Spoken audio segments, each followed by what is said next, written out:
It doesn't. Because the legends Yeah, one second. وفي حالة تستمر الاشتباكات في محيط ثكنة هانانو في منطقة العريق، وأشارت كفادة الميادين إلى الو، شو الاخبار؟ والله يا دكتور سيء من سيء لأسوأ. دكتور بكره مباشر فورا.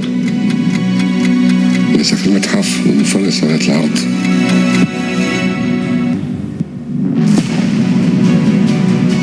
المخاطر كانت موجودة في سوريا.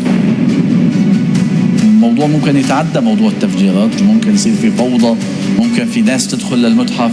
بدنا سرعة ما معنا وقت. أكيد نخلص. أكيد. كيف بدنا نحمي قطعنا؟ وين بدنا نخبيهم؟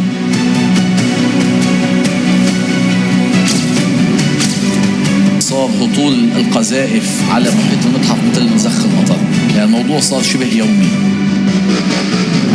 يعني بدنا نسابق مع الحدث، يعني ايش بدنا نلاقي طريقة. دكتور الوضع المتحف حلب ما عاد يحتمل، يعني الوضع القطع في خطر.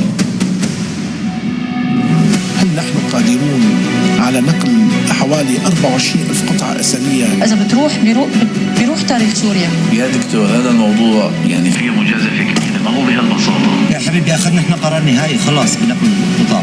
نباشر فورا.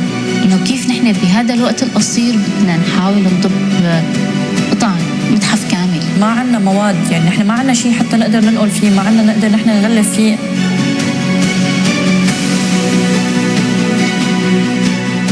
قد نقدر نطلع بالضبط؟ شوي وبنمشي. صاير شيء؟ حسبي الله.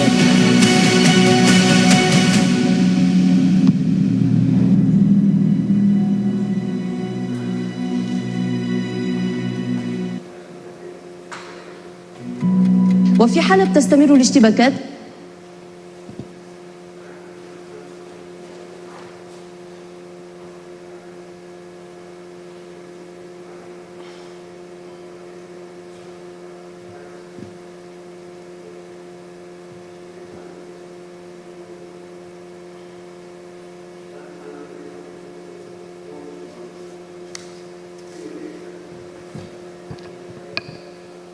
So about this movie, this documentary, Sirac was an Italian monk from the Middle Ages who dedicated himself to the preservation of ancient works.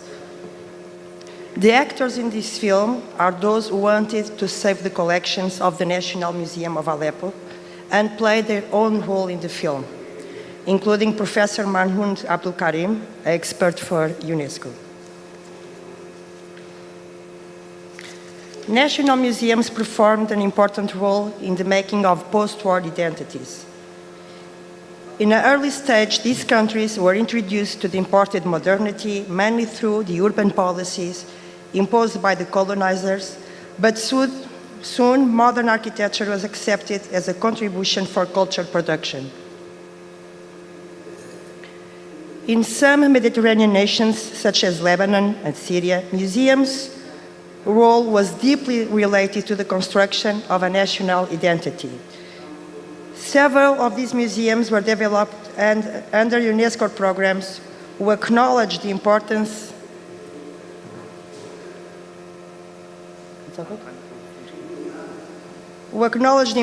of culture as a tool to develop post-colonial territories and recognize native values and traditions that were undercover for centuries.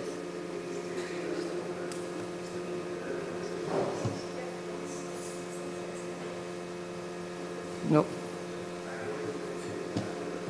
Okay. Oh, yeah. Sorry. Okay.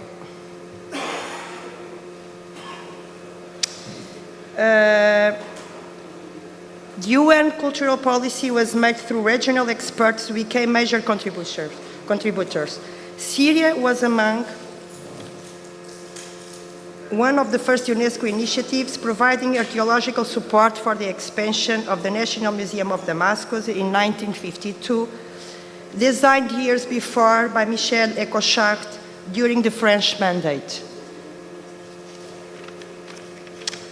The task was developed under the Department of Antiquities and Museums of Syria by the time directed by Selim Abdullah, himself an archaeologist.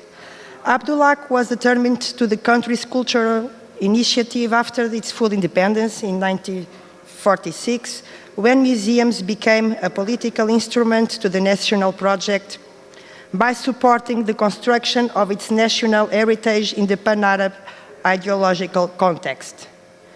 The legacy of Abdullah can also be perceived in his publication, Les Annales Archaeologiques of Syria, from 1951, on his UNESCO's diplomatic consultancies, like the one he did for Kuwait for its National Museum, as well in establishing the National Museum of Aleppo, the case study of this presentation.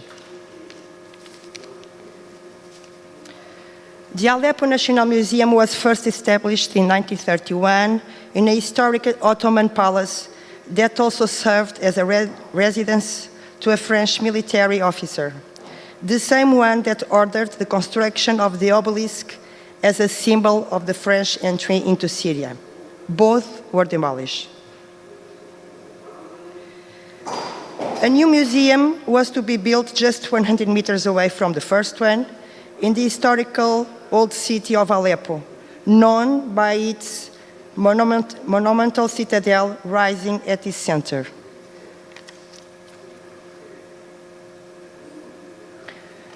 To accomplish this goal, in 1956, Abdullah created a detailed program and launched an architectural international competition held under the patronage of the International Union of Architects, precisely 10 years after Syria's independence. Through the principle of a global museum, for Abdullah, the building had to be typical representative of his time. It had to be modern, clearly embracing modern architecture for ancient collections. In fact, he was aware of the new museums appearing in the region as well worldwide, like the Modern Art Museum in Brazil, designed by Afonso Reidit, whom he will invite to another international competition for the Kuwait National Museum. The competition was announced around the world, published in architectural journals and major newspapers, as well publicized through Syrian diplomatic and consular missions. 31 proposals were received from several countries as Egypt, France, Italy, Lebanon, Syria, and from Yugoslavia.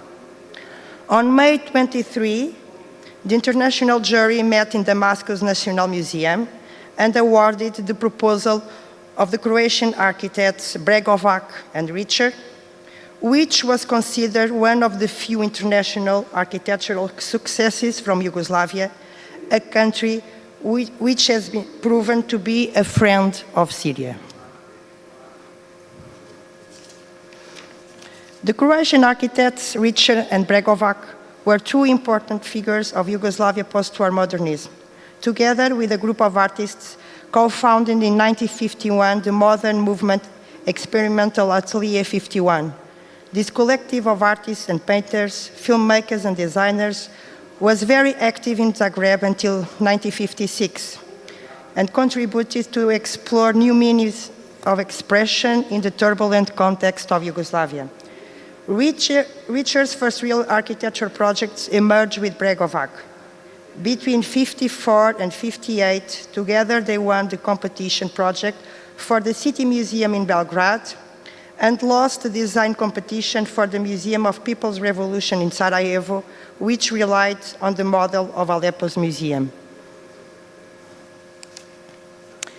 As per jury comments, the architect's proposal was full of simplicity, clarity, logic, and with a beautiful design, and well incorporated into the surrounding historical context.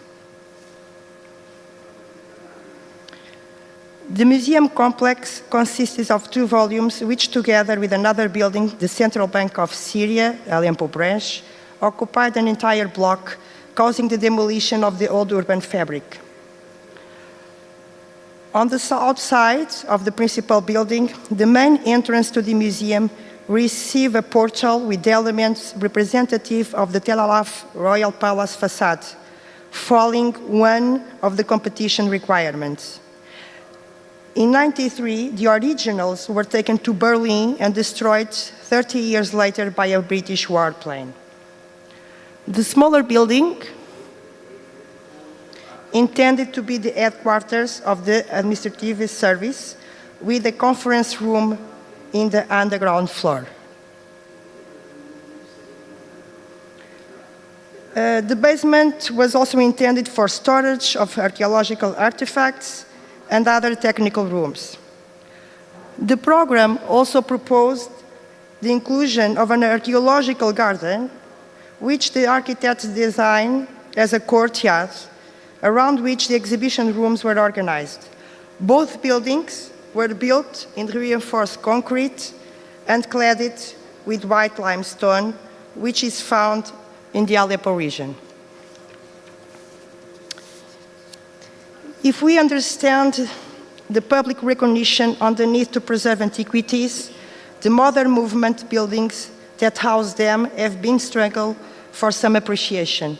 Very few are formally protected, and many of them have been scheduled for demolition, and some are struggling to survive wars. Thank you. Thank you very much, Sarah. It's really interesting and very... we should move to the next one. Oh, can you get out of this?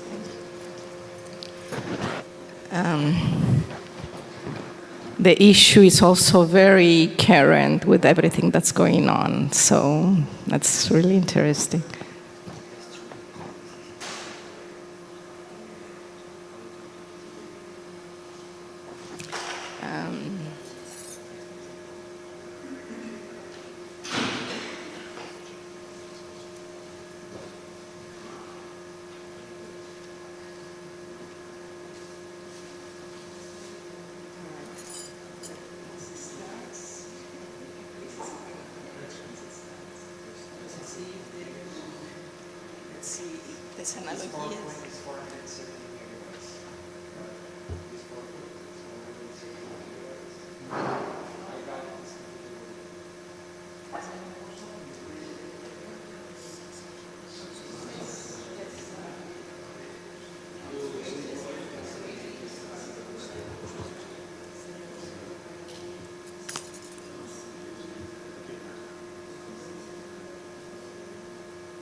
To change the computer.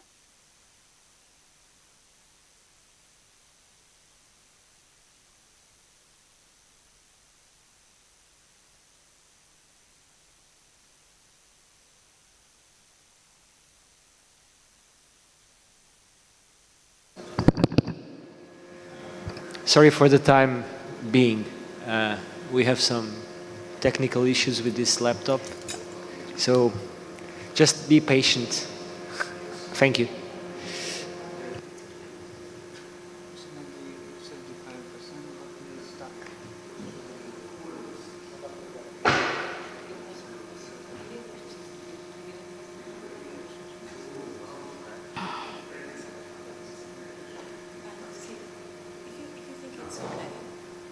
Yes.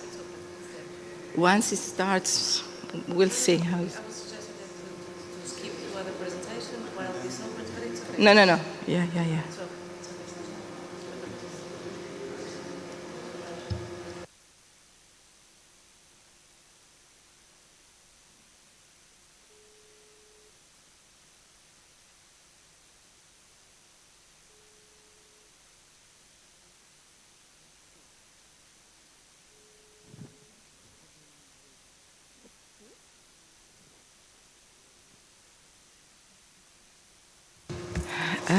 So we're moving with, I'm sorry, I don't know your short name, Neiva and Macado Emura, Navigating Portuguese Fascist Colonial Heritage at Work, a post-colonial survey of recent resignifications.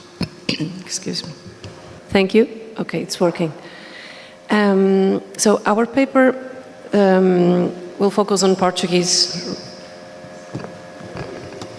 It's better? Okay, then I have to click. Okay. Okay. So, the emergence of far-right ideologies in Europe, coupled with the recent surge of a far-right political party in the Portuguese parliament, highlights the pressing need to examine fascist colonial heritage. Similar dialogues, such as those led by Dar, on repurposing Italian fascist colonial architecture, have occurred across Mediterranean nations with dictatorial and colonial histories. Why this is not going up? Here. It's not moving. Okay, now I think it will move. Okay. So our communication will focus on the architectural vestiges of colonialism in Portugal. A country experienced an influx of immigrants from its former colonies, and right now you should see, it should be working, it's already working, a video that shows the evolution on these communities in Portugal, making urgent to examine how these remnants continue to influence the cultural, social and spatial dynamics of contemporary society. Exploring post-colonial and decolonial perspectives, we need to address the reinterpretation of these architectural legacies, balancing in between inherited colonial narratives and the persistence of colonial power in this space. And considering simultaneously the non-European knowledge systems also contributing to the production of space and history by the immigrant communities. I think I'll need 3 more minutes just to the slides change. Pois, já percebi.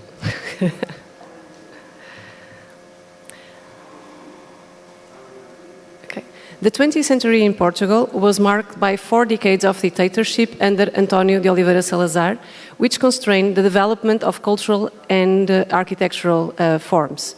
The regime's ideological narrative was heavily shaped by Política do Espírito. That was a program shaped visual, architectural and performative arts and Portugal's participations in international events. This work included coordinating Portugal's participation in 2 significant world events, Paris and New York, to present the country as a peaceful oasis amid global tensions. These efforts laid the groundwork for the great exhibition of the Portuguese world, Exposição do Mundo Português, that would happen in 1940. While not a world fair, the 1940 exhibition took the character of a global event. And the celebrations of 1940 distinctly take on the aspect of a global event, one of which all the peoples who own a debt of gratitude to Portugal would certainly participate. We can read it, the architectural magazine issue at the time.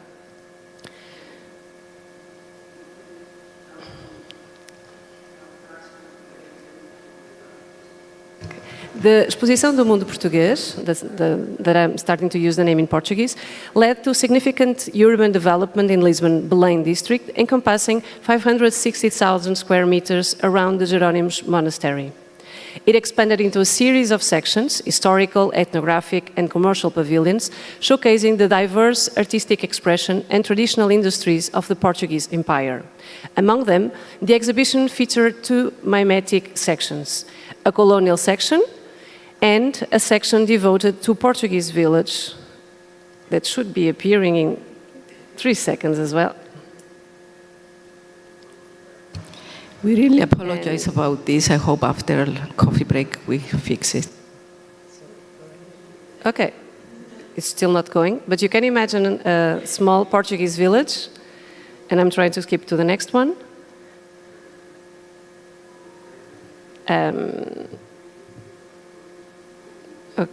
Okay, so, and in these areas, both colonial and Portuguese village, you could observe authentic farmers and artisans, and all of this was set against a backdrop of ephemeral, paper-based mimetic architecture. And now everything starts to turn white, and I don't know what's going on. I think it's just locked. It said Microsoft PowerPoint is not responding. Okay. I'm wondering whether we should leave this presentation for later. Yes. And we move on with another one. I don't know if it's possible. Shorter, yes. Because it blocked the computer, you know? We'll move on with another one. Of course. I'll try to compress it a little bit. Okay, sorry about this, but in order not to spend... The next part will be better. Not to spend time on this, then we'll get back to it. Thank you. So the next one should be Raima Budesice. Is Raima here? So we move with Stagni and Morgera then.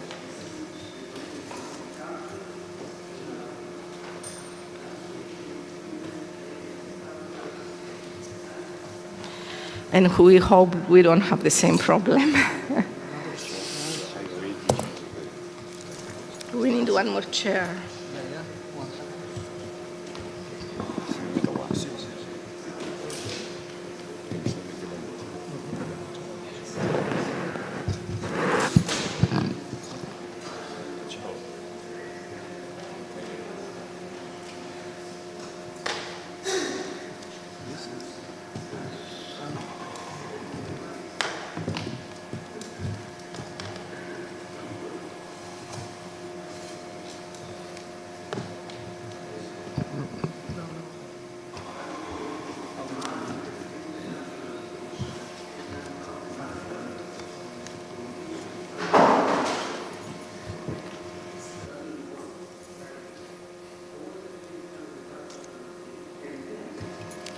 Morgera and Stagni, monuments to the fallen soldiers of the 20th century, the shrine in Tirana, Albania.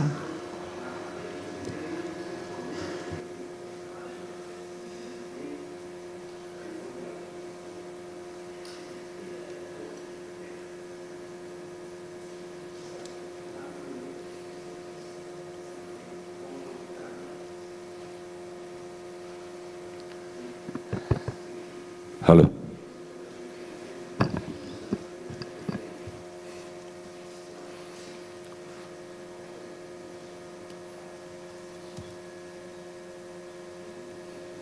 Okay. Okay.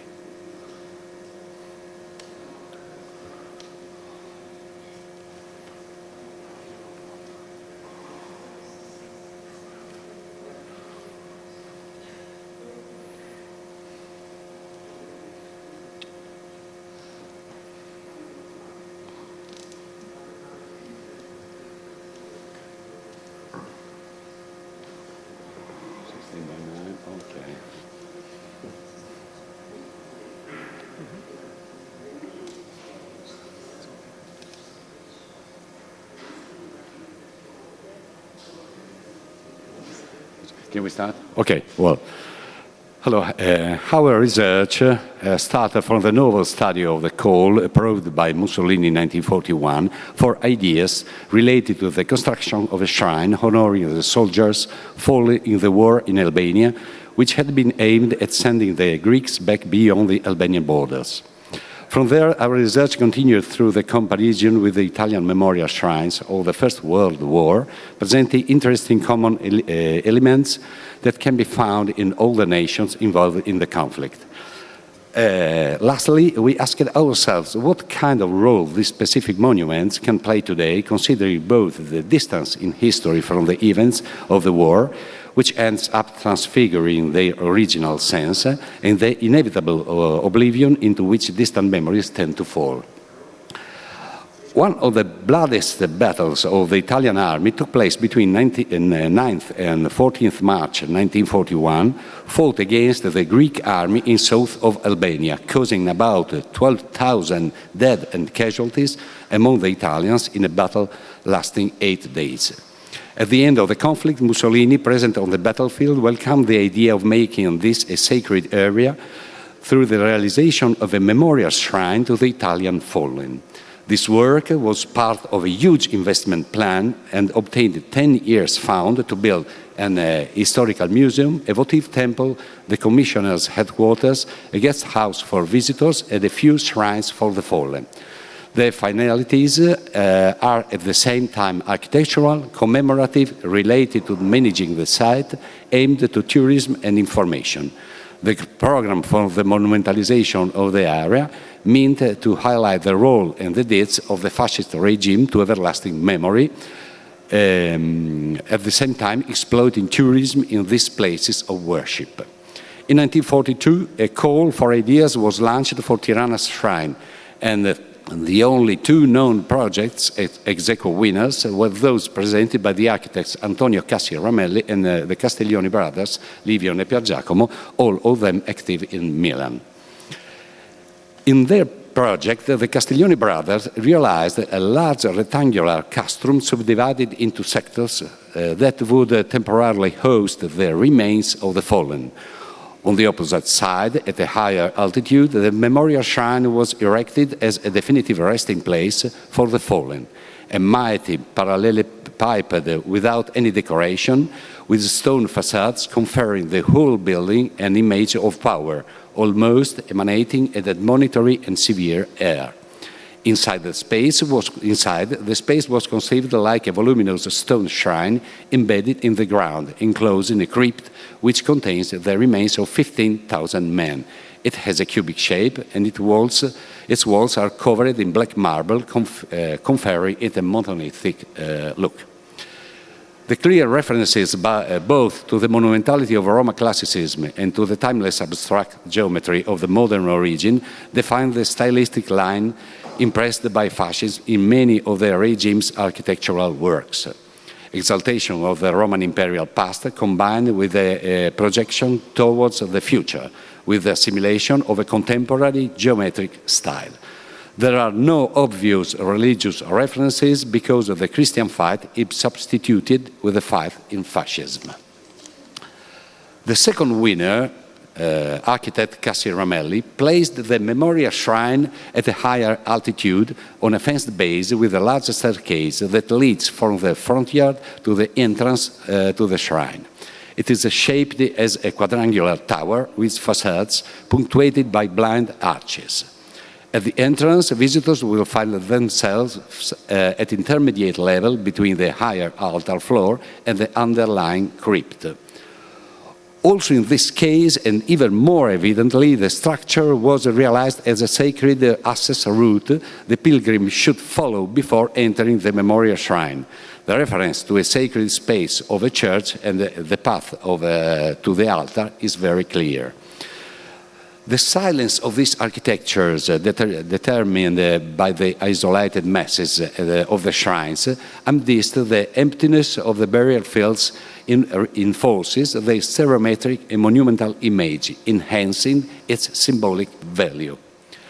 This one in Tirana is the only known project of a shrine wanted by Mussolini for the Italian fallen during the Second World War and designed while the conflict was still ongoing.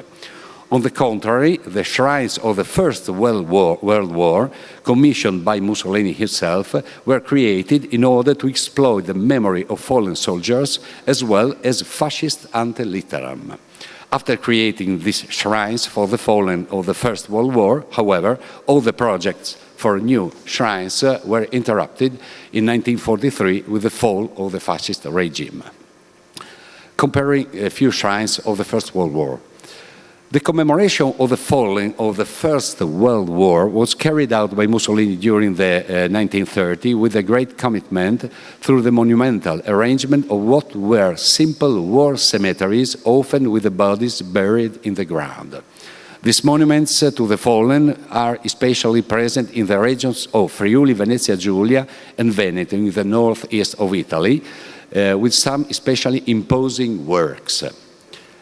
The shrine in Re di Puglia is the largest monumental military shrine in Italy, planned by architect Giovanni Greppi with the sculptor Giannino Castiglioni. It was realized in 1938 on the slope of the hill in Re di Puglia. According to Mussolini's instructions, the project had to be gigantic, simple, austere and everlasting. Thus, architect Greppi created an immense ascent made up of 22 steps, each one higher than 2 meters. Along a horizontal sequence, each step includes the word present in a reference to the fascist ritual of the roll call. The shrine contained the bodies of 40,000 identified fallen soldiers placed in the steps with all their names written in bronze, as well as 60,000 unknown fallen soldiers placed in 2 large common tombs in the highest step. In total, more than 100,000 soldiers. Furthermore, the architectural structure refers to a military principle with a clear hierarchy of spaces where the commanders are placed in privileged position and detached from the troops, as in an army of zombies ready to march into battle at the orders of their commanders. The description of this work given by fascism in 1941 was far-sighted.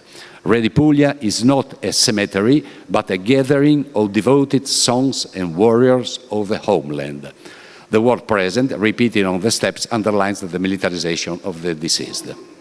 In the case of Redipulia Shrine, the absence of stylistically recognizable architecture projects the monument out of both historical and contemporary time. The shrine merges with the natural environment and models it, crystallizing in it in an almost metaphysical vision. It is the only example of a monumental shrine without architecture, but with an impressive visual impact. In a brief overview of the other monumental shrines of Veneto and Friuli Venezia Giulia, we can analyze the stylistic direction carried out by fascism. The Shrine of Oslavia, built in 1938, accommodates 57,000 soldiers. The image is that of a medieval fortress with a central tower, with a crypt and 3 lateral towers. The temple and ossuary of Udine was originally a church, but in 1927 it was decided to transform it into an ossuary for 21,500 soldiers who died in the First World War. A grandiose crypt was built under the church, monumentalizing the underground space. The Shrine of Montegrappa was designed by architect Greppi and the sculptor Giannino Castiglioni, the same who worked at the Redipulia Shrine. Inaugurated in 1935, it is characterized by columbarium motif and the use of stone and bronze to close the niches with a clear reference to classical Roman models. It contains the remains of 23,000 soldiers. From these few examples, highly monumental and geographically relevant, it clearly emerges how the materials and shapes used are a reference to Roman classicism and the Italian building tradition. So the Asiago ossuary presents itself in an imposing triumphal arch. In Caporetto, but today Kobarid, Slovenia, the motif of the round arch is repeated on an octagonal scheme. In the shrine of Tonale, Pocol and Montello, a tower structure emerges with resembles a fortress. The careful blend of classicism and Romanesque Middle Ages undergoes then an adaptation of the shapes and the surfaces to a contemporary principle of geometric simplification and ornamentation. These are aimed at maximizing and making explicit the contents of the historical and contemporary message, where mass and global stereometry of the building speak to the visitors rather than the decorative details. The other aspect is the geographical and territorial dimension of this monument, which are visible from afar and project the visitor's gaze towards the horizon. The role of the monumental shrines today. Having lost their original significance and had determined their creation and the purposes that the regime has set out to achieve, what role can this monument still play in the collective imagination today? Living in close contact with them on a daily basis, we can say that today these are still living monuments attracting visitors throughout the year. Their grandeurs and magnificence can still make us reflect to the tragedies of the past. They are intriguing due to their visual impact, and to the more attentive, they offer the excuse to delve deeper into recent history. Now, indissolubly integrating into the landscape, these shrines still represent a sort of secular sacred place on a par with the places of worship. The rituality of the approach path, the entrance passage into the sacred space, the silence of the crypts induce reflection and respect. At the end of the Second World War, between 1950 and 1951, an altar of peace was built not far from Redipulia with the intention of spiritually unifying all the fallen and all the peoples, overcoming conflicts and divisions. Medea's Arapacis is not a shrine with the remains of the fallen, but a temple. Its architecture arouses powerful, heroic suggestion with an interesting game of physical and symbolic references, engendering in the visitors a plurality of references to history, fight, and national values. Today, distancing ourselves from the violent and nationalist fascist ideology, we may still appreciate the remarkable artistic value of these monuments modeled over the land that was once a battle scene. Why not assigning new significance to this architecture? Monumental shrines dedicated to the fallen can be turned into a message of peace. The isolation in the landscape, the rigid atemporal stereometry, the out-of-scale dimensions, and the uniformity of the materials are the characteristics that determine the metaphysical aspect which makes them timeless architecture. In some way, we can say that, although in a context opposite to the one that created them, these shrines still manage to keep universal values alive, reconverting them into a democratic vision. Okay. Thank you very much. Thank you.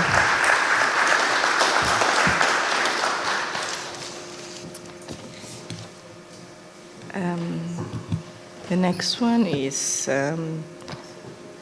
Jeko. I don't know if I pronounce it well.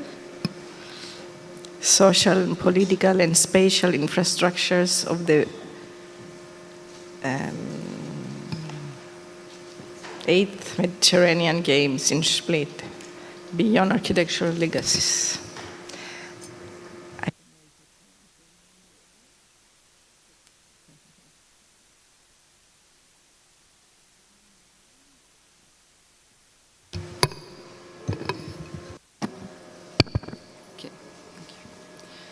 Good morning, everyone. My name is Andrea Cecco, and I'm a PhD candidate and a teaching and research assistant at the Faculty of Architecture, University of Zagreb. Today I will present part of my ongoing doctoral research. The title is Social, Political, and Spatial Infrastructures of the 8th Mediterranean Games in Split, Beyond Architectural Legacies. So the presentation is still loading.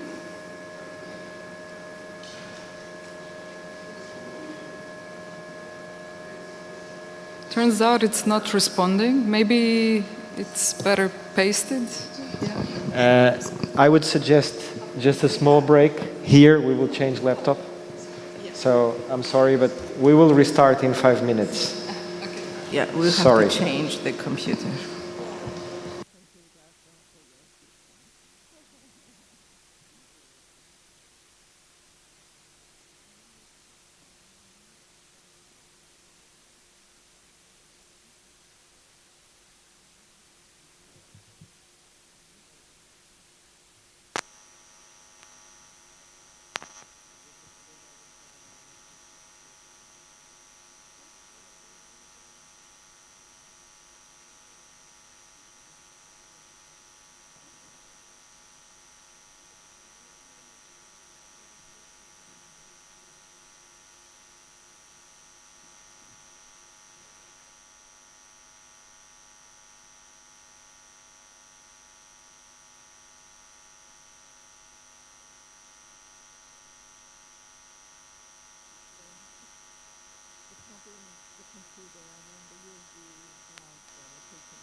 Okay, let's try this again, this time good.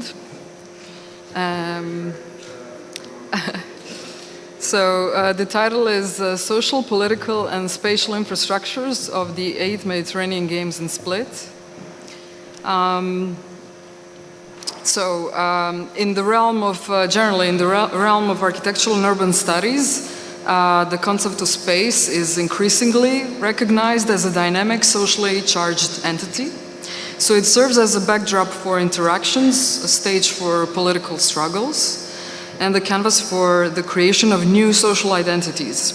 Henri Lefebvre's assertion that space is a radical social phenomenon and product, and not a lifeless basis for life, has been a driving force behind my exploration of the Mediterranean and the post-socialist era, with a particular focus on the city of Split, nowadays Croatia, ex-Yugoslavia. You can see it here on the map. As the host of the 1979 Mediterranean Games and the central case study. As a part of an ongoing doctoral thesis, this work goes beyond documenting the physical interventions and thereby historically delves into other aspects of production interwoven with the event's spatial evolution, such as sports and political organizations, organizational structures, architectural offices, and urban planning institutions, hence the soft public infrastructure within the Yugoslav socialist system. So a little about the Games. The Mediterranean Games are an international multi-sport mega event held every 4 years amongst contested countries within the Mediterranean Sea region. As you can see here, it's the map of the Mediterranean basin with the participating countries. So the establishment of the event was proposed by Mohammed Taher Pasha, chairman of the Egyptian Olympic Committee, during the 48th Summer Olympics in London. Following the statute of the International Olympic Committee for Regional Games and the statute of the founded International Committee of the Mediterranean Games, they are defined as a regional sporting competition held in accordance with the rules of the Olympic Games. From the first games in Alexandria in '51 to those in Split, they took place regularly every fourth pre-Olympic year in Barcelona, Beirut, Naples, Tunisia, Izmir, and Algeria. The Mediterranean Games are held under the supreme body of the International Olympic Committee and fall under the jurisdiction of the Greek Olympic Committee seated in Athens as a result of an extraordinary efforts of the then Greek government to establish the Games. So the modernization of Yugoslavia's urban and architectural landscape following World War II was a multifaceted process marked by international influences, local traditions, and socialist ideals. This blend resulted in a very unique architectural legacy that persists even after the country's dissolution. Architecture and urban planning were pivotal in promoting socialist values, fostering community, and showcasing the state's progressiveness. Key to this modernization was the reconstruction of war-affected cities, focusing on creating functional, efficient, and modern urban spaces aligned with socialist ideals. Yugoslavia sought to move away from Stalinist socialist realism, embracing a more flexible, modernist approach, incorporating elements from both East and West. In socialist Yugoslavia, the Mediterranean identity promotion was part of a broader cultural strategy linked to the non-aligned movement, third way politics. This identity was heavily promoted through mass tourism and media, presenting the Adriatic coast as a haven for healthy, happy working people. It also symbolized brotherhood and unity, promoting Yugoslav lifestyle internationally.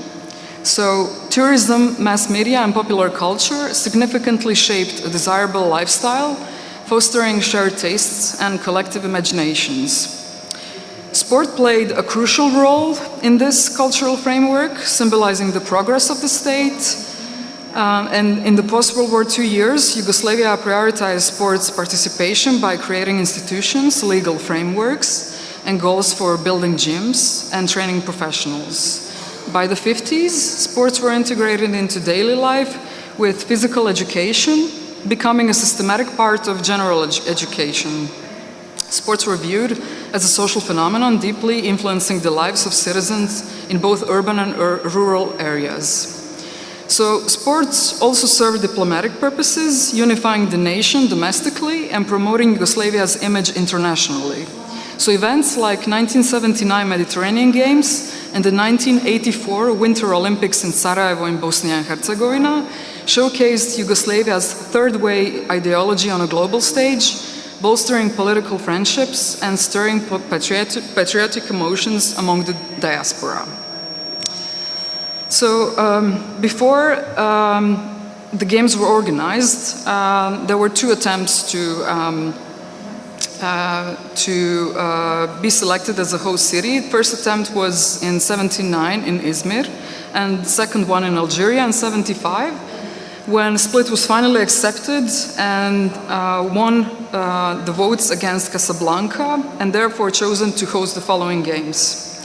Though it was one of the most sports-minded towns in Yugoslavia, at the time when it was entrusted with organizing the games, it did not have a single sports facility meeting the needs of such a large-scale athletic contest, let alone the overall municipal, traffic, technological, and cultural infrastructure of the city. Here you can see the old the home ground of the famous Hajduk Split football club at its old football court. So these were the conditions that actually existed before organizing the games. A sports program existed, along with a desired list of sports facilities without project documentation, but with no financial model in sight. So the much-needed big investments were enabled by the signing of the social compact of the organization and financing of the Mediterranean Games in '76, when the city of Split, with the Federal Republic of Croatia and all the other Yugoslav republics and regions, so it was a socialist federal republic of Yugoslavia, assumed responsibility for organizing the games in 3 equal parts. So 1/3 was the city, 1/3 was the Federal Republic of Croatia, and the third were all the other republics within Yugoslavia. Before Josip Broz Tito's approval to be the official patron of the games in '77, this principle was the cornerstone of the whole organizational procedure in preparing the games. So I will quickly go through what happened during the 60s and the 70s. So basically, during post-World War II times in Split, as in many other European cities, there was economic boom, and there was architectural and infrastructural growth because of the movement of the people towards the city. So the planning of these tangible public infrastructures, so sport and other public infrastructure, took place mostly along the coast. And on the outside of a circular road that you can see here. So this road was designed and developed for the games. And it had been emphasized in Split's development plan since 45, and then it was given full continuity by the construction of the ring road. So basically, what we can see here is the ring road connecting 5 major sports complexes that also include a commercial center and a socialist youth center. So here we see the ring road going through the sports and recreation center, Spinut Poljud zone, and then this is the Olympic Stadium that still exists today with the swimming pool complex. So the second one was the stadium that was being reconstructed and originally built in the 50s. The third one is the Socialist Youth Center with the RTV Center that wasn't completed during the games. And the fourth one is a first hybrid built in Split, and the first shopping mall in Yugoslavia. It's the Kotex Gripe complex. And the fifth one were tennis courts that were being reconstructed. So all the sports facilities that were being used during the games were thus connected by a trunk road, which was a great advantage for the smooth running of the competitions and was very important for the future use of these facilities. The integral plan of the games as the special operative plan for the construction and adaptation of the facilities, other than those used for competition, was adopted in '78 as the priority part of Split's town development plan for 76 to 80. It included the following: so hotels to be used for the accommodation of the participants in the games, public utilities, transport facilities, and other facilities that were indispensable for the program. So little on the organizational structure itself. The basic financial model was finally established, followed by defining essential tasks, including the organizational structure. Here you can see an organogram of the temporary bodies that were being established in order to organize such an athletic contest. So it estimated a personnel and financial requirements across 23 different projects, and this was the most comprehensive and complex aspect of planning. Additionally, 14 plans were developed for preparation, organization, and management, aiming to avoid duplication and ensure cost effectiveness. The plans included a systematic description and a graph of activities with detailed schedules for locations, time, and personnel. So here you can see the hierarchy of the bodies. It's the committee and then the executive committee, the direction with several commissioned bodies that took place in different locations.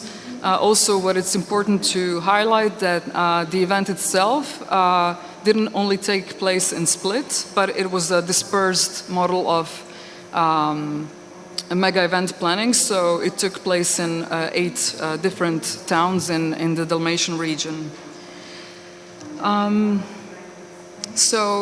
The Games Committee and Executive Committee appointed commissions along with coordinating commissions for each sport, comprising numerous public figures from across Yugoslavia. Operative units, formed just before the games opened, consisted of volunteers, including sports workers and socialist youth, ensuring the success of the 4-year organizational effort. The operative centers efficiently linked each site with the central management of the games, guaranteeing smooth operations. So as the countdown began towards the games, Split experienced a metamorphosis unlike any before. Sporting arenas emerged as architectural marvels, public parks morphed into communal hubs, and the cityscape itself seemed infused with the spirit of athletic prowess. The seamless integration of sports into the fabric of everyday life underscored not just a temporary spectacle, but a lasting testament to the power of collective engagement in public spaces. This is a photograph from the opening ceremony of the Games. And here you can see actually how this idea of the total design and branding of the Games also took part in the city's everyday life. So to conclude, with little chance of ever being surpassed in its near future, the 8th Mediterranean Games in Split sparked an architectural and infrastructural renaissance, leaving behind economic, cultural, and environmental legacies, primarily to the host city and its Dalmatian region.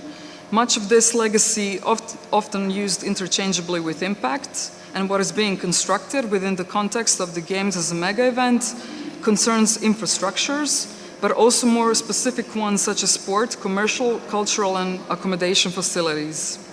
Infrastructures are defined as the systems that enable circulation of goods, knowledge, meaning, people, and power, mostly associated with immobility and as event structures treated as temporary.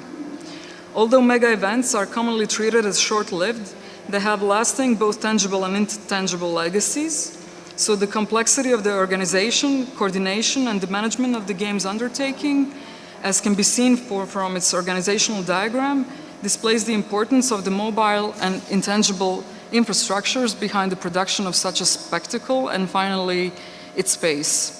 Apart from the organizational bodies mentioned, further attention may be drawn to other labor mobilities involved, such as volunteers of socialist youth organizations, both high-skill and amateur sports workers, and enthusiasts as a key link in the event construction process. So within the Yugoslav socialist system in less than 3 years, the infrastructural renaissance of Split was successfully realized as a long-term result of rational and efficient planning of all the elements of the Games, therefore outliving its dominant political dimension and specific historical circumstances. By revisiting this case study and Split's transformative narrative, we not only celebrate a bygone era, but also unlock timeless insights into profound potential of sports, culture, and collective endeavors in shaping the future urban landscape. Thank you. Thank you very much. Thank you, Andrea. We'll try again with Neva and Emura.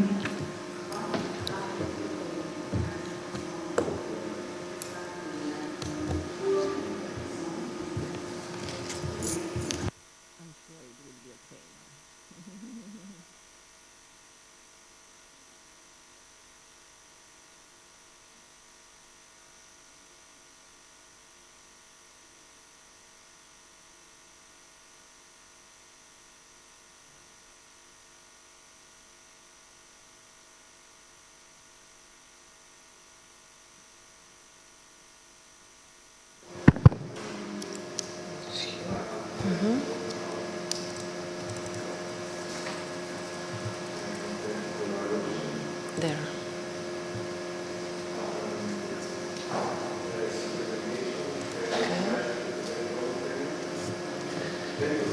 Hi, hello again.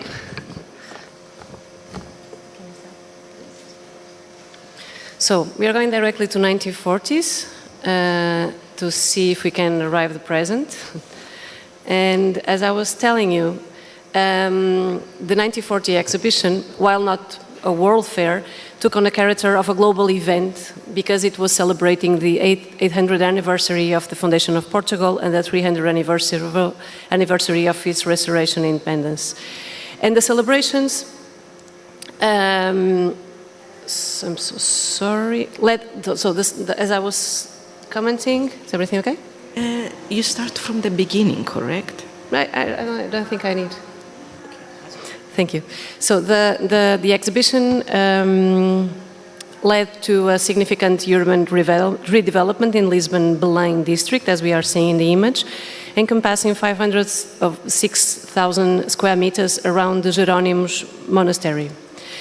Here you can see some of the maps, and you can see that it's also expanded into a series of sections: historical, ethnographic, and commercial pavilions, showcasing the diverse artistic expression and traditional industries of the Portuguese Empire.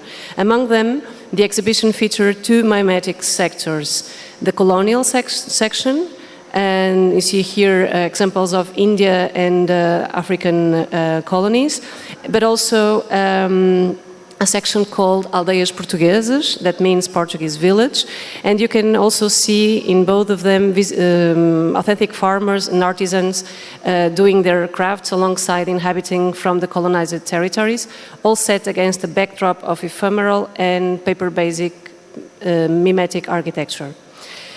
A exposição do mundo português was intended to be entirely temporary, except for the urban infrastructure improvements such as Praça do Comércio, the Empire Square, Praça do Império, which was part of Duarte Pacheco broader plans for the area.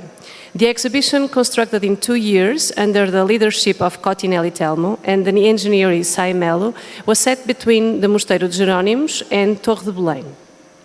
The diverse nuclei were organized around that central public space, actually and symmetrically designed around the monumental fountain.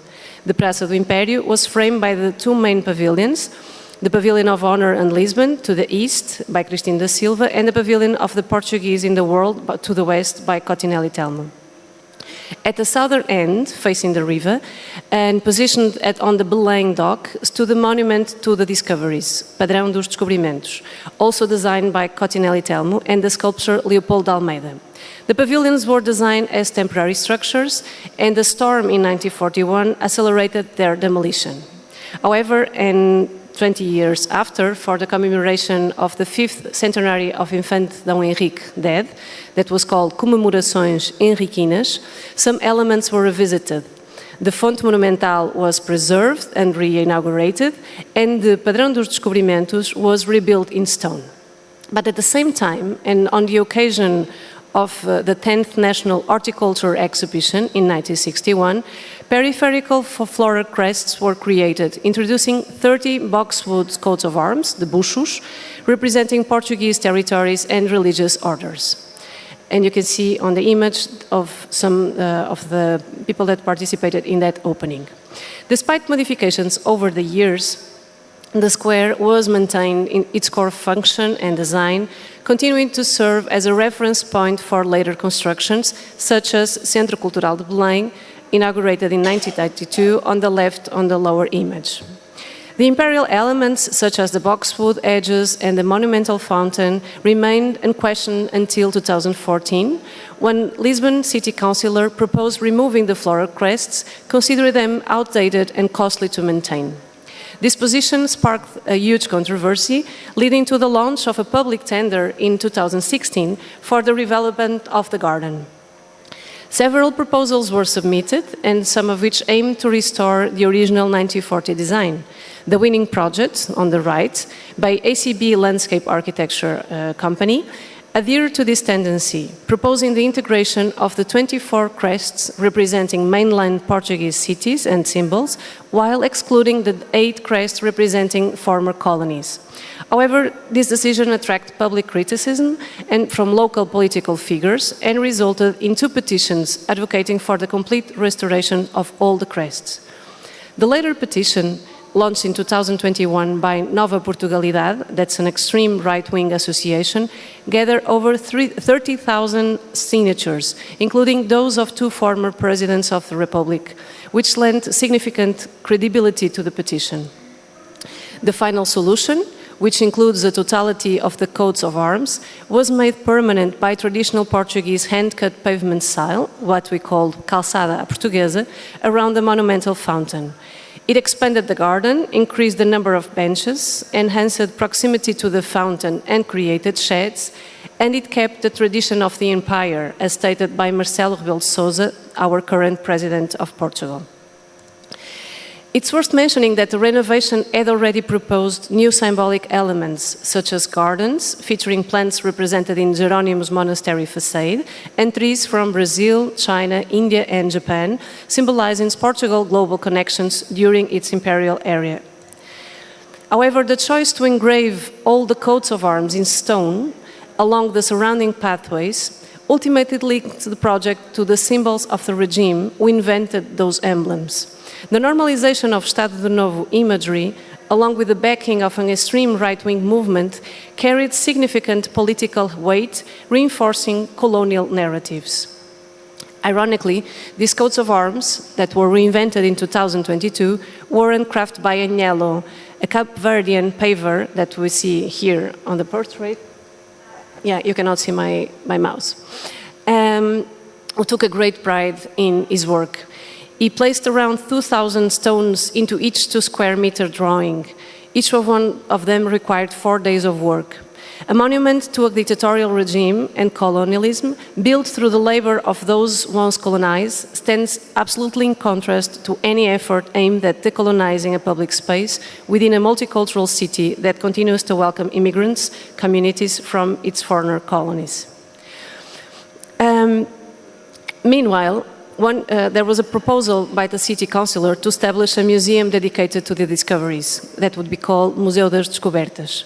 The plan was to create a space that would examine the historical area from multiple viewpoints, considering its economic, scientific and cultural dimensions, both the positive and negative aspects, and addressing the topic of slavery. While the proposal might have seemed attractive, especially given the city's growing tourism, critics argue it would oversimplify the complexity of history by presenting it primarily as or from a Portuguese perspective. Moreover, the term discoveries was frequently employed during the Estado Novo regime to glorify Portugal's historical past, and as such, it carries connotations that are at odds with the values of democratic Portugal. This proposal was eventually condemned by an international group of academics and never came to fruition.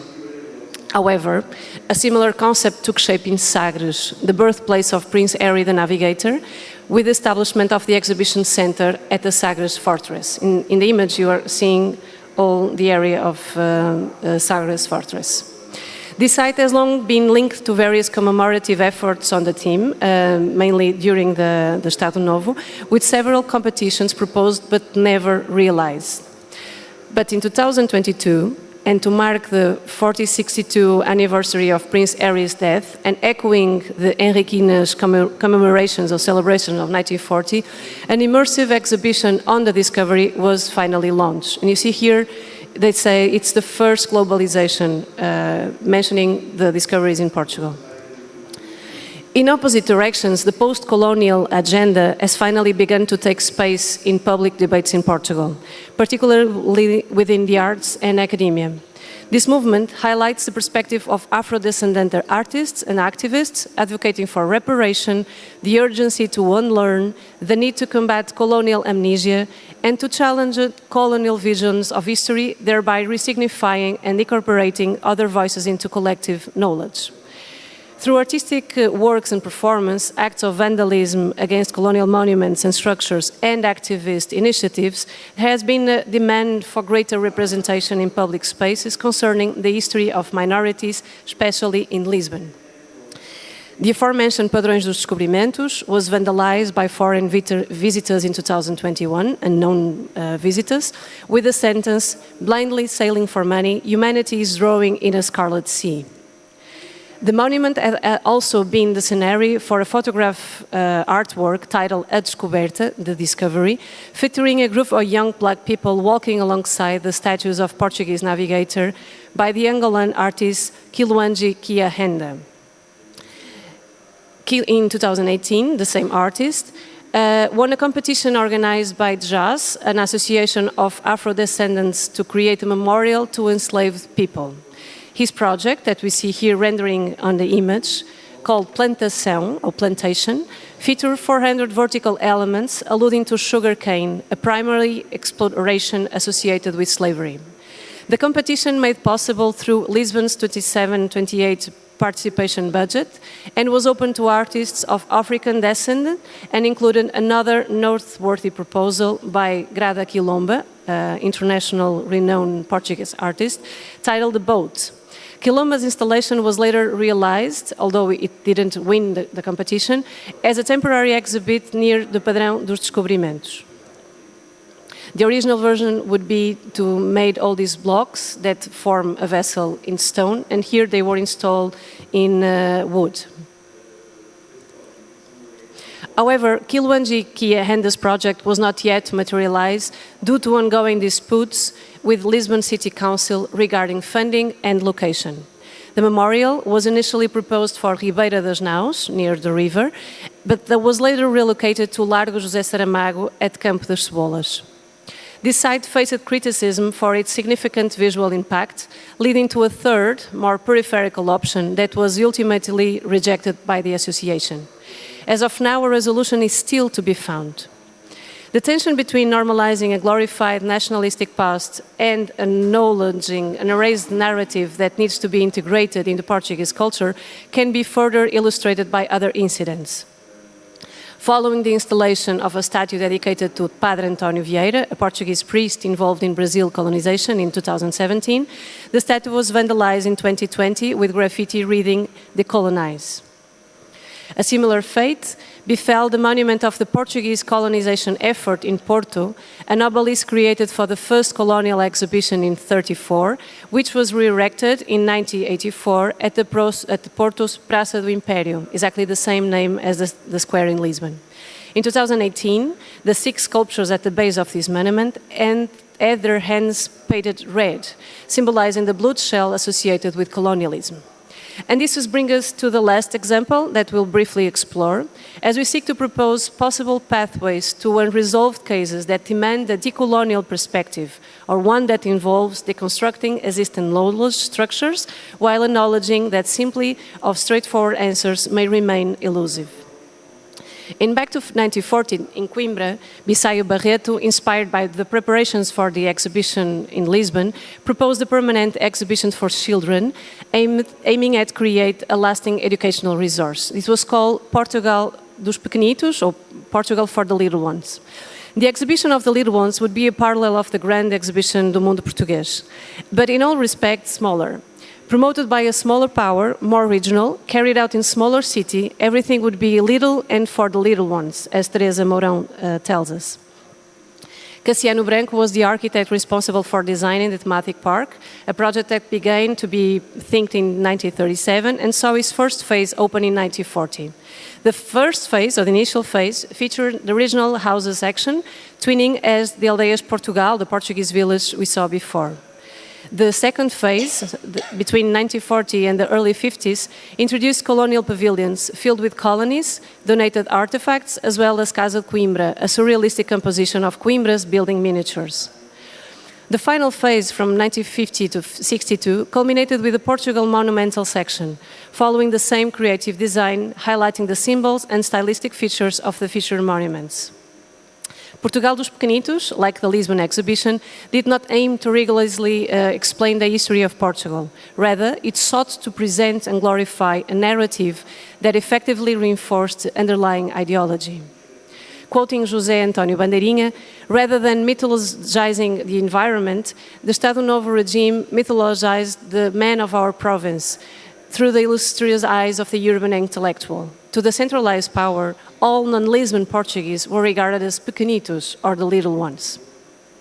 The thematic park has maintained its appeal across generations, attracting approximately 100,000 visitors annually. To mark its 75th anniversary, the Bissaio Barreto Foundation announced the plans to add new miniature buildings representing contemporary Portuguese architecture and organized a design competition for a new reception building on the left, inviting 25 young architects to participate. The rumored buildings, although it's not publicly announced, include Casa da Música, Centro Cultural de Belém, Pavilhão de Portugal, and Estádio do Braga. And there is a speculation that architects from Porto, Souto de Moura and Cisa may also be involved in designing miniature versions of their own creations. This involvement could contribute to the preservation of an outdated narrative, potentially obscuring the political motivations that remain evident today, even as efforts are made to transcend the original purpose of the park. I'm almost there. While the Bisaya Barreto Foundation states that the park will undergo a remodeling, particularly in terms of new approaches, it is evident that to keep the original information boards designed by Cassiano Branco, shaped like Portuguese padrões, along with their contents, perpetuate colonial, racist and xenophobic narratives. But decolonization is not only about the past. It is such a powerful tool precisely because it simultaneously looks into the future, creating space for imagination and world building. Currently, the future of the park is uncertain, as plans for a new reception building were cancelled. The project, which aims to evoke the forms of the sails of ships from the age of discoveries, has been suspended due to rising construction costs and, apparently, a lack of full consensus on the submitted proposals. Rather than merely replacing or erasing the information boards or adding new buildings that symbolize a democratic and open country, actions that could risk whitewashing the political influence of a thematic park that continues to portray other nations as part of its glorified past, we should focus on fostering more meaningful dialogue. By introducing a new layer of interpretation that contextualizes the existing structure, the racist statements, we can stop its evolution and establish a meta-museum, a museum of itself, that reflects on the historical perspective of Portuguese identity. This approach would foster a more nuanced understanding of the past while creating space for critical reflection on dialogue. On the other hand, and as we saw, there is also an urgent need to deconstruct existing knowledge structure and to allow for new possibilities to emerge, rather than revealing solely a Eurocentric viewpoints of the world. Embracing participatory decision-making and art as a means of resignification, as demonstrated in recent initiatives in Lisbon, could provide a more open approach that both projects and reframes these modern structures. By allowing other voices to emerge, we can pave the way for new and uncertain systems of knowledge, or what Frantz Fanon described as a program of complete disorder, highlighting the necessity to embracing the complexity of decolonization as a transformative process that disrupts established norms and hierarchies. Thank you so much for your time. Thank you. Thanks a lot for the presentation. If Raima Budesice is here, we could move on with that. Otherwise, we will have a break now. No? Also doing the discussion. I'm sorry? No, we don't have a discussion. We have a discussion later. Okay, so I think we can go for the coffee break and we continue as the program goes then. All right, thanks.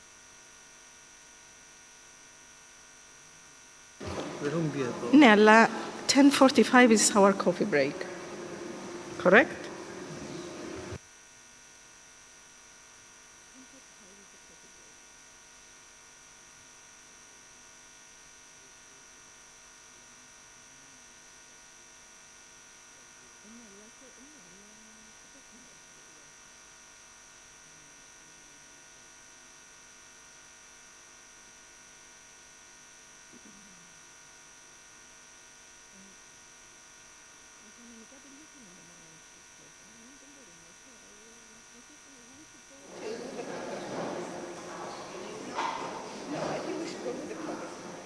I think we should go with the program. I would please ask the presenters of the session after break to bring their USBs and put their presentations on the computer, please. And we come back after the coffee break. Thanks. Thank you. Good morning. Καλημέρα.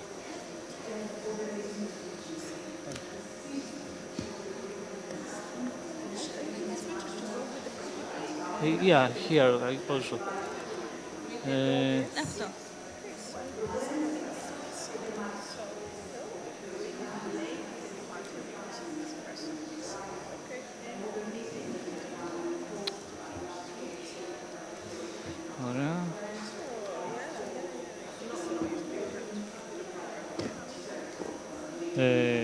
the next one. Thank you.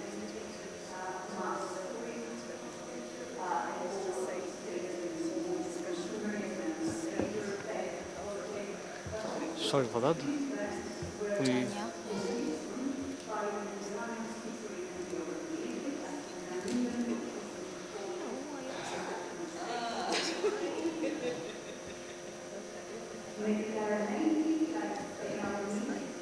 Thank you.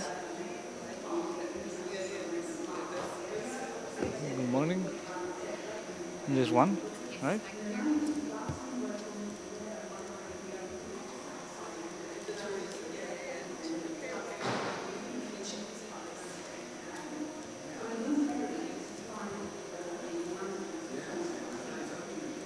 Okay, let me close.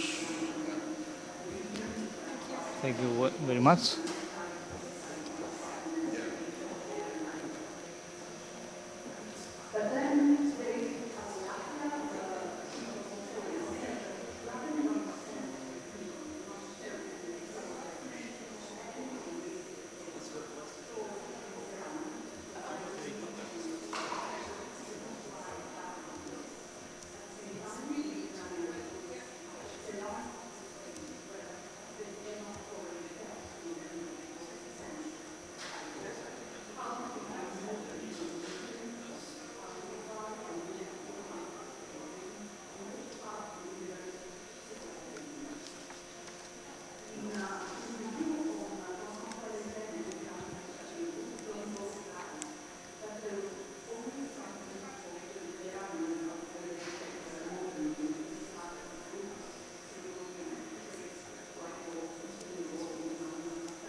Αυτό ψάχνω, να δω ποιοι μου έχουν φέρει. Γρηγορίου. Κάτσε μισό λεπτό. Πάντως μια ρύθμιση. Δεν έχουν το όνομα τους από έξω. Πόσοι τα βάλαν τώρα? Ένα, δύο. Μόνο δύο τα βάλαν? Και άλλα ένα. Τρεις φέρανε. Αυτό είναι... Eli Haddad, we have a video. Έλληνα δεν...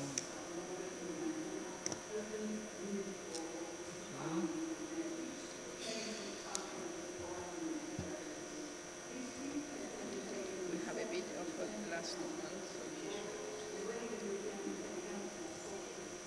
This is for... No. So, it's the name 2. Then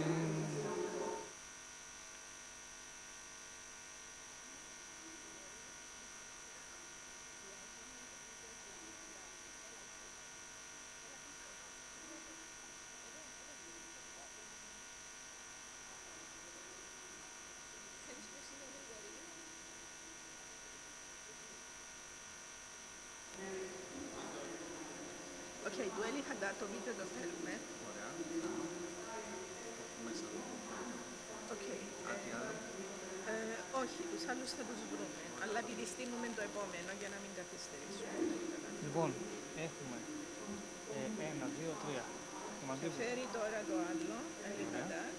Μας λείπει 1 και 1, 2. Maybe they didn't make it, I don't know. Πάμε να ρωτήσουμε. Να ρωτήσουμε κάτω στο reception. Okay, θα το κάνεις εσύ? Ναι. Ευχαριστώ πολύ. Καλημέρα. Είμαστε λίγο επεισοδιακοί σήμερα, διότι είχαμε το computer, πρόβλημα με το computer. Αλλά εντάξει, τώρα είμαστε, τα βρήκαμε, ναι.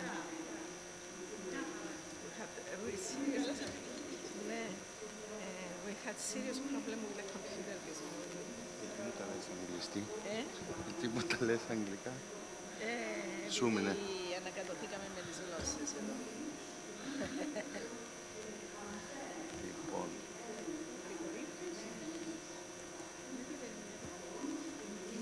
Εγώ δεν έχει άλλο μαζί.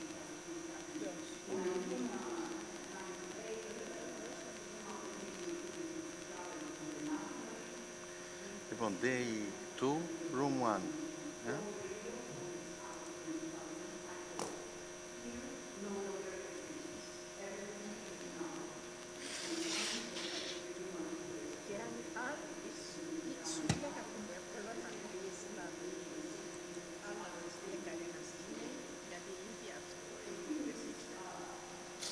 Ναι, μπορώ από το κινητό να κάνω ένα control. You are Raima? No, you are not Raima. You are, I'm sorry. Έλα, Πού το βάζω? Εδώ που λέει νέος φάκελος. Day 2, βλέπεις κανένα που λέει Day 2. Ναι, day 2, room 1.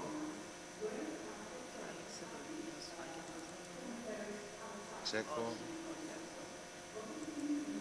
Εδώ.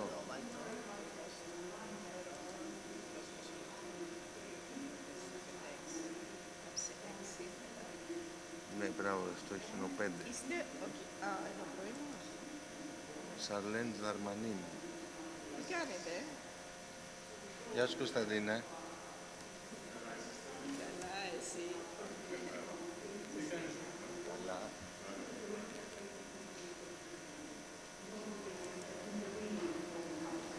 Λοιπόν, μπήκε και του βάλα 6.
Find good floors for about 15 numbers, in number of different sizes and types.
wireless.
Γεια σας. Ναι, σας θυμάμαι.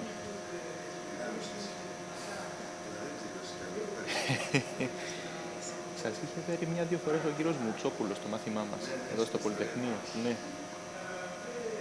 Πού είναι το στήριο? Κάνω διδακτορικό, στο Πολυτεχνείο εδώ. Όχι, όχι. Κάνω ιστορία τέχνης και αρχιτεκτονικής.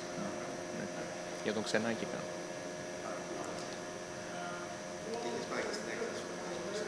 Ναι, βέβαια, βέβαια. Αλλά κάνω για τον Κοσμά, τον αδελφό του Γιάννη.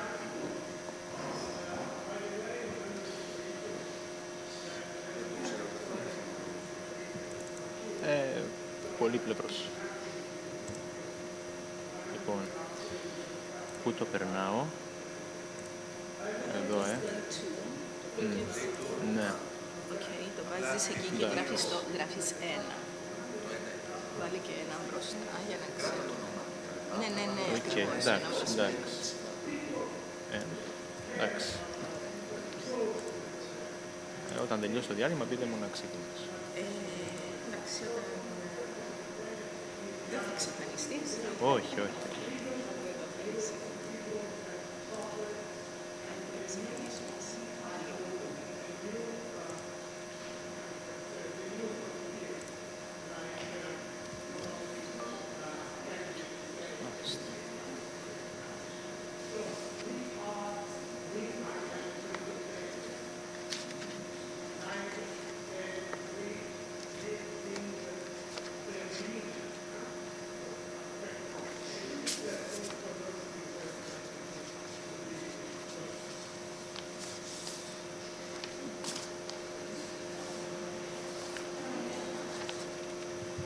Thank you for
I think we should start, and people will keep coming in, I think, because we should keep on our schedule.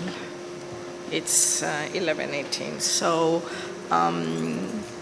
Mr. Grigoriou, the Hellenization of pavilions during the 60s. Can please start? Thank you. Good morning, and welcome to my presentation entitled The Hellenization of Pavilions During the 60s. The objective of this announcement will be the investigation of dialogue between modern Greek architecture and art in the decade of 1960, the way this was expressed in architectural projects of holistic design with mutual participation of architecture and visual art. The subject of the study includes the above architectural projects that occurred in the decade of 1960 in Greece, which they usually form products of cooperation between artists and architects, or they are exclusively architectural projects as an expression of the Hellenization of the modern. This finding will also be verified through the Greek pavilions that are situated in the rough and tough Greek landscape. The primary research material on which the announcement is focused based on archival research and press research. The research inquiries that the announcement will attempt to answer, among others, are those shown in the display. The synergy of architecture and art is a phenomenon that dates back to ancient times. Architecture and visual arts were always and most often directly connected, providing a unique and simultaneously simple condition of public contact with great works of painting and sculpture, included mainly in monuments and important public buildings.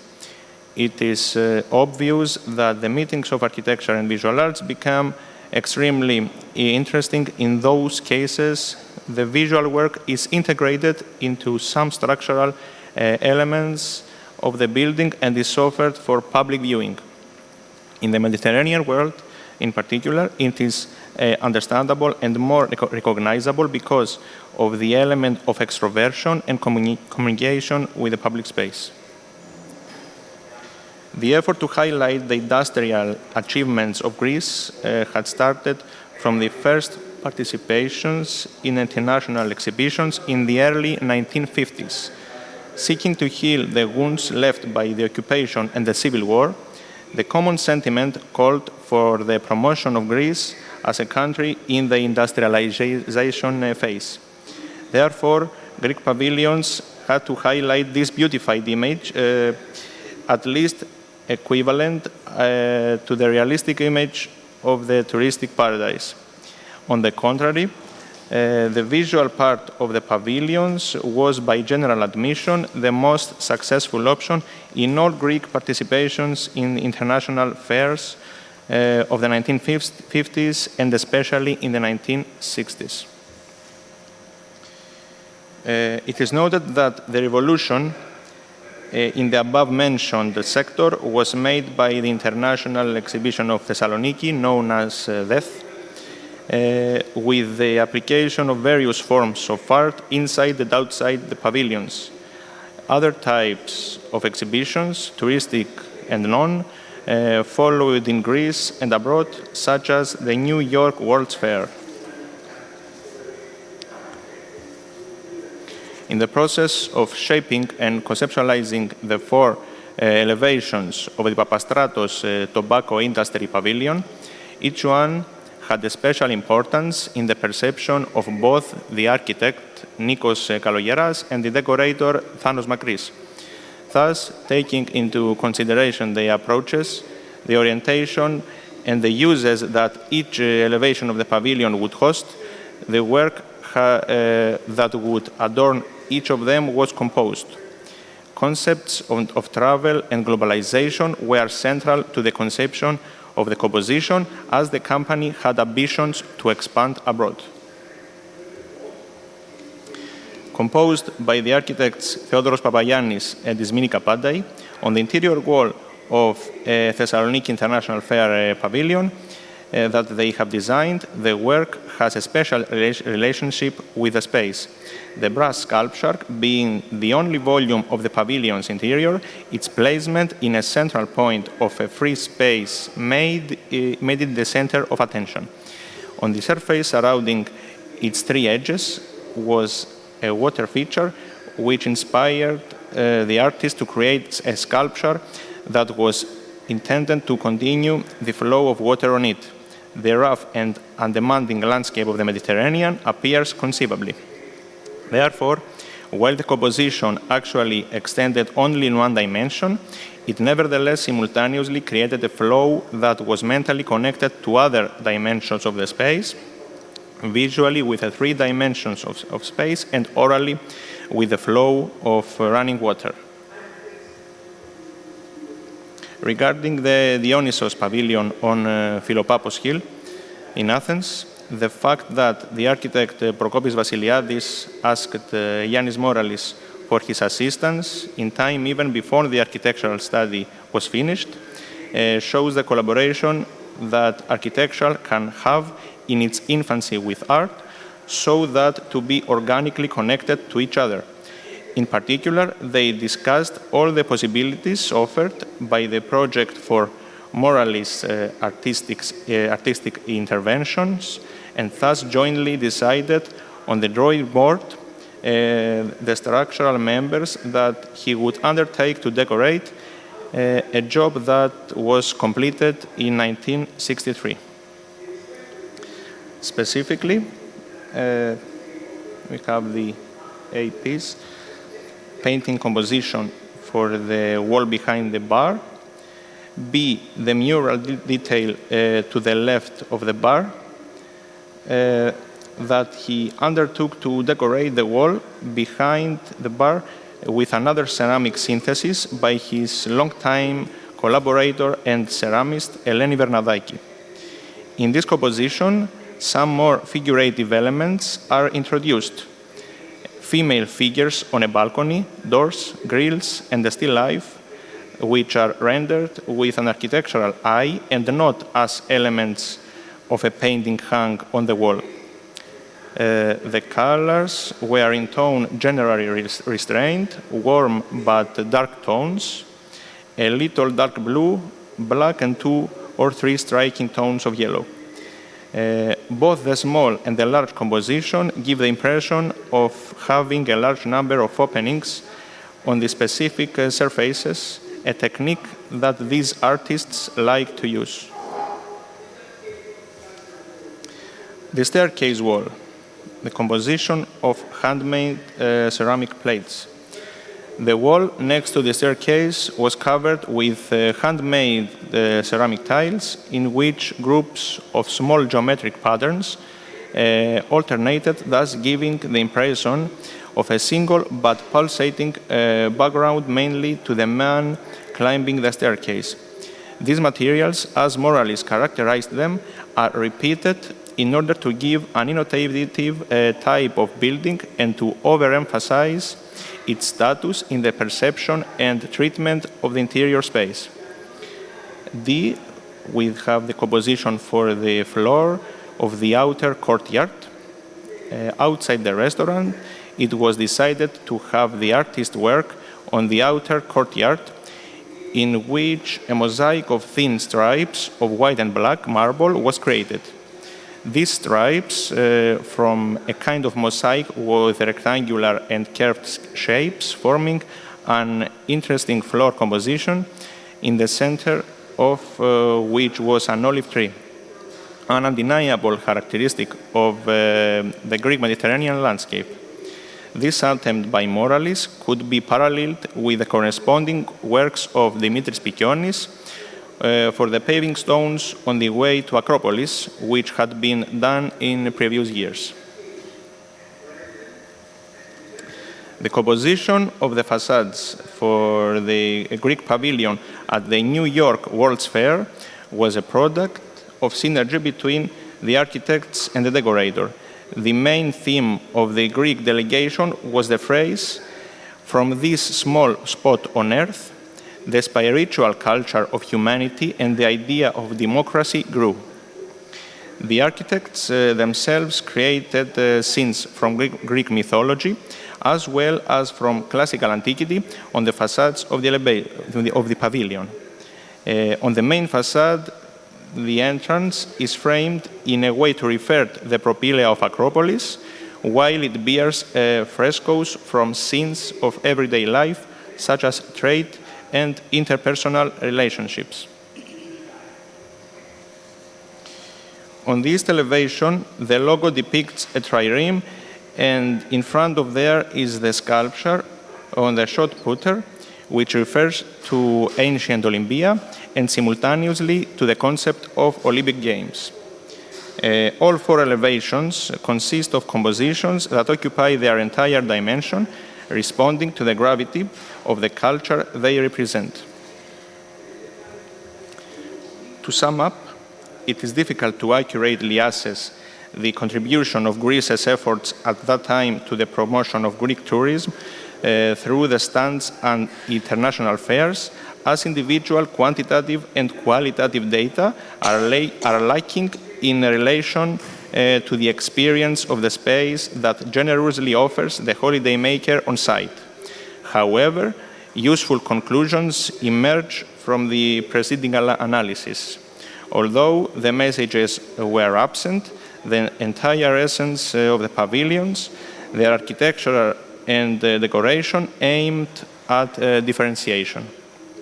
Closing, I refer to Michalis Katsourakis, an active expert in the field of posters for international fairs, by quoting his words, "The promotion of Greece was based on visual messages."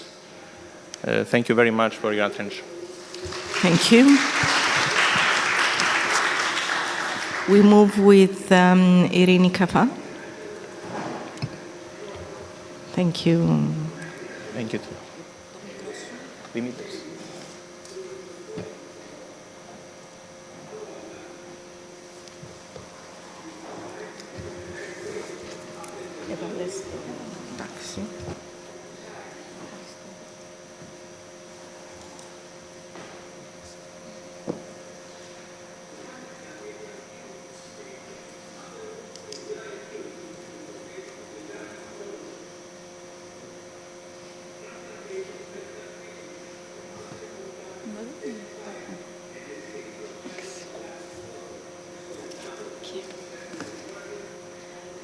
Good morning. In this talk, we will explore themes on protecting cultural heritage. Okay. Yeah. Good morning. In this talk, we will explore themes on protecting cultural heritage and tolerance between communities in conflict-affected areas. Many may know that international laws protecting human rights and cultural heritage emerged after world wars in response to widespread destruction. Despite these laws protecting human rights and cultural heritage during conflicts remains a complex challenge. Opposing sides often neglect the safety of civilians and their cultural properties. Cultural heritage has been a target of warfare for centuries, and the phrase "under siege" is often linked to weakened tolerance. Today, a huge range of topics are linked to heritage. My research focuses on memory, identity, tolerance, and critical care, examining the possibilities that careful regeneration of heritage can offer for reaffirming identity and fostering tolerance between communities in deep conflict. Memory is how we connect our past to the present. It's more just than stored information, but rather an understanding of ourselves and our surroundings that gives us a sense of continuity and belonging. There are two types: individual memory, which is our personal experiences, and collective memory, which is shared by groups of people across time, culture, and race. The term memorialization refers to the preservation of memory, and material heritage plays a central role in that, acting as a mnemonic device that recalls history while reflecting current issues. Our memories shape who we are and how we see the world. Identity is a personal journey of connecting with or distancing ourselves from others. Heritage plays a role in this process, influencing how we remember our past and how we define ourselves in the present. Heritage can celebrate diversity and promote tolerance, respect, and solidarity amongst different cultures. However, heritage can also create divisions. Decisions about heritage conservation have sometimes marginalized outsiders, excluding them or treating them as others. Misinterpreting heritage can lead to viewing others as enemies while fueling violence. Heritage is a fragile resource that deserves our utmost care. Like critical care in medicine, heritage in crisis needs urgent protection. Caring for heritage requires a new understanding of our relationship with both people and the built environment. Heritage can create positive opportunities for individuals and communities by fostering tolerance and understanding amongst diverse groups.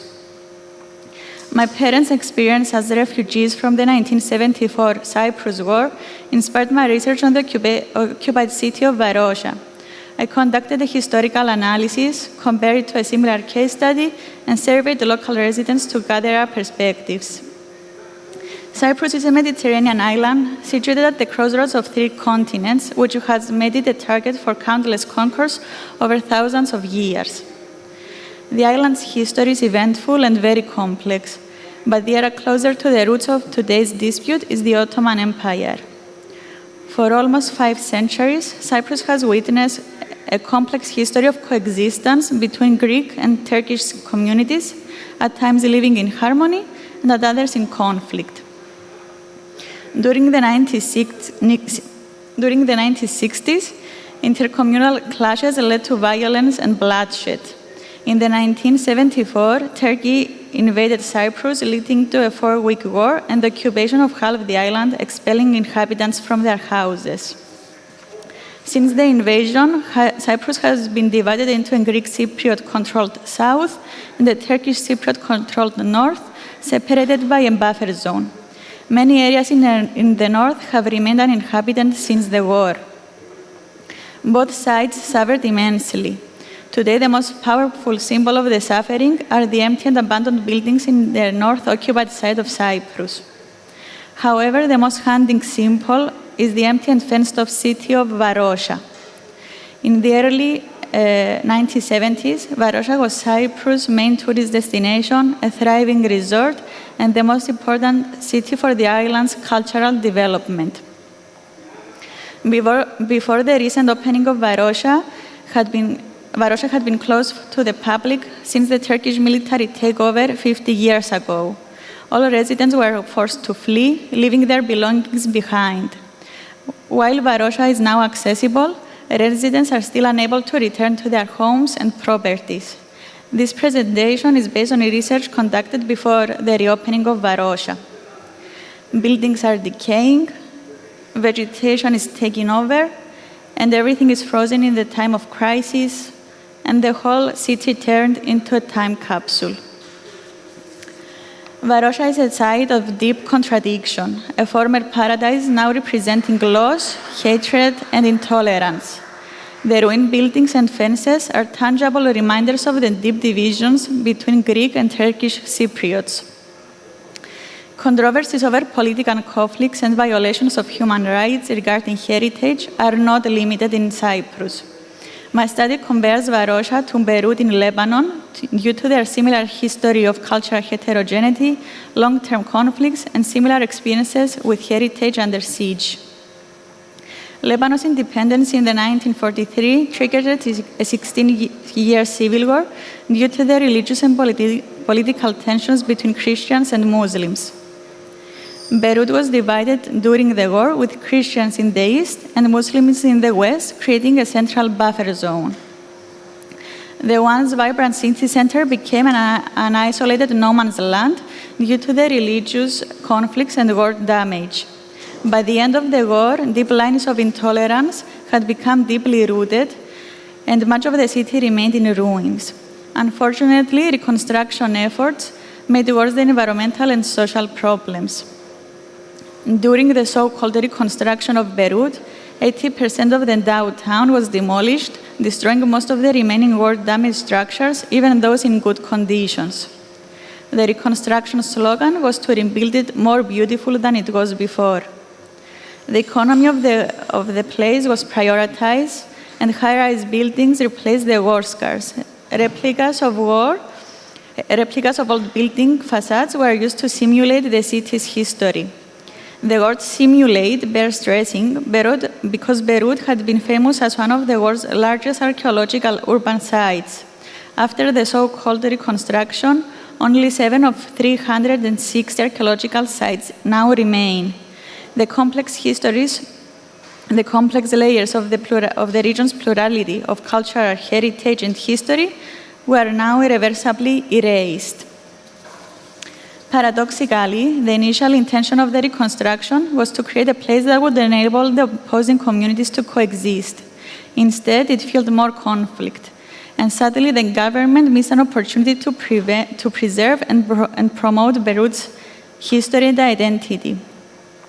The reconstruction should have prioritized preserving Beirut's historic core. However, the erasure of almost all the physical traces of its history threatens people's memory, especially that of marginalized communities. The cultural plurality evidenced by the city's heritage could have provided insights into cultural identity, tolerance, and coexistence. The so-called reconstruction ignored the past and created a fictional image of it. This concealed the need of critical care of heritage and made tolerance invisible. In short, the reconstruction of Beirut provides a negative example of treating a multi-layered culture in a post-conflict city which ignored the relationship between history and people's emotional attachment. My research focuses on contemporary local experiences in Cyprus and distributed a questionnaire to gather diverse perspectives on the island's cultural history and how those could impact current experiences. An online questionnaire was implemented, including sections on demographics, historical knowledge, and Varosha city. While a lot of responses were received, the sample was heavily skewed towards Greek Cypriots, despite the questionnaire being distributed to both parties. The online distribution may have also limited participation from older generations. The questionnaire results primarily reflect the experiences of second and third generation Greek Cypriots, allowing for an exploration of how people with limited direct memories of the war were influenced by their environment in shaping their present identity. The results indicate that the participants do not have a holistic understanding of Cyprus' history, but they are aware of the factors contributing to this lack, which were education, family, and politics. These factors were also believed to influence the conflict and Varosha's future. Many participants suggested that new objective approaches to the island's complex cultural history are now necessary. The research highlighted the need for critical of treating post-war sites, especially heritage in conflict zones. Varosha offers opportunity to foster public acknowledgement and appreciation of cultural diversity as a strength. It could become a symbol of shared histories, not just of conflict, but also of multicultural solidarity, replacing fear and loathing with tolerance and mutual respect. Participants stress the importance of acknowledging shared memories to prevent repeating mistakes. The results of this study suggest that Varosha development is crucial for future tolerance and acceptance of the other. And as the quote states, if we are going to identify ourselves by our past, we need to have an apprehension of the fullness of those past. Thank you. Thank you, Irini. Ella bude Benashir Ella.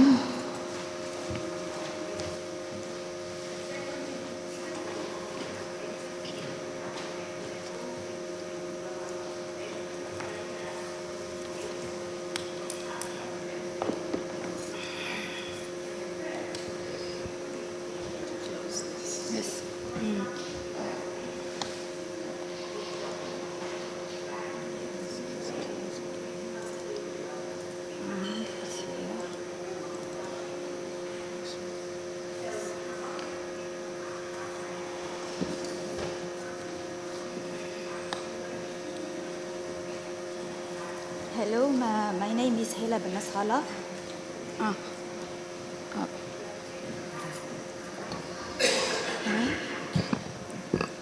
This one come. See where it's okay. It's okay.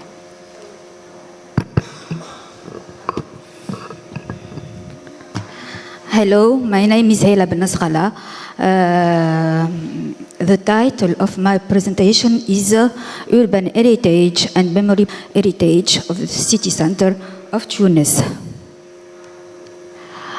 During the different periods of its history, the city of Tunis has seen different transformations that have affected its evolution and that has given rise to a new urban morphology, going from an old city, the Medina, with a unique urban form, to a modern city with a complex urban form, whose outlines have existed since 1860. After a century of urbanization, the city center has become the city's historic downtown, made up of two neighboring urban fabrics. The emergence of a new city at the beginning of the 20th century and the construction of many a real interest in innovation and architectural production known as the Victor style, marked by the search for monumentality and dominated by the Beaux-Arts style. The emergence of a new ideology marked by the modern movements of architecture that began since 1930. The city center is a genuine heritage site and a patchwork of architectural styles representing different types of buildings, varying from neoclassical to Art Nouveau, Art Deco, Arabesque, and modern style. At the end, in the middle of the 20th century, the city center represents a specific urban model with a complex urban landscape where buildings and monuments stand as signs of the past, reflecting and narrating the history of the city center. Qu'est-ce qui se passe là? Je sais pas. Non, it's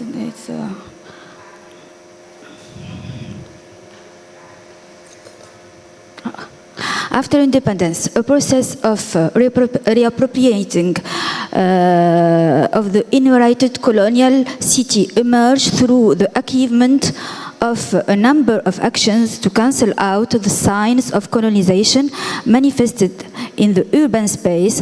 As a result, some of urban space have been redeveloped, while a number of buildings have been transformed through the conversion of their use. This process was also marked by the expansion of the movement of construction that had already begun just after the Second World War. From the 1990s onwards, a political heritage began to appear through the definition of heritage objects that even refer to the colonial period and which had long been denied.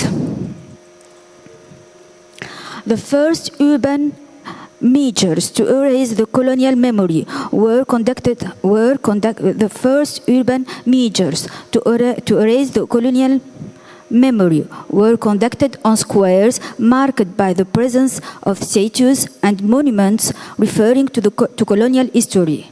several public squares have been redeveloped for this purpose. For example, the square of Jules Ferry, with its monument, which its monument is dedicated to his glory, was removed in October 1956. The avenue was been also redeveloping by planting trees in the continuity of the two existing lines.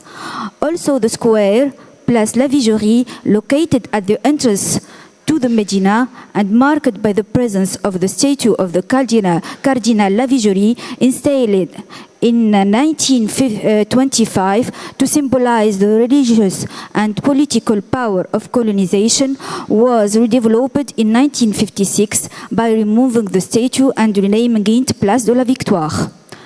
During the first period of independence, the political ambition initiated by the first president was to grant Tunisia the attributes of modernity and to give the capital a new image to emerge from underdevelopment, as he said. The city center began to undergo the construction of new buildings, such as the Hôtel du Lac, that which is quite symbolic of brutalist architecture, and the Hôtel L'Africa, the first tower of the city, and the introduction of new functions in order to mark its times and enter a new phase in the city's history, which had long been linked to the colonial period. At the same time, a number of public and private buildings have changed use. The building Les Grands Magasins, built at the beginning of the 20th century, next to the cathedral, was destroyed and replaced by a building that will serve as the headquarters of the Ministry of Women's and Family Affairs. The building La Dépêche has been replaced by El Hena International Hotel. The Africa Hotel was built on the site of the Pilter House at the Avenue Habib Bourguiba. The Casino Municipal was also destroyed and replaced by a new building with a modern architectural style. From the 1990s onwards, the city center began to be transformed, making the desire to enter another phase of the modernization of the city. Two major urban projects signed the renovation of the city center, the renovation of the municipal complex in the 1990s, and the redevelopment and embellishment of the Avenue Habib Bourguiba in the 2000s. In further, new activities took place in the city center with the conversion of a number of private buildings to host new functions such as banks, travel agency, shopping area, etc. This movement has also induced the conversion of a number of buildings that have been saved from demolition and protected through rehabilitation, renovation and restoration, such as the Rossini Palace and the headquarters of a bank. Built in 1902 on the avenue of Jules Ferry, the municipal complex is an entertainment complex including the municipal theater, the Casino du Café, the Café du Casino, the casino, and also containing a winter garden and retail shops. This urban complex has also featured an hotel formerly known as the Tunisia Palace.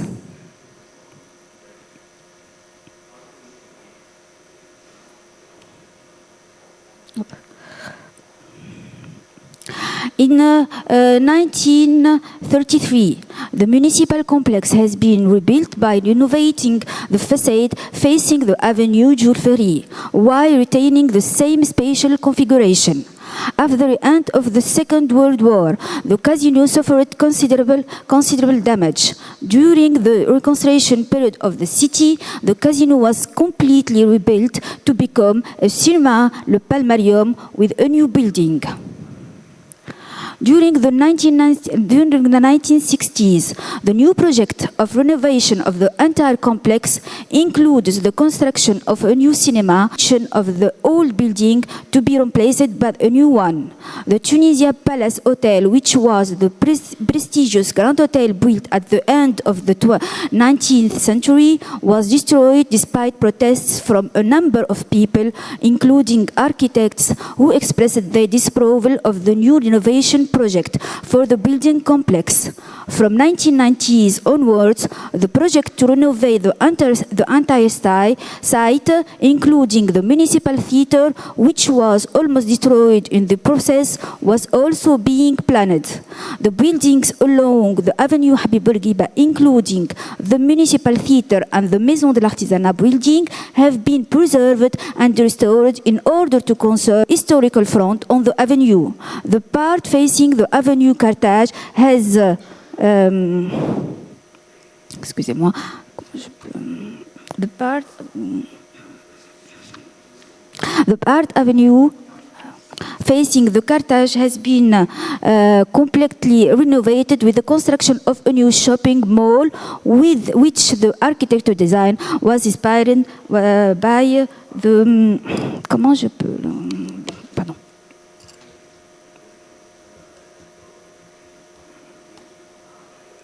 Je sais pas comment.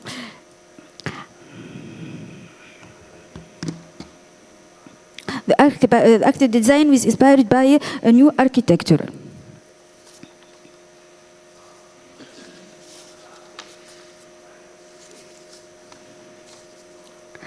Including the municipal theater and the Maison de l'Artisanat building, have been preserved and restored in order to conserve the historical front on the avenue.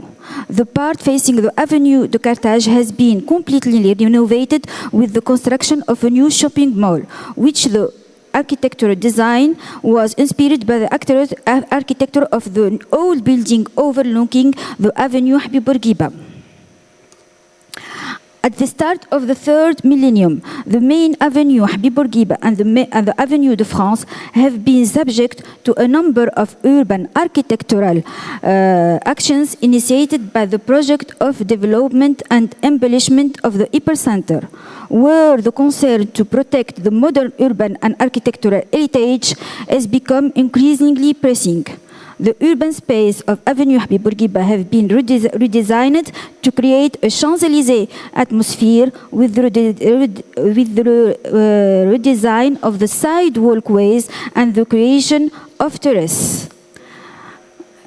The urban heritage projects also included the urban redevelopment measures of the surrounding streets to change them into pedestrian areas in order to maintain continuity with the avenues.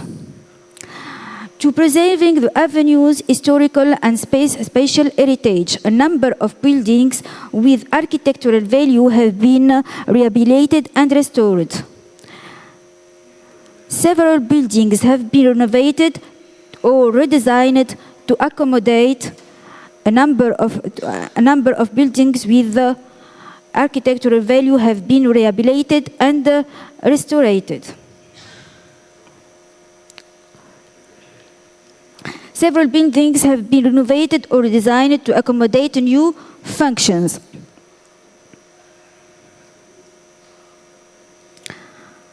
Another example of rehabilitation and renovation project is the Central Market. The Central Market in the city of Tunis, built in 1891. The Central Market, known as Funduq El Ghalla, is an important urban landmark of the city and its region during the colonial period. Representing a fine example of modern architecture in the city, the market initially consisted of a large square surrounded by an inner wall, inside which the buildings for the merchants was held. One of the buildings with Arabesque style was built in the middle of the square, while two wooden halls with tiled roofs were built on the opposite side, as can be seen from photos taken in that time. In the years following independence, other buildings were added to expand the market's capacity. At the start of this century, the Central Market, considered to be the city's first market, was being the subject of an innovation and rehabilitation project. The latest recently restored architectural treasure is the Palazzo de Zigny, built in 1908, a true architectural masterpiece marked by its eclectic style and distinctive elevation. The memory policies initiated by the colonial power were continued by the nationalist regime after independence, giving rise to new practices in order to mark the historical change, and which were motivated by the need to modify the signs of symbols of spatial hegemony of the colonial period. These memorial policies were practiced with the removal of various material or immaterial symbols of colonization and the modification of urban toponymy. The first practices taken to erase the colonial memory were planned on squares marked by the presence of statues and monuments. The Avenue Habib Bourguiba, formerly known as Avenue Jules Ferry, was the scene of this practice when it was renamed after Tunisian first president. The square Place d'Afrique, which was landscaped in the 1960s, was fitted with the first statue of President Bourguiba in 1970. It's an equestrian statue of the leader raised to commemorate the scene of his return to the country on 1st June 1955, to express the liberation, but also to create a new representation of urban space. After the political change on 7 November 1987, the new representation of authority also began to take hold in the public space through urban design. The name of the square, Place d'Afrique, was changed to Place du 7 Novembre, as the name of Avenue Habib Bourguiba could not be changed. The square was also redesigned with a monument featuring a clock, symbolizing the need to reflect the country's historical change. The square was also renovated as part of the project of development and embellishment of the avenue, with the addition of a new monument featuring a musical clock. In 2011, Place du 7 Novembre was renamed Place du 14 Janvier to honor the beginning of a new historical change following the revolution that brought down the old regime. The city's place names were also changed to reflect the changing times. In this mind, the memorial policies adopted in the post-revolutionary period followed the same pattern, renaming symbolic places and removing names from the public spaces referring to the old regime. The various urban actions, which are often representative of the memorial policy of the powers that be, illustrate the political interest of the representation of urban space, where changes in political authority can be initiated by changes in the urban landscape. The central space of the city represents the various forms of spatial hegemony applied to public space, where the nationalist power has taken over from the colonial power to achieve new forms of reappropriation of the city. For this, the political has always tried to keep an eye on this historic urban space that was reinforced with the establishment of the Ministry of the Interior on this symbolic site in a building built before the independence in 1915 and converted for this purpose, as is the case with the French embassy, which has always kept in its original location as a reminder of this memory. The various forms of reappropriation, whether political, social, or cultural, reflect memory policies in which the constant use of the past, both in its memory dimension and in its forgetting dimension, is to be an essential part of the collective memory. Here we can deduce that the urban policies adopted for the urban heritage of the city center are a result of the political desire to renovate the urban space by holding new equipment and constructing new buildings with new modernist architectural style. These policies are also oscillating between identity and modernity, occidentalization and authenticity, and are incorporating new notions and attitudes for an urban heritage that has long been denied. For the most part, these urban politics are the result of memory politics based on the desire to reappropriate the city through spatial hegemony and reinvention of the heritage issue. These different visions of the city center reflects a superposition of space and times that ensure the transition from the symbols of colonization to those of the modernization, and induce plural interaction results as plural interactions resulting as much from exchanges and evolutions as from the sign of domination. Thank you for your attention. Thank you very much. The next presenter, Mr. Menuer, sent us a message that he cannot be with us due to visa problems. So we are continuing with Darmanin and Dreyfus and Gonzi. I'm sorry if I don't pronounce it well. From self-government to post-independence. Thank you.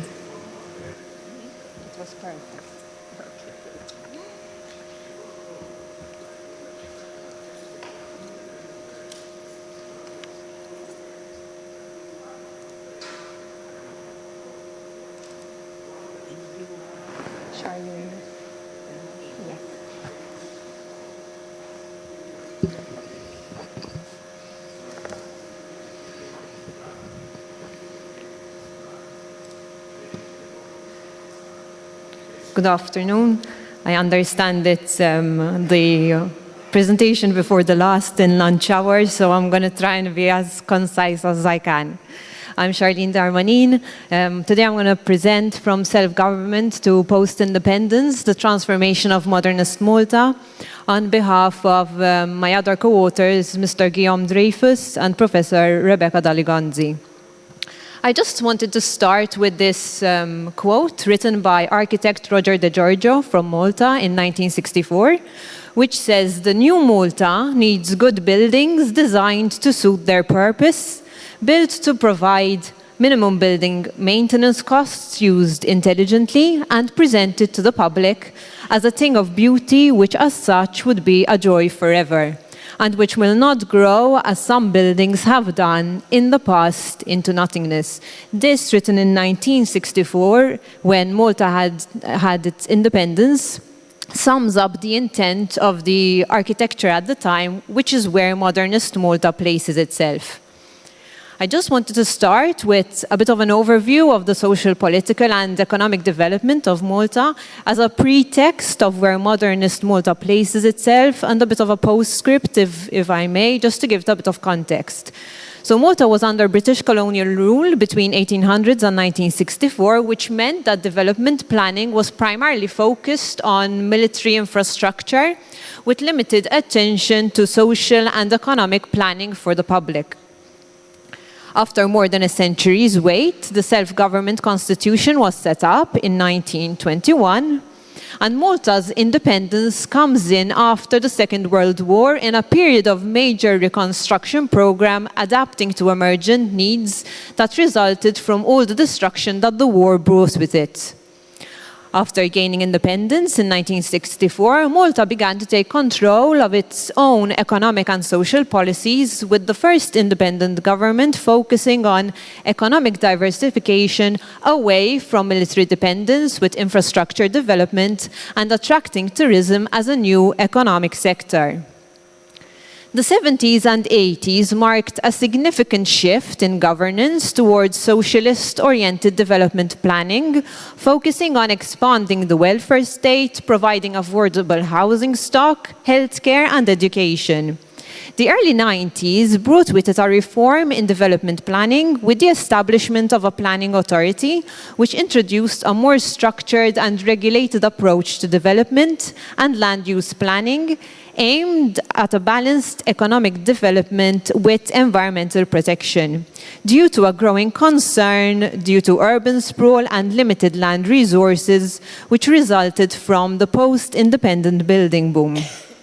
Malta's built-up area went from 4% in 1960s to 18% in the 2000s, with Malta being described at the time as a building site on heat. It took until 2002 for the Malta Environment Planning Authority to be created with the introduction of a number of policies aimed at regulating the built environment. Construction production growth in Malta has been exponential in the last 2 decades, with a quadrupling in construction output from 2000 to 2021, the largest rate of growth in Europe.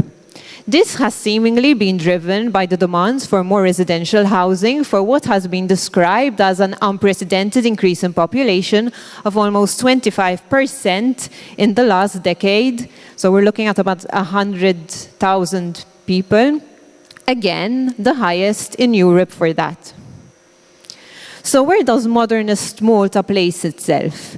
The journey to Malta's independence in 1964 witnessed an unprecedented building boom with opportunities for experimentation and innovation, which the local scene was not yet ready for immediately after the war. In the search of an architectural identity to reflect Malta's newly found independent state, contemporary structures started to spec a new horizon, irreversibly transforming the island with the beginnings of urban sprawl. The first manifestations of modernist Malta was exhibited in the late 1950s, early 60s, pushing a new modern and progressive society through new construction requirements for private and social housing, schools, factories, and road infrastructure. With the modernist architects' concern for a healthier living environment, during a time of renewed interest in local climate conditions, innovative architectural designs started to respond to the immediate context at the micro and the macro scale. So what we've done as part of the study is collected 61 modernist buildings in Malta, constructed between 1926 and 1979, which actually most of Malta's modernist buildings, and mapped them out into exercises. The first was to map different typologies of buildings in relation to the date of construction, economic drivers, and policies at the time. We're looking at 13 industrial buildings, 19 residential buildings, 7 religious buildings, 13 education, 8 tourism, and 3 master plans. The second exercise mapped the different building typologies in relation to the location of construction. The trends that we started to see was that flourishing tourism industry post-independence meant that prime coastal and landscape areas were committed to new hospitality buildings, reshaping the island and changing the very character that the industry attracted. We see a number of schools which were constructed to encourage the implementation of the Compulsory Education Act in 1946. And we see a number of villas which were mostly located within the northern harbour and western area of Malta committed on virgin land. These areas usually attributed with a higher social class. Some of these case studies are going to be presented today to understand the management of change during modernist Malta in relation to current needs and the current management of change. So tourism during this modernist period was an important economic driver, with prime coastal sites being committed to hotels, one of these being Paradise Bay Hotel. The footprint of the original hotel was significantly increased, more than double, in the 80s. During this time, we see a shift from mass tourism to quality tourism, which was believed to be more profitable and sustainable by the authorities at the time, with more grandeur hotels being built on larger portions of land, with higher energy and water consumption, resulting in even more environmental destruction. Today, we're seeing again a shift back to mass tourism with Paradise Bay Hotel in 2017 seeking to extend the hotel by another 2 stories to create an additional 120 rooms due to a new policy regulating hotel heights, which allow an additional 2 stories over and above what is allowed in local plans. Paradise Bay is not the only one to undergo extensive remodeling, leaving the modernist design completely unrecognizable. The same could be said for Cavalieri Hotel, which you're seeing in the image, again on a prime coastal site, and Salini Bay Hotel.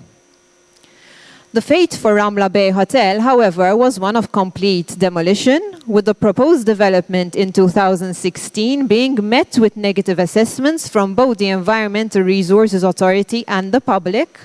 The first permit included for the modernist structure to be retained. However, by 2021, we see the original 45 apartments being replaced completely with a significantly extended footprint. Halland Hotel also suffered the same fate. The site was committed to virgin land in the late 60s, with significant urban sprawl since then has been induced.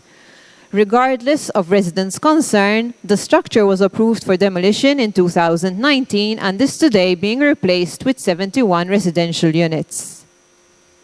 We see a number of modernist villas, generally located largely in the landscape of Malta, which may have been acceptable in small amounts, however, cumulatively have ruined large tracts of precious land and have given way to the construction of many more others, unfortunately not in the same well-mannered aesthetics.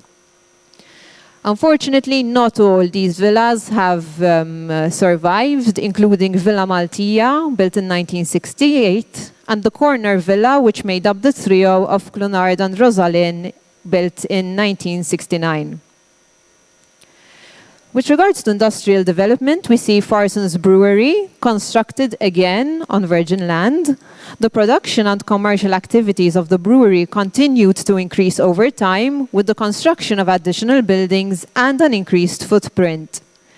The zone was also designated to further industrial development, leading to the exponential uptake of land, not only horizontally, but most recently also vertically, due to changes in policy pertaining to the floor area ratio, which allow for developers to now build twice the height stipulated by the local plan. Unfortunately, the Sea Malta building did not have the same fate as Farson's Brewery, which has very recently been restored. The planning authority approved this building for demolition in 2017 without even engaging an architect to inspect the site. A court hearing found that the planning authority had illegally allowed the property to be demolished and disregarded the law. By the time that this building was stopped from being demolished, only the facade had been retained. A similar case of this is the primary school of Ala, with more than half of the school demolished to make way for a new Institute of Tourism Studies, with the approval of this demolition being attributed to possible political pressures. Schools built in the 50s and 60s were consciously designed as modernist structures, breaking away from the traditional insular block to create flexible and informal arrangements with natural light and particular attention to the relationship between external and internal circulation spaces. In this case, this has been completely lost. A number of modernist buildings were also built within heritage context sites. We see All Souls Church, which was constructed in close proximity to Neolithic temples, which is where it seeks inspiration from. And the Dolmen Resort Hotel was designed around megalithic remains of a temple excavated in 1920. Both modernist structures, while incorporating the historic remains within their own grandeur, had an effect on the historic context and surroundings. Nowadays, these properties are found to lie within the protected buffer zones of these archaeological sites, which would instill hope that these contexts would be protected. However, a recent planning control application has stirred public outcry, with this seeking to change the zoning of a vacant site in front of a modernist church, which is designed for a rural context, effectively increasing the allowable height from 2 to 3 stories, disfiguring further the original context. The advent of modernist approach to architecture brought an innovation and experimentation with the use of alternative materials such as concrete, providing to allow for lighter structures and new ways of designing for a better internal environment through the use of natural light and relationships to the external space.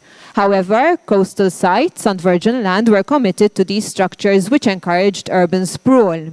This period is seemingly defined by the perils of non-planning with no governance on where to construct buildings or how, with very few buildings being constructed in the modernist style, with a push for plain construction with faster turnaround times. Modernist structures in Malta are still generally undervalued. A preliminary study by one of the authors asks the public whether 2 modernist-style buildings should be protected. Results show that there is a neutral agreement for the protection of the residential villas. It is interesting to note, however, that there is a general disposition for the agreement to protect the Farsons Brewery, an industrial development, which has recently undergone a restoration campaign, with the public possibly making a connection between the conservation exercise and its value. So lessons learned from the possibility of better quality of design and architecture of the modernist approach have not been absorbed, with buildings of low quality and questionable architecture design still rampant to this day. Their original location is used as an excuse to demolish these buildings and construct larger structures, with ill-mannered building structures rising up in their stead. Furthermore, changes within local planning policy have continued to give way to the uncontrollable urban sprawl across the island. History seems to be repeating itself with another building boom, with one major contrast. It is now happening under the regime of planning policy, design codes, and planning authorities. Has this now become an issue of bad governance?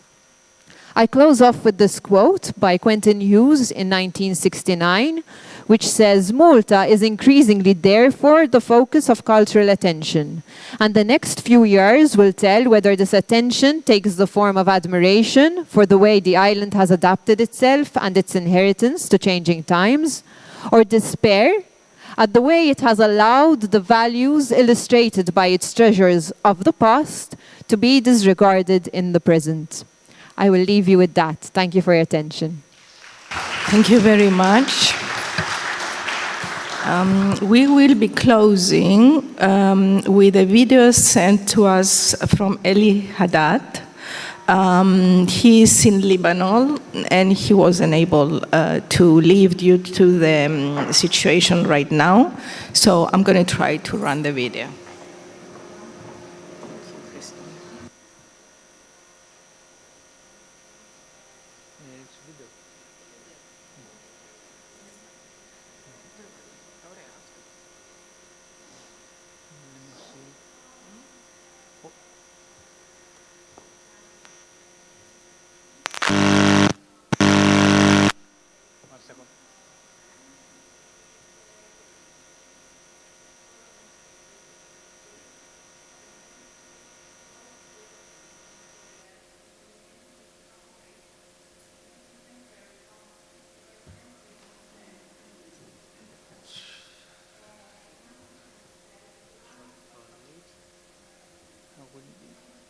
Ready in a few seconds. Okay.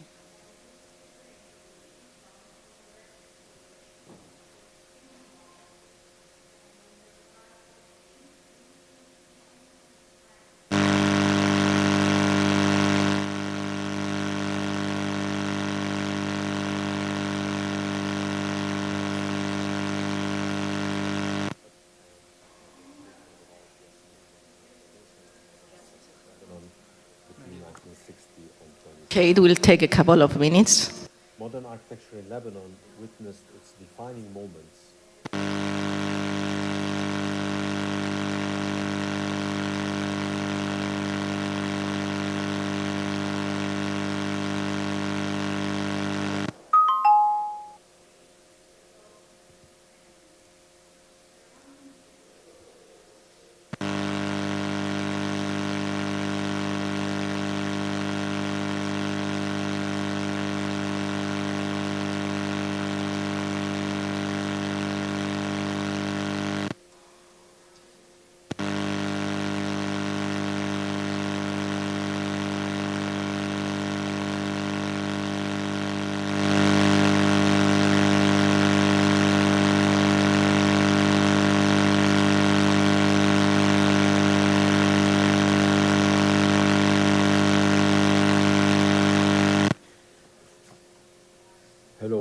is Eli Haddad, and my presentation is about the assimilation and transformation of modern architecture in Lebanon between 1960 and 2020.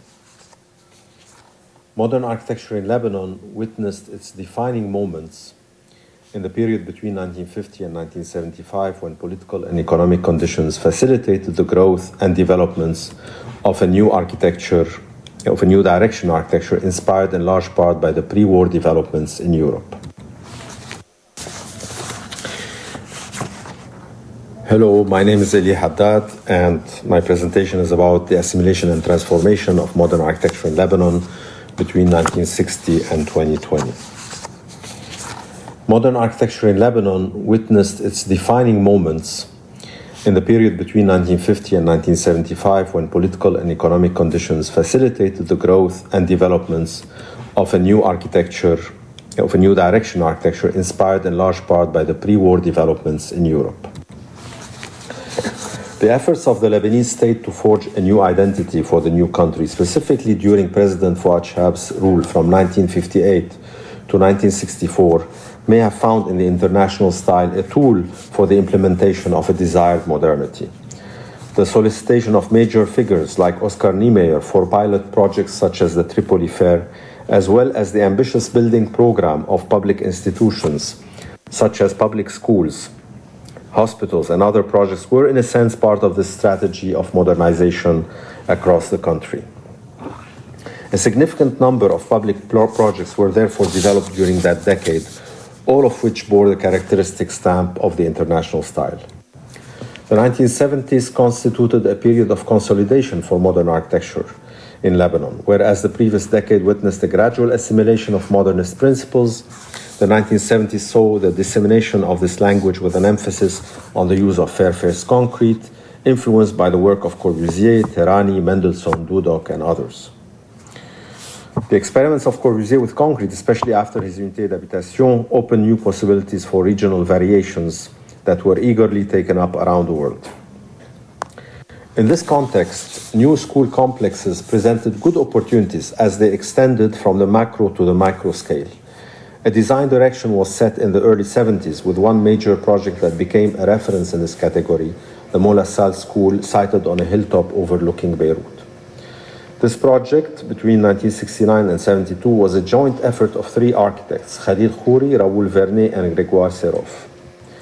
The complex was designed as a series of clusters of repetitive units that constitute the modular classroom, sited naturally on a sloping terrain with a service road running at the back to separate between pedestrian and vehicular traffic. This arrangement allowed classrooms units to have different views, eliminating the traditional corridor type arrangement and giving the whole an organic character much in tune with the 1960s experiments. The different units were all left in their natural finish, a concrete framework with concrete block infill, partly in answer to the economic constraints and partly as a response to the new aesthetic of fair-faced concrete. The Manar Resort of 1982 on the coast of Jounieh by the same Khalil Khouri is another interesting example of this cross-fertilization across the Mediterranean. A project that is clearly based on the template of the Unité d'Habitation of Marseille, yet domesticated in its context, as it does not have float on a grid of pilotis, for example, and given some notable accents like the tennis court at the rooftop and the curvilinear shape at the street level. Similar to the Unité d'Habitation, the Manar complex features residential units with double views on the mountain on the east side and to the sea on the west side. Also by Khalil Khouri, this gem of a building that was conceived for his own family business, the Interdesign Furniture Company in Beirut. Construction started shortly before the war, but was interrupted for 2 decades and finally completed in 1997. Reminiscent perhaps of Gottfried Böhm's work in Germany, the sculptural monument is composed around an atrium with a circulation path that moves from one platform to another around the central void, providing a continuous architectural experience. Raoul Vernet's Red Cross Center in Jounieh, 1973, is presented another example of this experimental approach in architecture. This project shows a masterly resolution of a complex program consisting of an amphitheater, a social center, and a medical clinic, all packed together in a compact structure on a tight parcel of land on the coastal highway. The design was partly dictated by site constraint, but also by the intention of the architect to articulate these different components in a structure that expresses the multiplicity of functions in the structure. At the same scale of the Red Cross Center, the Mosque of Aisha Bakkar, designed by Jafar Toukan, provides another example of a sensitive insertion into a dense urban context, articulated around two main elements, the entrance lobby and the double-height prayer hall. The geometric interplay of these two elements creates an intricate interior space bathing in indirect light. Architects in the Arab world were not oblivious to the important developments that occurred in the second half of the 20th century, from postmodernism to critical regionalism. One can trace several examples of what I would call an adaptive modernism in the works of Asim Salam, Jacques-Lie Gibelaire, Raoul Vernet, and Pierre Khoury. Asim Salam can be credited with attempting to develop early on a synthesis of modernism with local traditions, without lapsing into a postmodernist language of cliches. This appeared in his Khashoggi Mosque of Beirut, 1973, a building composed on a square plan within a rectangular space, where the articulation of elements bears some affinity to the work of Louis Kahn.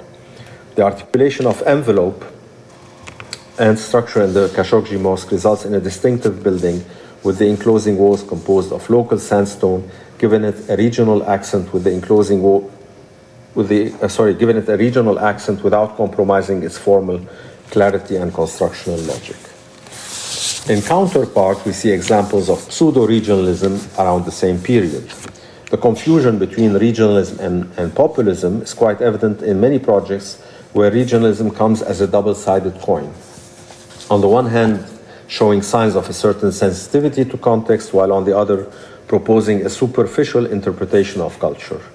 In discussing regionalism, one should thus be careful to distinguish between projects that do not resort to imitations and cliches and the more populist variations which borrow the superficial aspects while failing to develop any creative synthesis.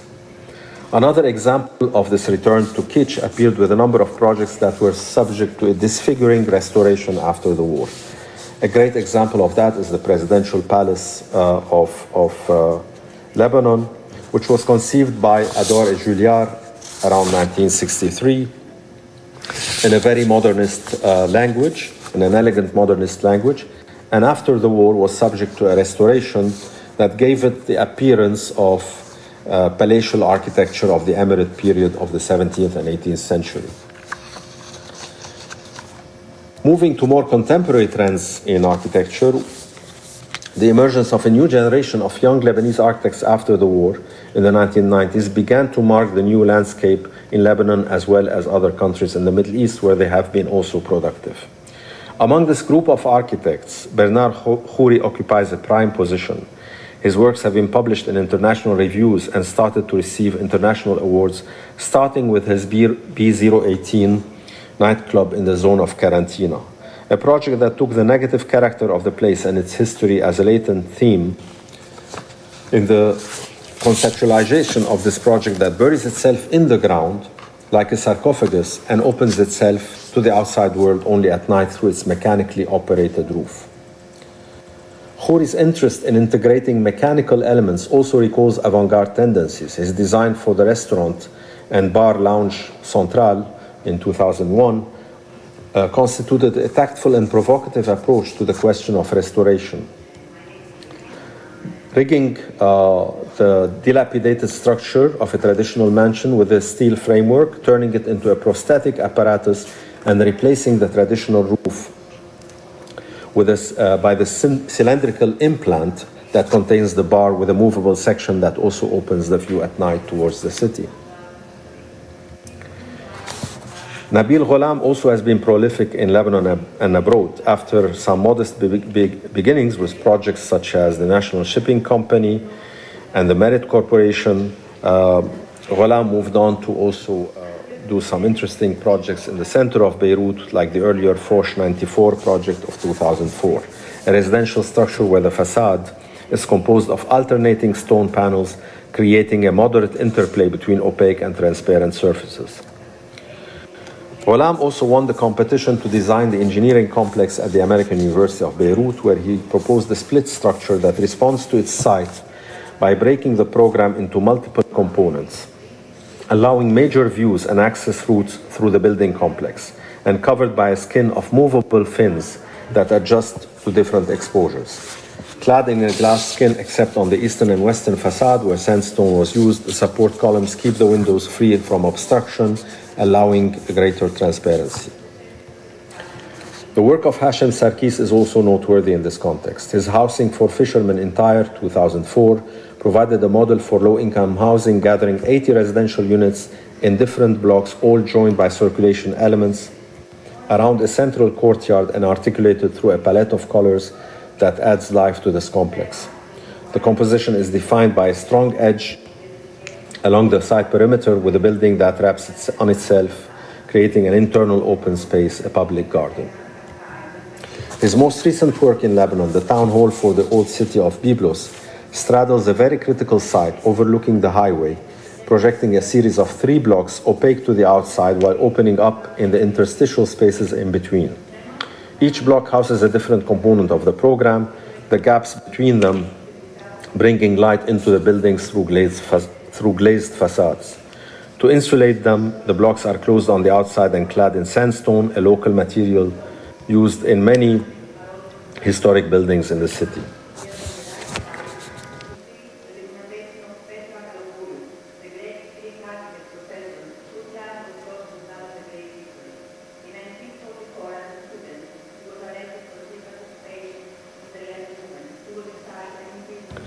Her single project in Beirut so far is the tower near the Beirut port, the Stone Garden of 2020, which escaped unscathed from the terrible explosion of the port in August 2020.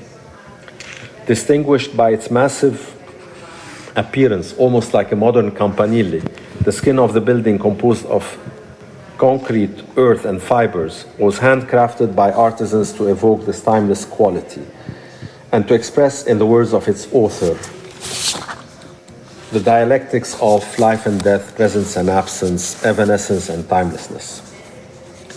I will conclude this discussion with 3 individual housing projects, all conceived and realized during the past decade in areas far from urban centers, which display in various ways a particular sensitivity to their context. In Brih, one of the villages that was heavily damaged during the Civil War, the architect Eli Abes conceived a villa, the Terraces of 2017, that basically follows the topography of the land, fashioned into a series of terraces, with the house being the last layer capping the composition at the top of the site. Designed as a U-shaped arrangement, the 2 main elements that compose the house accentuate the horizontal character and provide a platform from which to view the landscape. The house is based on a simple language, using rough stone as a base, surmounted by whitewashed concrete slabs.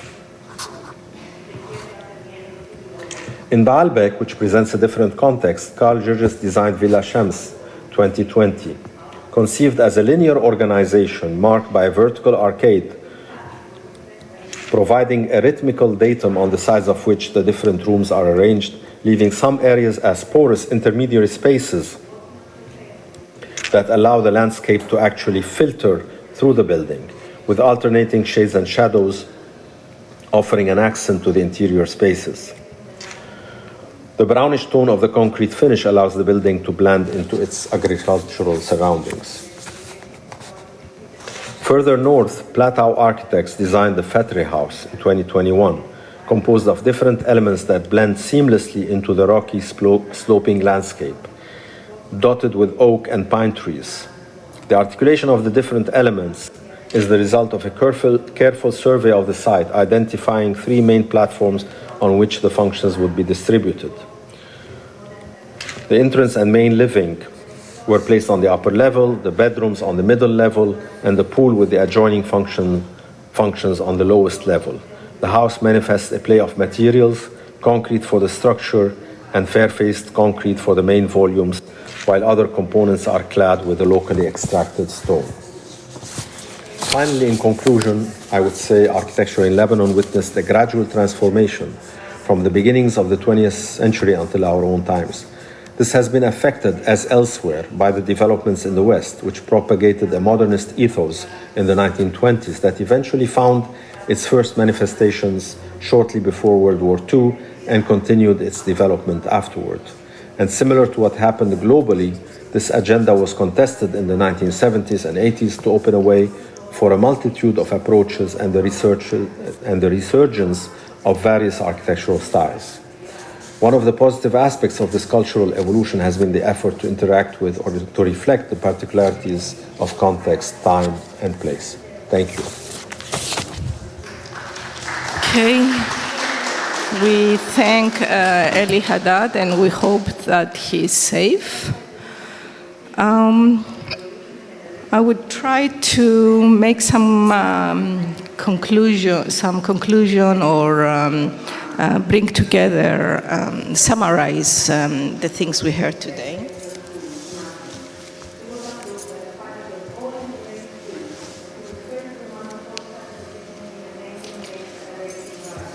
Even though the common theme, the title was contested modernities, we see how large that is, and I would actually, I try to find the common issues in some of these presentations, and I saw it in 3 different categories. The Neiva, Makado Emura presentations I would put with Checo and Morghera Stagni and Grigoriou, because they had very clear, they discussed a lot how through sports, monuments, and expos and parks, there was an effort to convey nationalistic ideology, bringing up a sense of pride and power, and see how architecture was used as a tool for political propaganda. I put also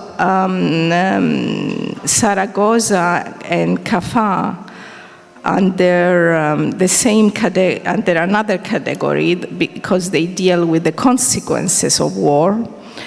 We see how, and also the issues of memory, while papers such as those of Ella Ben Nasrallah and Charlene Darmanin from Malta and Haddad in Lebanon bring other issues of identity and search for identity after colonialism. Of course, all of them have overlapping common issues, and it is very vast. Issues such as the memory and heritage comes up, identity, if I am to talk a little bit about each paper.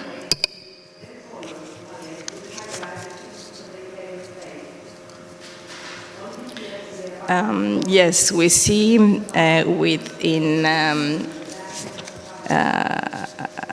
Neiva, Makado Emura, how this colonial and nationalistic ideology is coming up, and there is an erasure of the dark side of colonialism. And it's very interesting, I think, how through art and performance there is an effort in current times to bring a balance and reveal a truth about this colonial past.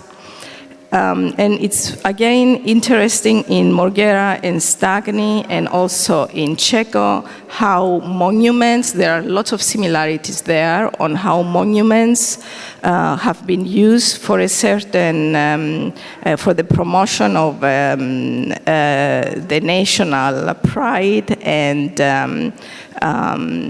fascist ideology.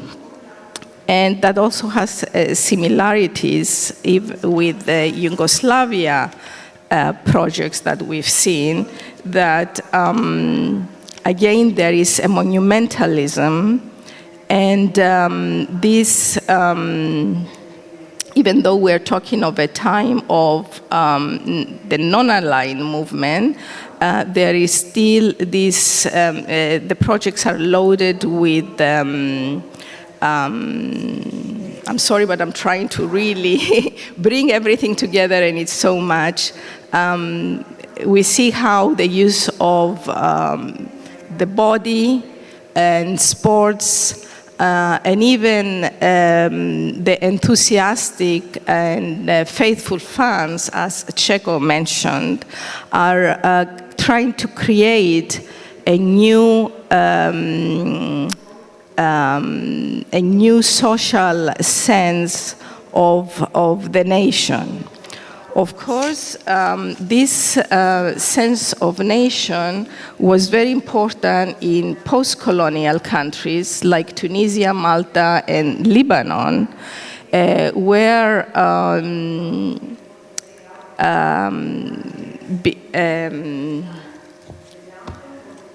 after the independence, we saw the search for the old identity, of the identity of the nation, of the culture. These countries are left with the consequences of modernization and westernization of their society and all infrastructure. And it was, and how before independence, of course, architecture was also going through the various ministries of war and culture, I'm sorry, of war and the colonies.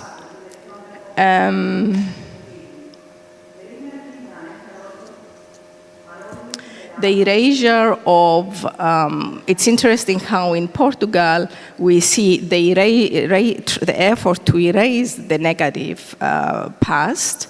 And in Tunis, for example, there is the effort of erasing the past that had to do with the colonial power. These countries, however, have something also interesting. Malta, Tunisia, and Lebanon, in the sense that while trying to find their own identity, at the same time, they engage into the modern narrative and trying to be at the level of what was considered after their independence, what was still considered to be the world of progress, and that was symbolized, of course, through the modern aesthetic. In the papers of Zaragoza and Kaffa, we see the consequences of the war and conflict, and there are issues of reconstruction, how that is done, but also how one saves this identity and as a and memory as precious concepts for the continuity of culture. And lastly, I would say that Haddad also brings a contemporary question that also relates to these issues on whether the new identity that is searched has been redefined after all.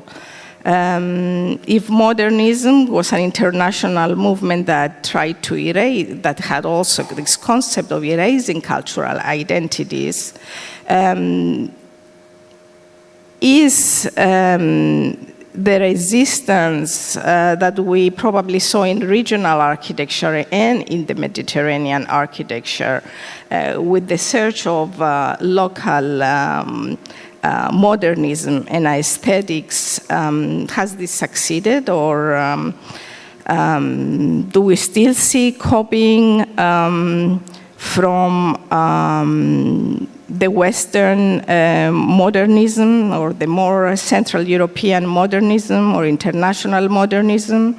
And however, he also showed projects that, very contemporary projects that bring again the stone in conjunction with very modern aesthetics. So there is still this kind of search, perhaps.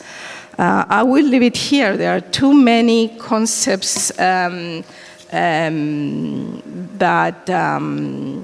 are overlapping, having, I have to say, to do with identity, memory, and how architecture is used as political propaganda in one sense, but at the same time as a tool for redefining culture. And I would open the conversation to you and to the participants, if you want to exchange some thoughts and in relating some of these projects, or if you want to discuss again some of the issues that are coming from these projects and these presentations. And I will try to coordinate. Ricardo, you want to say something, or you're...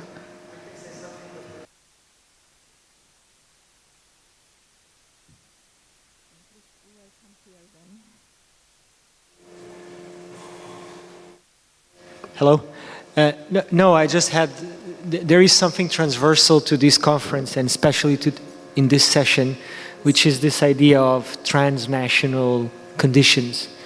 And I would just like here to leave two questions to those that are more related to things I know, which is, on one hand, Sara Saragossa and the role of this sort of pan-Arab project of the Arab Republic, and how that was relevant for this project that she presented, but also for other projects in the region.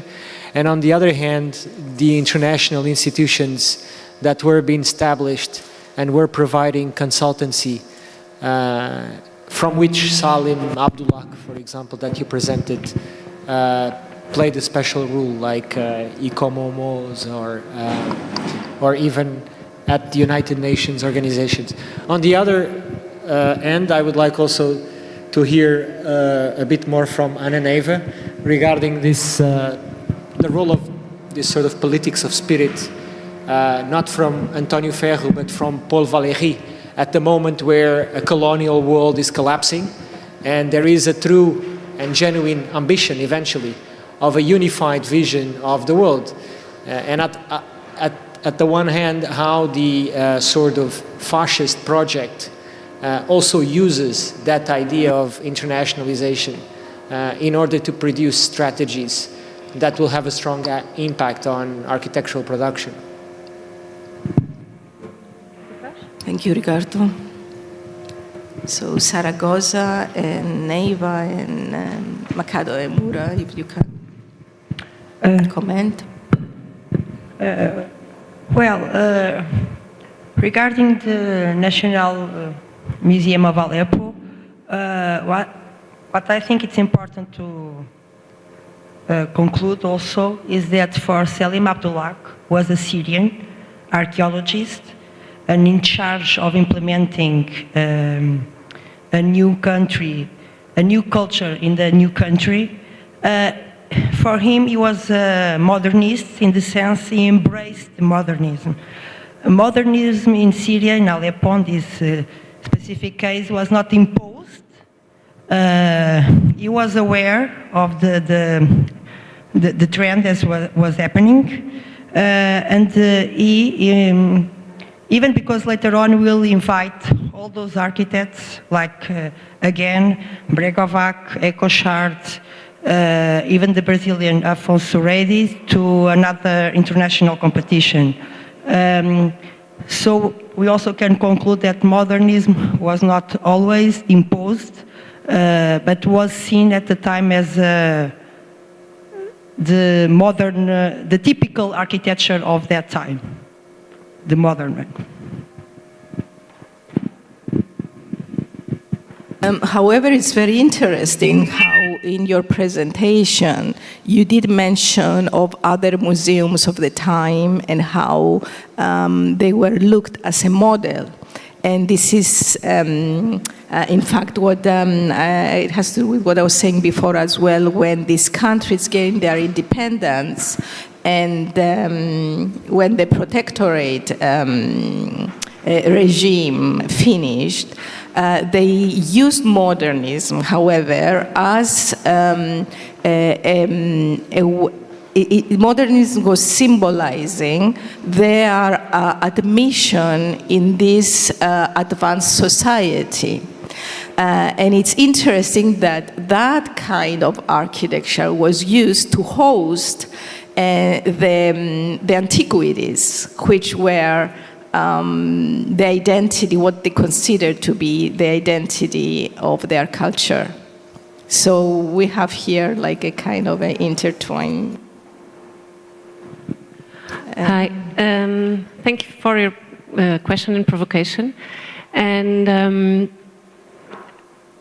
they are occurring a lot of ideas in my mind. I'll try to organize. So first is that we live in a time where the idea of nation representativity is in a crisis, but the solution probably is not that universal or that unique understanding of the world.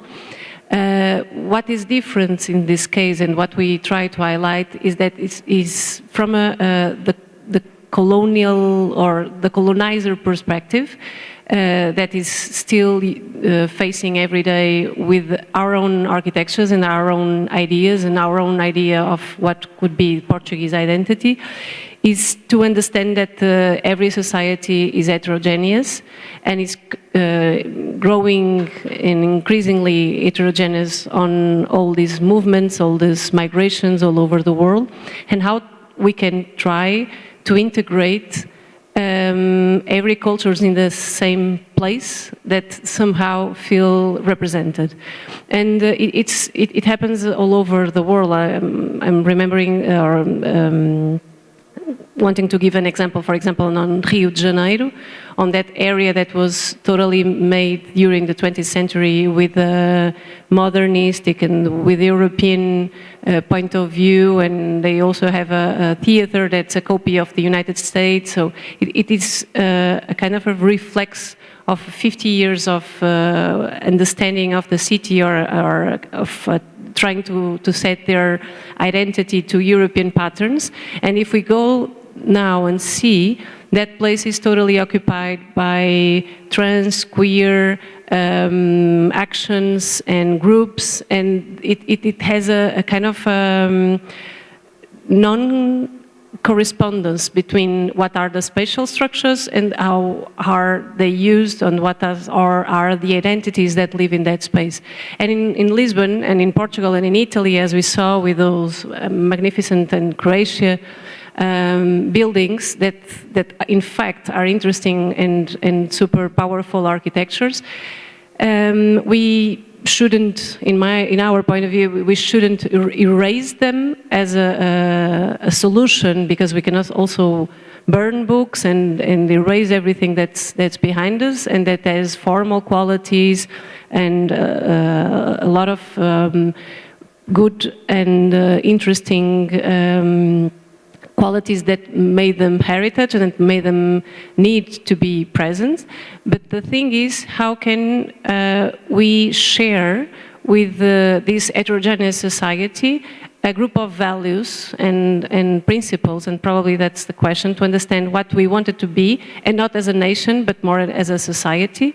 And how can we include all those voices? How can we make visible all those voices? Because even because we say, okay, it's not a fascist building anymore, it's an architectural piece, it still signifies something.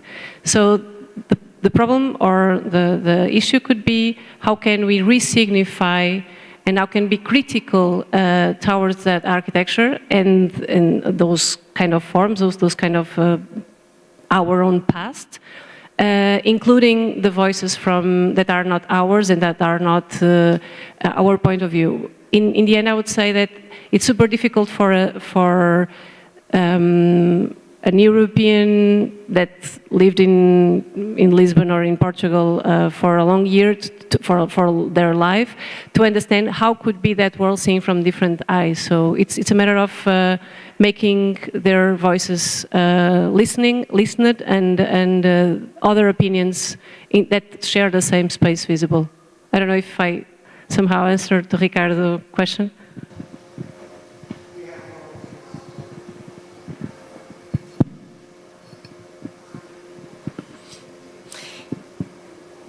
Do we have more questions?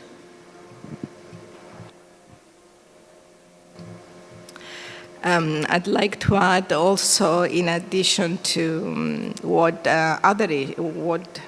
this discussion is starting again, is how important the issue of identity is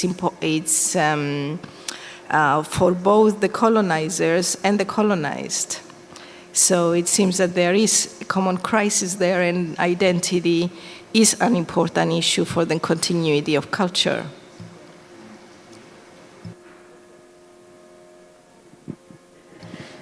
Any more questions or comments? I mean, there are some projects that are very much related, and there, of course, the larger theme.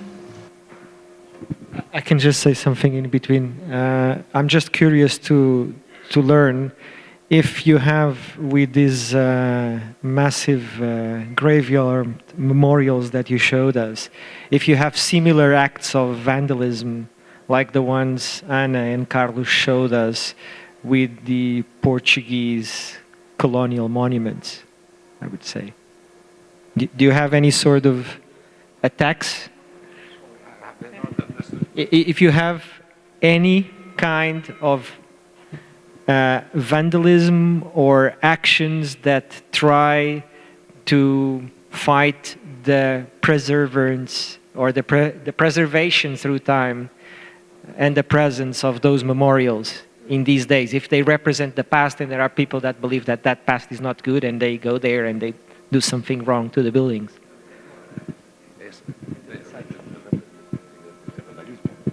Yes, it's interesting for us. It's interesting the range of point of view, different point of view of these monuments, as they were born with an idea, and now they are used with another idea.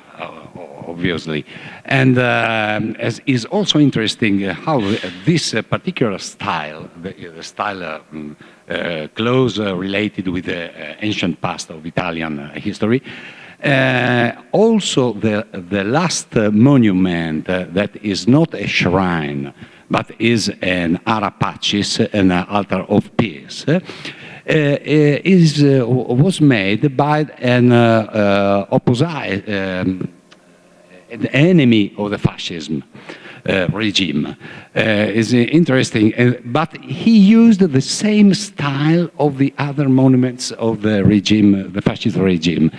And so it's an interesting different use, the same use, the use the use of the same style in different opposite contexts. In the last monument is of the 50s of the last century, and so the war was finished by 5 or 6 years. So, and he used the same style. It's interesting. And all these sites, all these monuments are today used by people who come. There are travelers who stop there, and they are living in interest in. That was exactly my question. In the case that Ana and Carlos presented, where you have this Padrão dos Descobrimentos, which is a monument on the river in Lisbon that is highly representative of the Portuguese colonial past. That monument, because it's in a city that is a touristical attraction, became a touristical point where there are people all around the world coming there. And of course, from that moment, the criticism over the meanings of that edifice increase to the point that people start targeting that object to show their disapproval. You showed us that in your, the different sites you showed us, you showed also that they became places of pilgrimage from tourists eventually, and eventually from tourists from other countries. And I'm just curious that someone that was, for example, under some sort of threat from the Italian army during Second World War, that visited these sites that eventually represent that, what sort of expression they can demonstrate if there, and I was asking if there were any cases already happening of that. We have to say that the largest shrine, the Re di Puglia, the immense staircase, is an Italian monument. Every year there are the government come here to remember the war, so it's really important. And so this allows the monument to live today as something which remember the tragedies and hope the peace. So.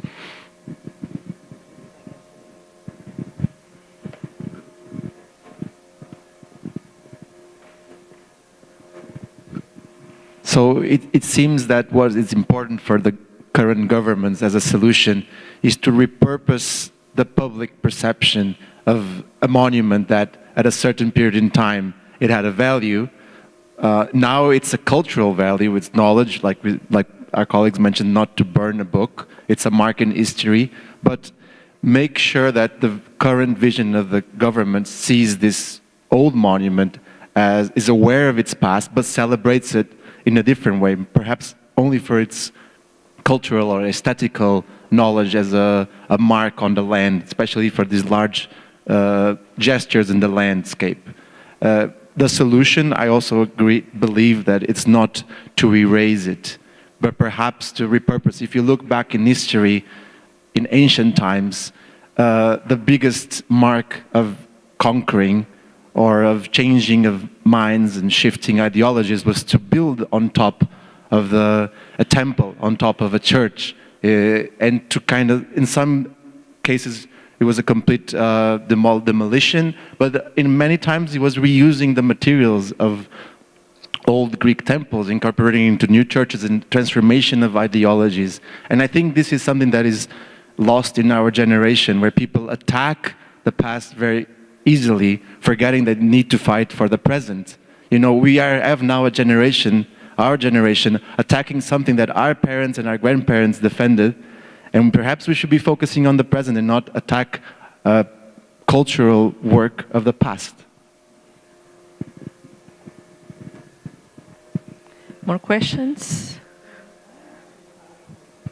I actually have a question to Grigoriou, because in this discussion of this group of people about infrastructures, because we saw also in the Checo and the Smokiera Stagni large infrastructures with a political agenda, and these expo pavilions were actually doing something similar on a different level.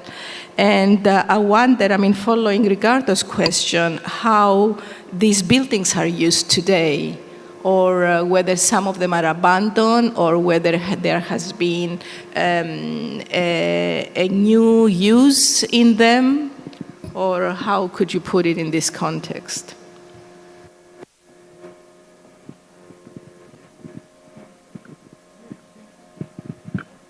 So, no,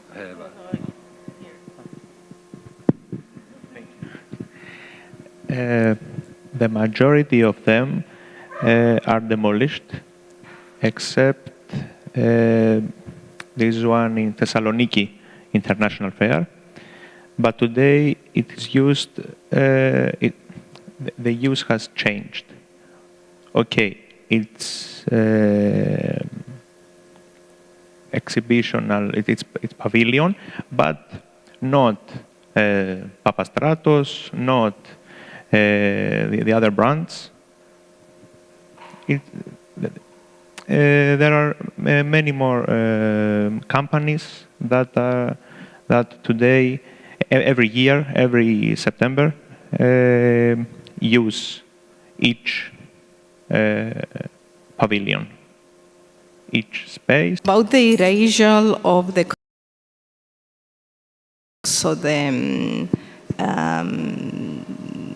paper by Hela Ben Nasrallah in the public squares. So I don't know if any comment there is on that.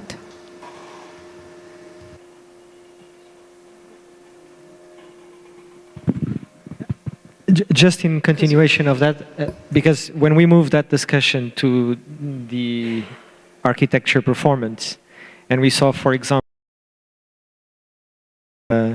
the memorials, I would say, the fact that they are detached from an urban dense area might be a reason for them to survive to all this in a certain way.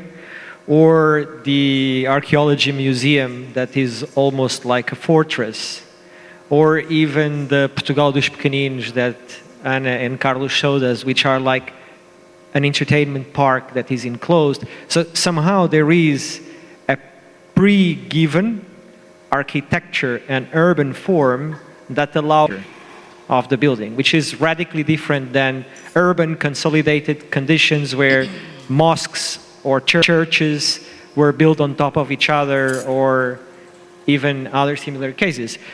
That could open a discussion regarding what is the value of architecture on, for example, questions that Ana and Carlos left here to the audience to discuss.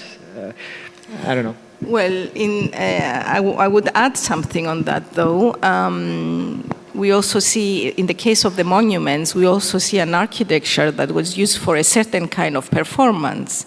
That is the parade of the fascist politicians, and there were some very strong images of that.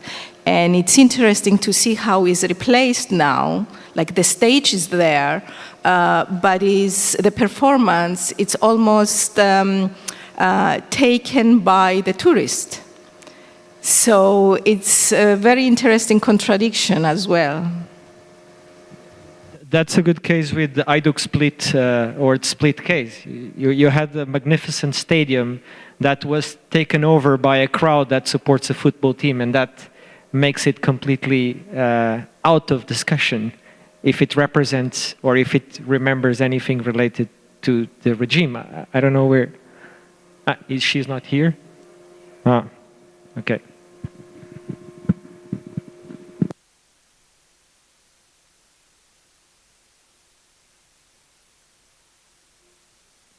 I would just, before Stella concludes, I would just like to say that after we will have the closing ceremony here.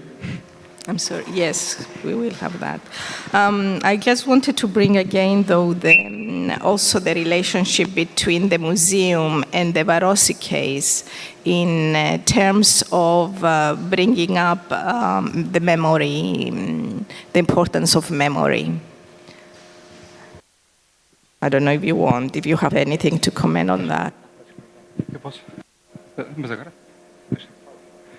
Well, I would just like to add a brief idea, which is something that has sparked through my mind as we saw the multiple presentations, which regards exactly to the autonomy of architecture, how we can actually see these incredible monuments throughout Italy and actually put ourselves in the condition of looking at them only for their architecture and not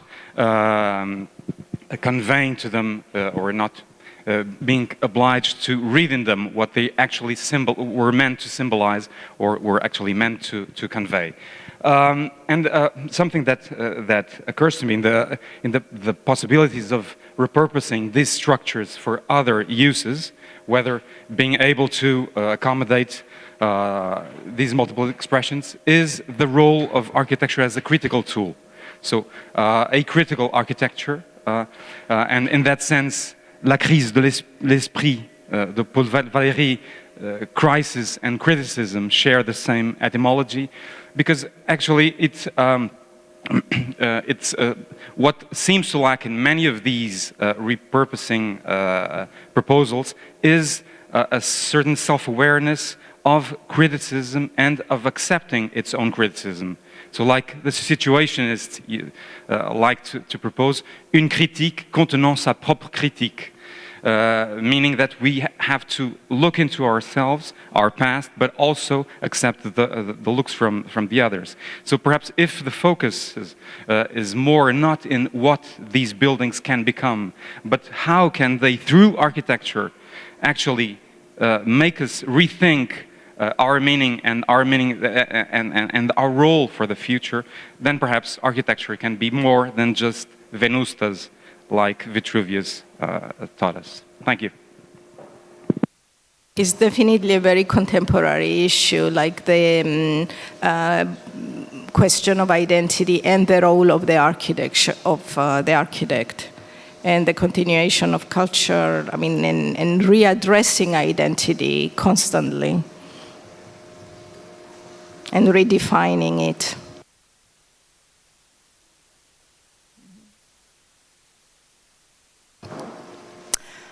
Are there any more comments? It seems the other session has finished as well. No?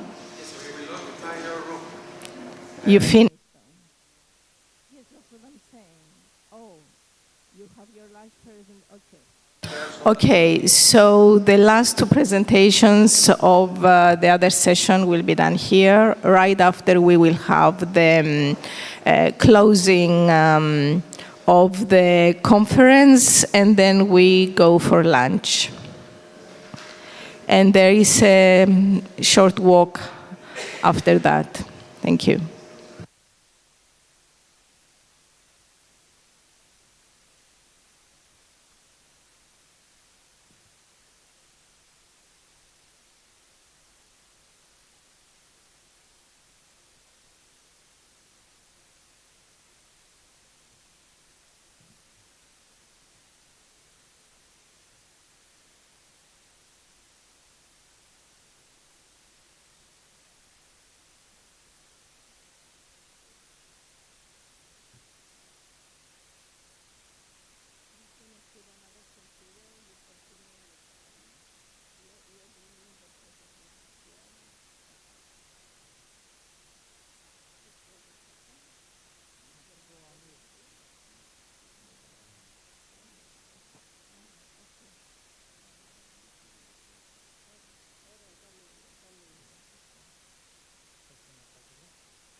Introduces himself.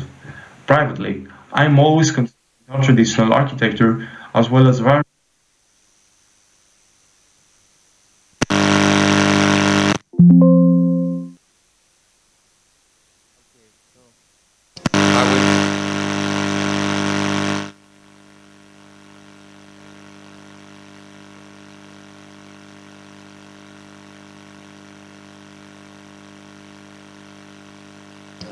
Yeah.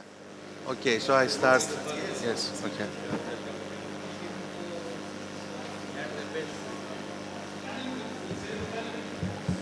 Ξεκινάω. Okay. So we continue. Can you hear? Now you hear. Alors.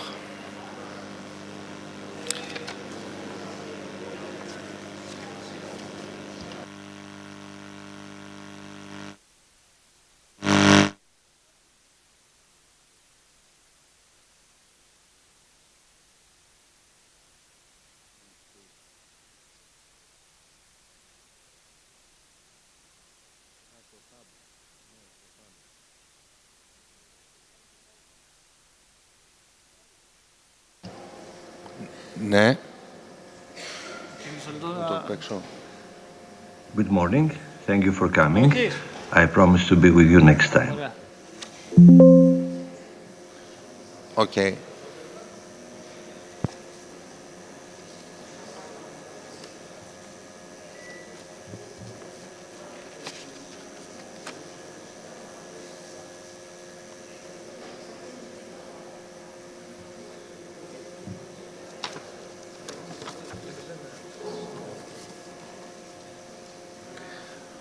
Okay, so we start with the presentation by Mr. Angelos Papageorgiou on Vasilis Charissis and the modern aspects of a neo-traditional architect.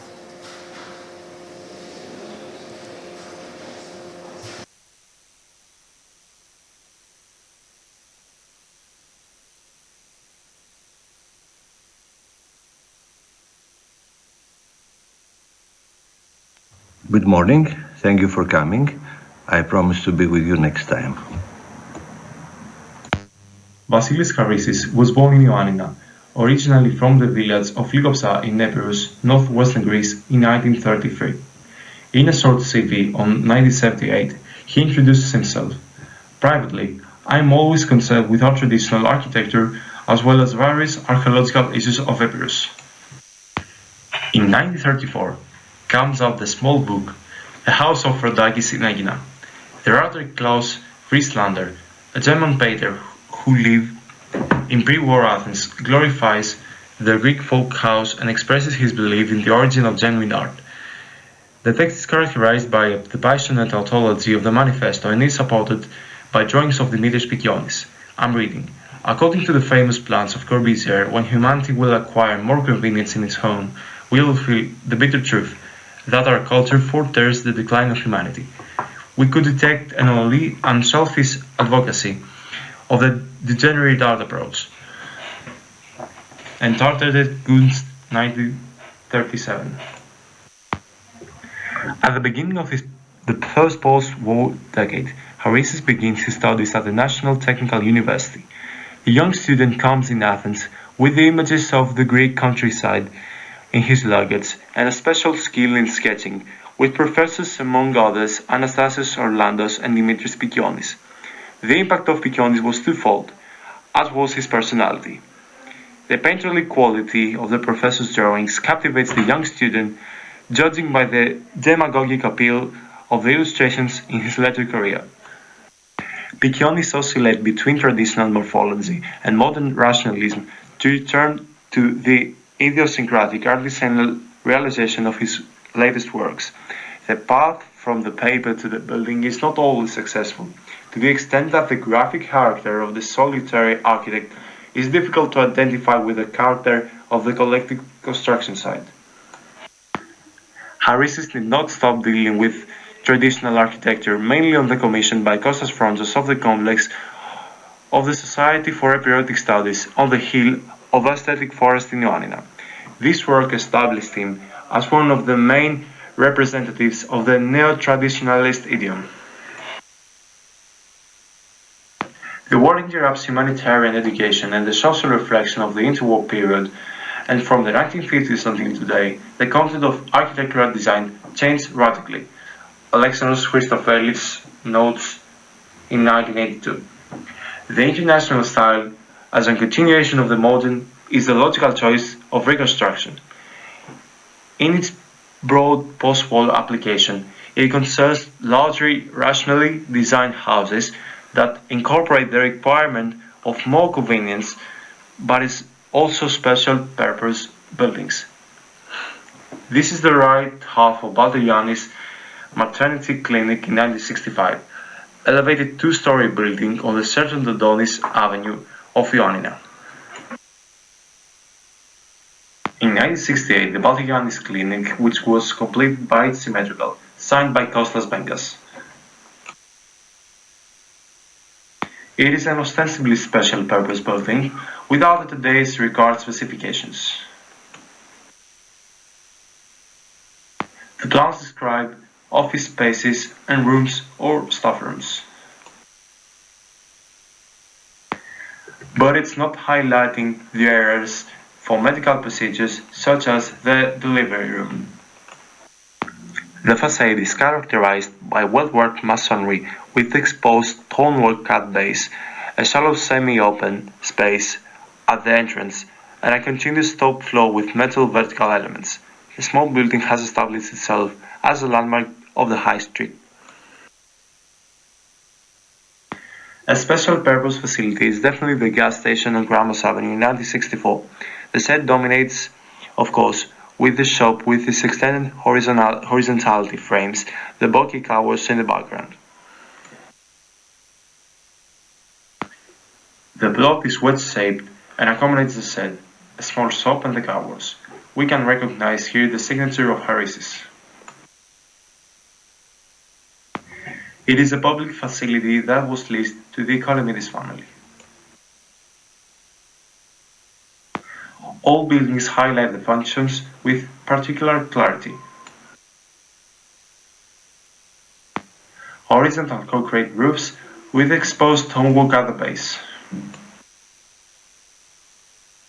The small complex is hardly recognizable behind the colorful graphic signage of the new use of the fruit supermarket.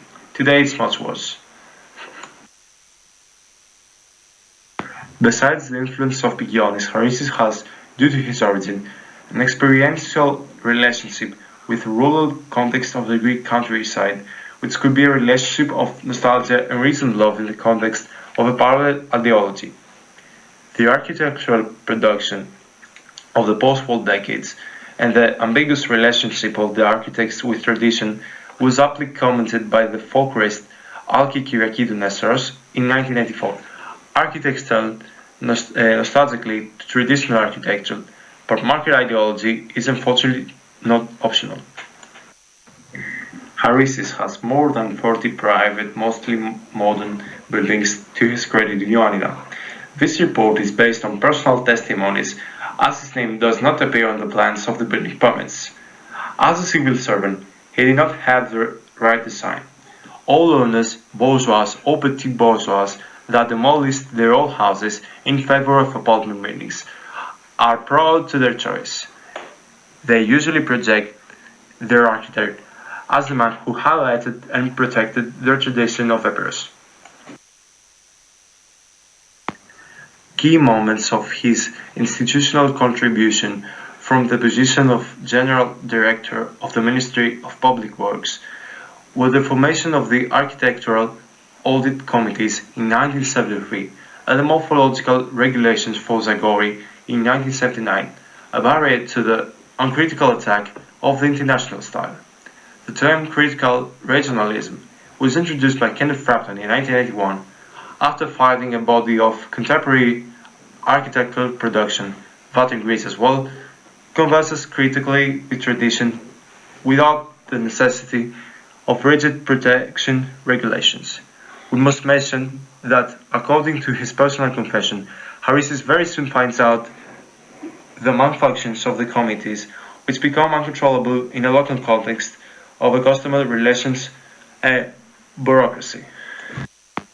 In a novel set in Caligo Street, the contemporary two-story Saint-Clair building contrasts with an iconic traditional gate of Liabe Passage. 4 shops on the ground floor, 2 residences on the first floor, modern 2-story building, a balanced configuration of the openings in sober horizontality with flat concrete roof. The interior of Liabe Passage photographed by the young architect Manuel Botbovi. Outside the protection zone, the Alexios Hotel was designed at the limits of today's historic center, opposite of the city's small grove. 2 stories in 1967, 4 stories today, with ground floor strip of shops in retreat.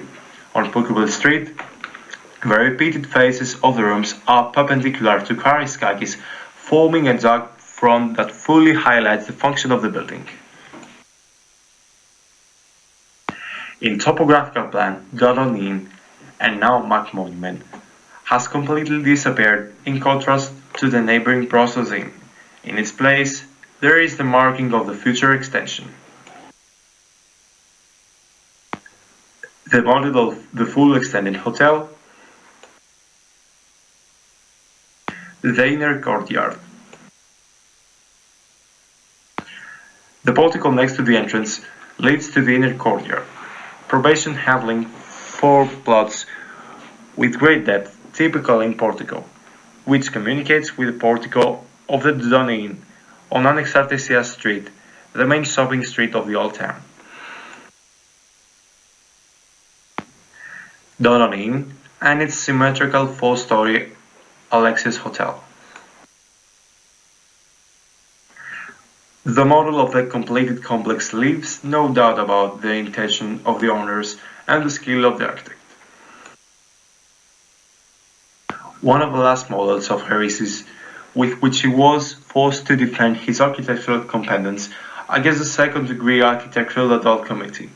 The study on the Rizares Politia complex was rejected in the first instance as postmodern.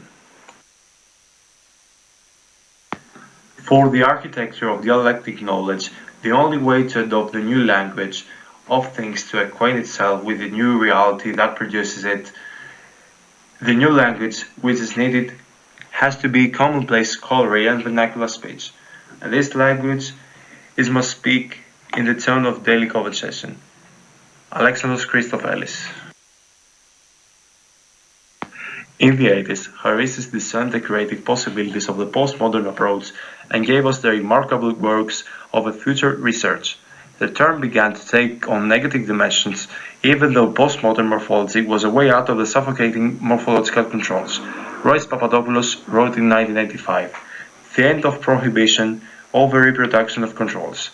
Whereas until then, the pan-empire of the international study imposed an idiosyncratic morphological orthodoxy, a gradual reversal is taking place, resulting in morphological liberty. In the case of Greece, the end of ideological bans coincided with tightening of regulations. The postmodern, as an iconography of tradition, was indeed a daily practice solution. Thank you.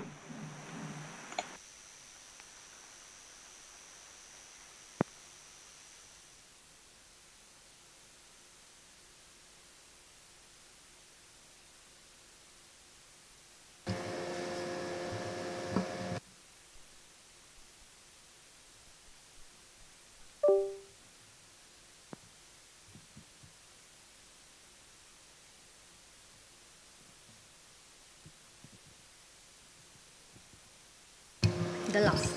So yes, that's what I wanted to say.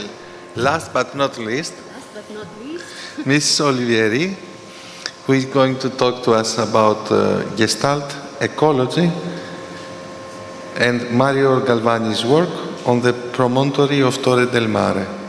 Yes, but I think I need a help because it's...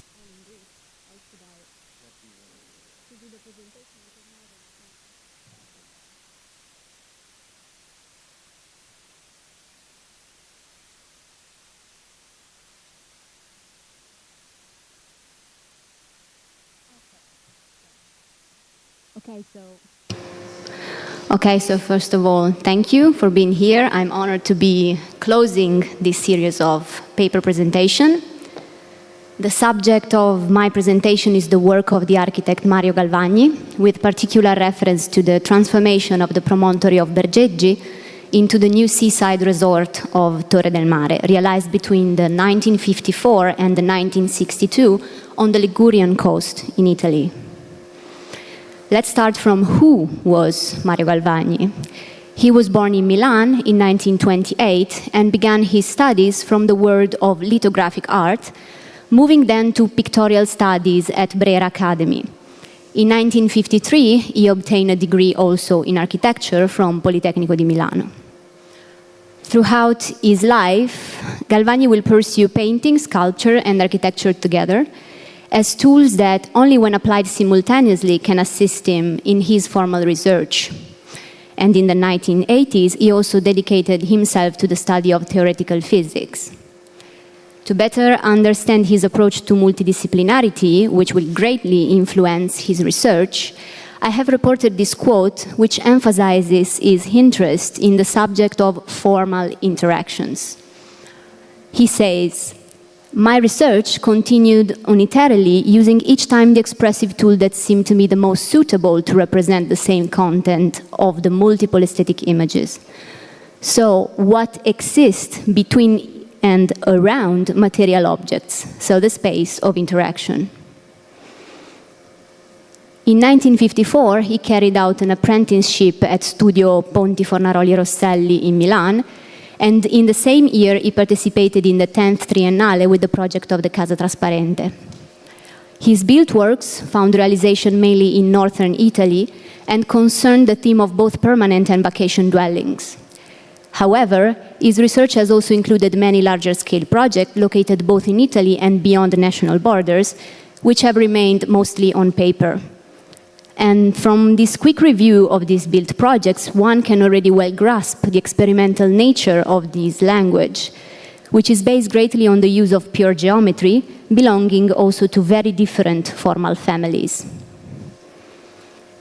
This experimentalism was linked to his deliberate intention to define a new contemporary architectural language, which he declared as early as 1966 through the presentation of some of his works into the Lotus Annuos, which has been then followed by the publication of his theoretical manifesto, Works of Architecture.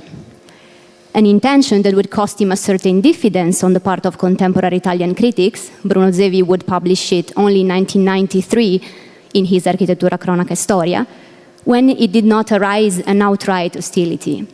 It is the case of Ernesto Nathan Rogers, against whom Galvani takes a stand, accusing him of promoting an exaggerate pseudo-village architecture that had, in his views, the merit of denying any possibility of self-expression to the architect as an artistic individuality. In this sense, Galvani's work is presented as an example of a singular path parallel to the dominant narratives. It is deserving of mention, however, is the focus on the project of Bellagio Civic Center that was included by the historian Esther McCoy in 1966 in the 10 Italian Architects exhibition at LACMA in Los Angeles, exposing the Continuous City ink drawing alongside Leonardo Ricci's Megalopolis.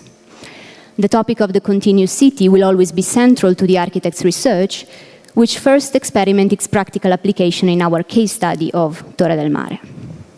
So in 1954, Galvani obtained the opportunity to test the path of exploring that new language that he was beginning to define by winning the competition announced by the entrepreneur Pierino Tizzoni for the design of the Ligurian resort of Torre del Mare in Bergeggi, to which he would devote himself until the early 60s.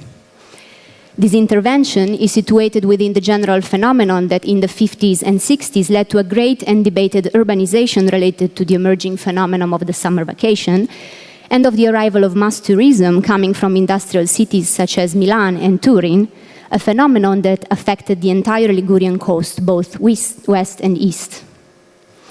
The promontory in question was completely bleak, occupied only by typical Mediterranean vegetation consisting of low aromatic shrubs and a few pine forests confined to very small areas. The historical settlement of Bergeggi was not located adjacent to the hill, but separated by approximately 1 kilometer, and this was thus necessary to also set up the road system and the related sub-services for the upcoming settlement. Thus was born a complex that in around 8 years saw the construction of 36 single-family villas and 1 apartment complex, all of which were designed and built solely by Galvani, in a rather rare modality that allowed for Galvani to be, at least in the assumptions, the only custodian of the coherence and unity of this project. In this sequence, we can briefly see the settlement development by year. We know that just before 54, the only pre-existences were 2 medieval towers, a building that was used as a summer heliotherapy colony for children, and a service building located on the railroad line. In 1954, it began the construction of the road network, the representative building of the planning offices, and the first single-family house. Between 55 and 62 were built the remaining single-family villas and the complex of the apartment on the cliffside. In addition to other 10 villas that remained on paper, the general plan also envisioned 2 other major constructions devoted to aggregative activities. The first was the bathing facility on the shore that should have hosted several recreational activities, including a futuristic submarine connection to the island. While the second, to be located on the very top of the hill, was envisioned as a public space around which should have risen a multifunctional complex provided by commercial activities and residents, both seasonal and permanent, with the intent of providing a small community of fixed residents. It was precisely this latter project that would become the reason for the sudden interruption of Galvani's assignment due to the severe criticism that he received from the public opinion and from several newspapers of the time. Nowadays, as we see on the right, the recognizability of the complex is greatly compromised by heterogeneous interventions that have endangered its coherence, because over time there has been a lack of compliance with the settlement principle conceived and pursued by Galvani through his built architectures. So, which are those theoretical principles that Galvani establishes in his willingness to create a new language? Let us begin with the definition of context, which is a perceptual path within which every new architecture must be embedded, and it is defined in relation to the anthropized nature and the historical stratification of its morphologies. The new language is that of dimensional architecture, so to say that of architectures which are interactively interpenetrated with the local speciality, thus making this interaction visible through the recall of forms that belongs to the locality. Continuous city is the widespread extension of a territory and space of an aesthetic continuum of open episodes made out of dimensional architectures, and the bond between the forms of the locality is called Gestalt ecology. I wanted to cite these quotes because what what I am interested in drawing attention to is the emergence of the importance of architecture seen as an interactive element, meaning that it directly connects the place with its inhabitants through the perception of form at multidimensional scale. So then, how does multidimensional approaches employed in form generation? At the urban level, the intervention is conceived by Galvani as an horizontal layering that invests the entire hill, envisioning buildings with one or at most two floors, with a second one that should be set back and thus stepped. This volumetric distribution is aimed at obtaining a spatiality, which is meant as a walkability of spaces, linked to the traditional Ligurian steps called fasce, which translates with bends or ribbons. And these fasce have always been used by local culture as a technique for domesticating the difficult topography of the region. In this embedding of pieces, here we see a building construction image compared to the collage that we were seeing before. In this embedding of pieces within the overall composition, there comes what we can call almost a building typology that is characterized by the following aspects, which we can notice on this image. I don't know if you see my arrow. No, you don't, but we can follow this. Looking downstream, the buildings never exceed the level of the walking surface. They are contained between the lower and the upper roadbed, allowing, moreover, for a double access, the upper of which is generally a parking terrace or a roof garden, which is always bordered by sculptural parapets that houses ornamental green. Here we see a number of sections of these buildings in their relationship to the street level that we see in dashed blue. And these sections allows also to see how Galvani was seeking an arrangement of spaces as articulated as possible based on the topography of the lot, of the plot.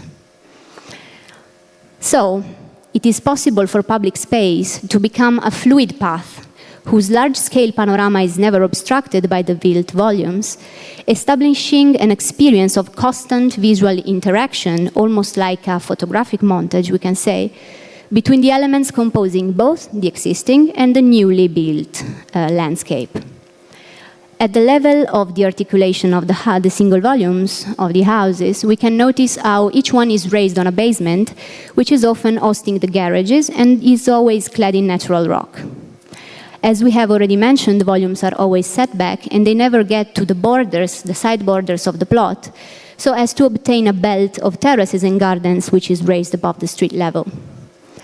When several stories are present, the operation of setback is all the more repeated, with the specific intention of recalling the image of layering of levels and never the one of the canonical flat facade intended as a single surface endowed with simple holes and cantileverings of balconies.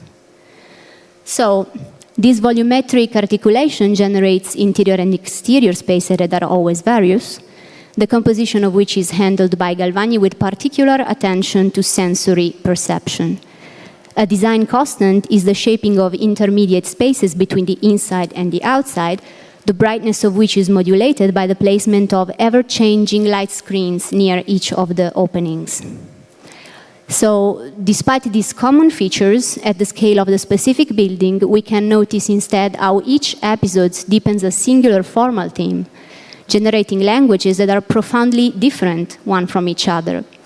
And this is due to two aspects, the first of which consists in the extensive use of geometry, frequently abstract, in the management of forms and spaces. And we can get a first idea with this series of schematic floor plans. And to further examine this, albeit briefly, we can take the example of one of these houses by analyzing it compositionally. Casazzani is a typical stepped building with upper access, the basement creating a garden terrace, and rooms that are arranged on different levels. A side entry space distributes the sleeping area to the rear, while the living room spaces fragment away to the outside and towards the view of the landscape. At a closer look, trying to establish the process of the building's compositional setting, it emerges that all the spaces are ruled by an almost obsessive application of geometry, something that happens in all of Galvani's architecture, and in this case, it concerns the 50 by 50 module. A grid that, however, never translates only into mere virtuality. In fact, Galvani always makes it visible and therefore perceptible through its recursiveness and application at different scales, from the module of the rooms to the depth and length of wall partitions, from the balcony overhangs to the exterior parapets framing the terraces, and arriving until the details of finishes and furnishings. In the specific case, the outdoor lamp, we can see the fireplace and the alternate floor pattern design. So far, we have seen how ornamental detail, if articulated through geometric arrangement and recursiveness of scale, entails a sensory link that rhythms the bodily experience of architecture, connecting it physically with the viewer. But according to Galvani, communication does not occur only through the channel of affection. It is now necessary to address directly the formal sensibility of the observing subject himself, stimulating his imaginative and evocative capacity through what Galvani calls formal matrices. Formal matrices are what local communities have identified and found in the place of their settlement and subsequently used to construct and design their territory, I'm quoting. They evoke images that speak through the codes of the social body, languages, dialects, customs, and behaviors at all levels of expressions, and of the local territory, land, cultivation, and building, to which the spectators themselves belong. It is this expedient that allows us to understand that the problem of insertion into context concerns primarily the need to establish a language that resonates with the local culture at all levels of communication. And the nature of these images can be the most diverse. It can refer to the image of the natural elements of the landscape, as well as the image of its anthropization. In these colleges, taken from the Poetics of Complexity, a book that Galvani was preparing in 2012 for a publication commissioned by Zevi, it is he himself who gives us the key to reconstruct the design process that informs this building, trying to render what he calls the perceptual path of layered dynamic visuals. We see here this issue applied in Tizzoni Marazzi house, and here we see it in Casa Buffa house. But to conclude, this reading can be extended to all his works in Torre del Mare, from the details that define their material consistency up to the urban structure itself. Keeping well in mind that the value of this method lies precisely in its multiscalarity, a multiscalarity which elevates the concept of image from mere appearance to design substance, from mere superficiality to a deep tool to connect man with architecture, and through architecture to connect man with local culture, intended as the historical process of appropriation and inhabitation of places. Thank you.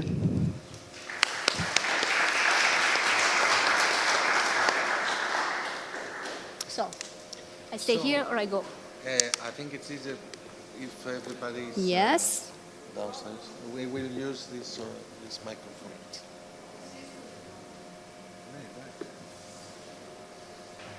Ποιος είναι που το κυκλοφορεί όμως?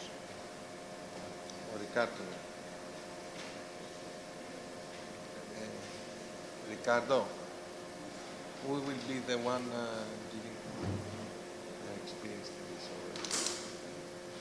Από ό,τι κάνω συζήτηση τώρα και μετά έχουμε το close. Okay, so we start the discussion for the last session, which contained, I need to make a very brief summary for the rest of the people, which contained a series of new, in a way, critical perspectives regarding the work of renowned architects, and or not so historiographically revealed already, such as Iakovou in Cyprus, Zenetos, Krantonellis, Tzakou and Harissis in Greece, Koderk in Catalonia in Spain, and the last one by Galvani in Italy. So we had these new perspectives and the possibility maybe in the framework of discussion for some comparative approaches. Δεν ακούγομαι. Okay.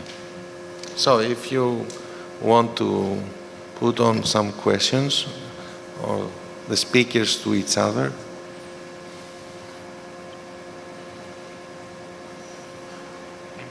Me? Τι λες? I will take the mic. Okay. So I can ask a couple of them. Okay.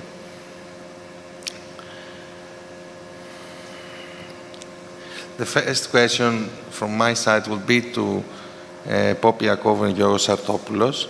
It will have to do with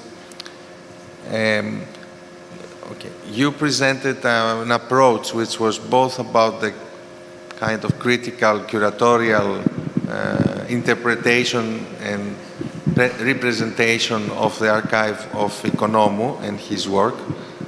And at the same time, you also had a very specific way of using contemporary 3D representation techniques and VR in order to create not just a better environment to represent the architecture of Economou, but also to add the possibility for feedback in a way, if I got it right, from the users, from the visitors of the exhibition. My question could have an easy answer, but maybe not, because there is probably something I don't understand myself due to lack of knowledge. The first part is how long do we think a technology of this sort that you necessarily had to choose which one will be, when you applied it to the context of this exhibition, how long will it last? Because maybe, let's say, in a couple of installation and experience of the visitors, probably you have thought of a way to allow this technology you're using now as a kind of interactive memory device, to allow this to have a longer life than its technology.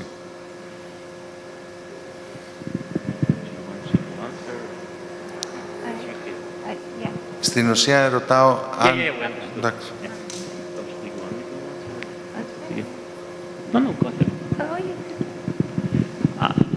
First, thank you for the question, Nico.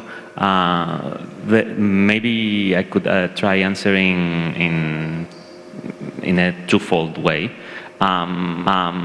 First, there was like what we presented as a digital spatialized repository of the archive through the use of 360 panoramic virtual tour.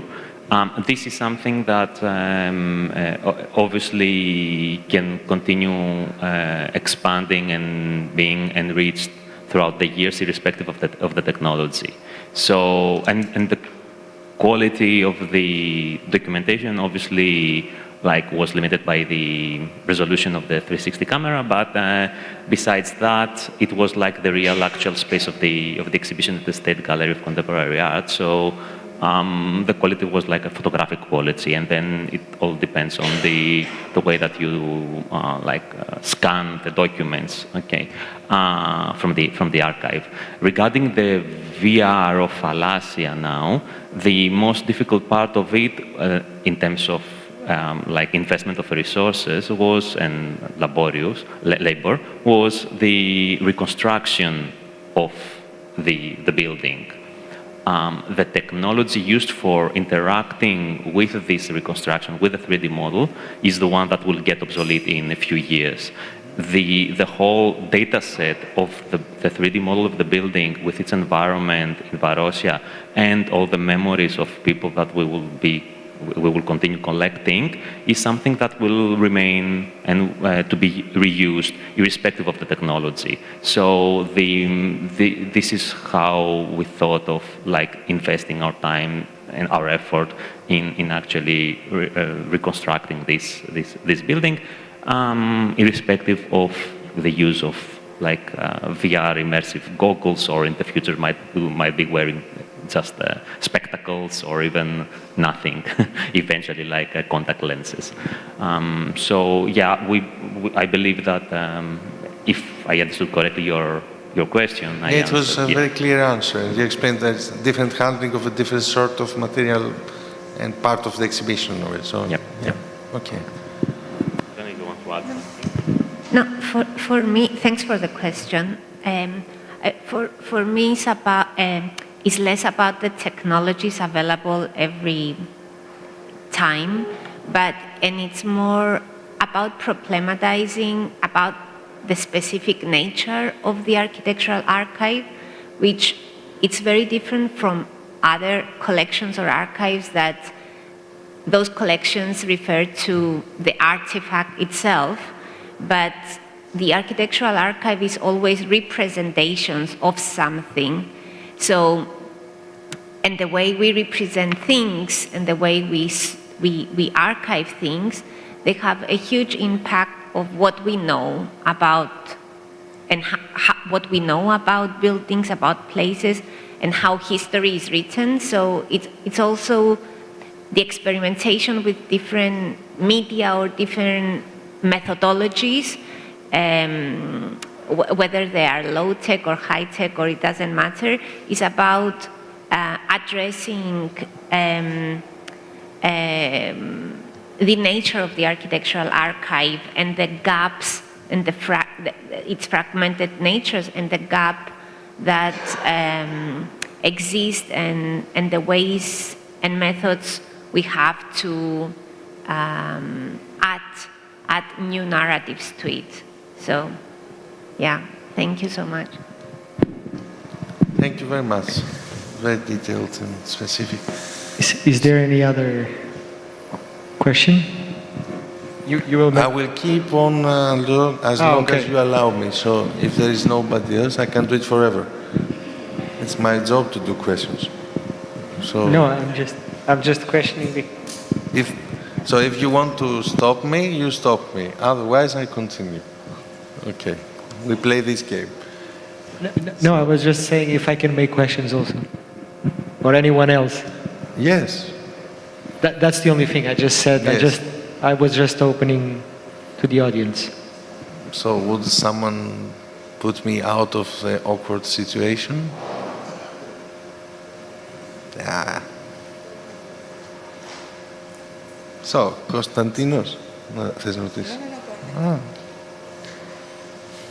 Okay. I was going to say that if you have any more issues to bring up and promote a discussion, please go ahead and we'll close after when it's... I'll try to synthesize a bit, compositional approach. Now, getting to the presentations by Professor Proimos and Ms. Kitsou, Mr. Padimakis, and Ms. Kalousi.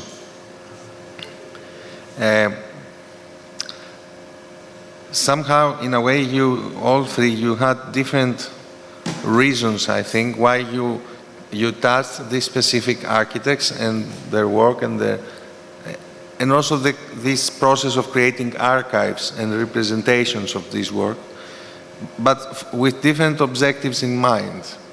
Let's say, for example, for the work on Zaku, maybe there is also a kind of social and political commentary related to that. For Mr. Proimos, there is probably a critical historiographical concern he wants to raise as a new perspective in Zenetos.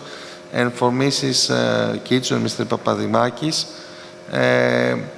the motivation could be to present an architect who is well known, but probably not that known at all, actually. It's like we know fragments also only of his work, and that's due to the fact that he was part of the civil service also. So this brings us close to the presentation by Mr. Papageorgiou, whom I will represent myself since he's not here, where I think he had the motivation through the things he said to us to talk about someone who has been very important institutionally and as a civil servant and as a member of the technical chamber actually, but in a way it's very difficult to talk about the whole of his work because he was using someone else's signature to do professional practice.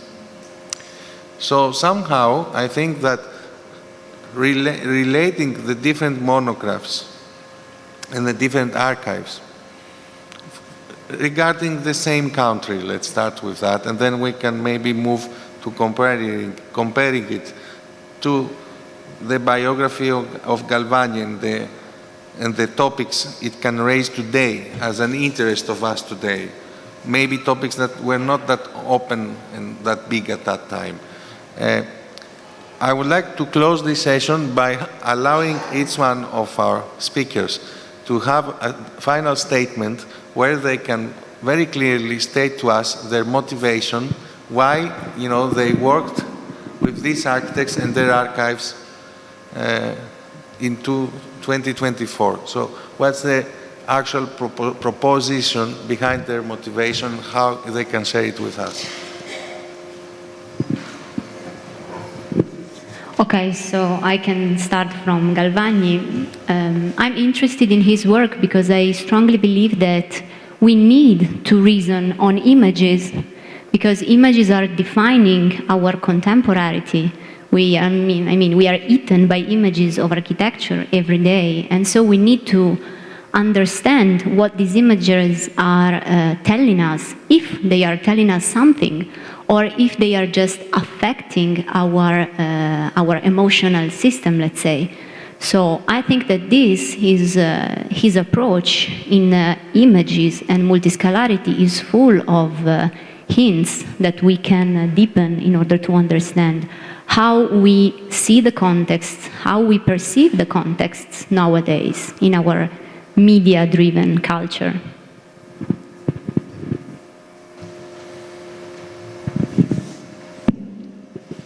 Thank you, Nikos, for your question. My interest in Zenetos stems from a larger project on which I'm working that has to do with the difference between the pre-war and the post-war architectural avant-garde.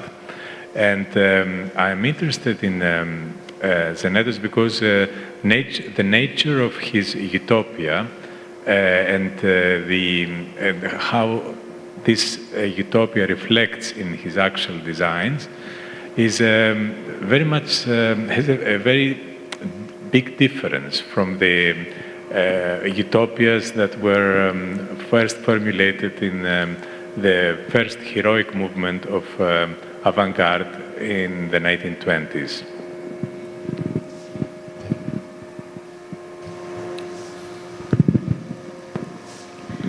Okay. About Crandonnel's work, Mr. Patsavos, I think that you caught our idea about the fact that he's an architect that is not well known, his work main. And that was that motivated us. But as we're looking his works, we saw that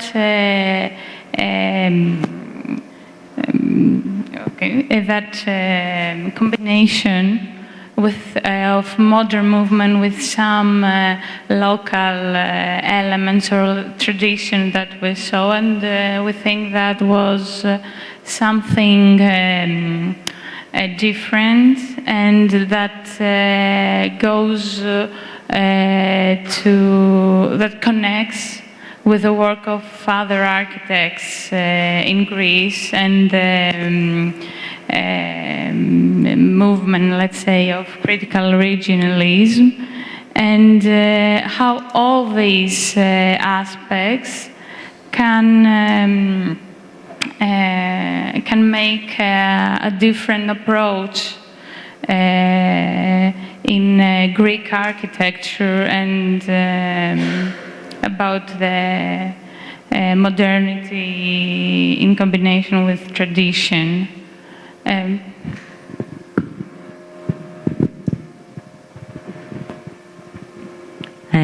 I would like to mention, first of all, I would like to thank all of the, if I could say colleagues, or I don't know the proper word, that we were together in that session. Thank you very much, very interesting. And I think that according to that question, thanks for the question as well, I would like to mention in somehow three things, three dimensions. I think we are here, like all of us, and the aim of this conference is like create history. We are trying to dig history, we are trying to reveal history, to give visibility to the several different narrations, and in that terms, like, we try to find the common grounds and the parallel stories that they come along the history from different places among this Mediterranean curve. And in that case, so each of us, we came with, like, apart from the people that they came from Cyprus, which they are coming to give another answer about how do we use this history, this material, and how do we use archives and which are the methods. We came with a history, with a monography, and somehow trying to give this narration, to reveal this history, and to try to find these common grounds and to use them to the future, how this can happen, like, can be a window, history can be a window for the future, like build context in our civilizations, in our cities, etc. And this is, for me, that is very important, how history is important in the daily life of a student in architecture, in the daily life also as a citizen. And then here comes the role of an archive, how it can be used in the terms of socializing the knowledge, giving abroad the meaning of what is built, how it was built, in which context, and from whom and for whom. And for who. And that, in that case also, that's why another aspect, like the second part that I wanted to say, from my point of view, like on my paper, I was revealing, like, the story of Femark. And then the third choice about Anastasia Zaku, I think it's really pity, and we have to recognize it, all of us, no matter from which level we are, like, in this architectural, like, section, as a student, as a professor, as a self-employed, as a public servant, that it's not only architecture, there are still these and somehow diversities. It's not equal. It's a matter of then giving visibility to hidden traces, to hidden narrations, on genders, on the citizens and peoples and civilizations, that they are, like, still, we are looking on them in the terms of Oriental, like the Middle East, like the Arab countries from Africa. And these are hidden stories that they should be, like, according to my perspective again, I try to bring them in on the surface, and that's why I choose Anastasia Zaku monography. Thanks.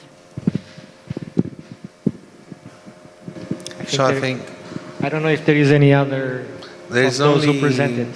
Mrs. Cardona, who, I don't know if she's here. Maybe she wants to answer the question also. Okay, so this, dear Carla, brings us to the closure of the session and to the opening of the closure, the beginning of the end, where we will ask Stella, Ricardo, and everybody who wants to share the floor. Yeah. That's all. Yeah, I would like to call all them, to invite all them, the four hosts and members of the scientific committee to have a reflection on these 2 days. Ricardo and Alexis, where are they? And then we will move on with closing.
I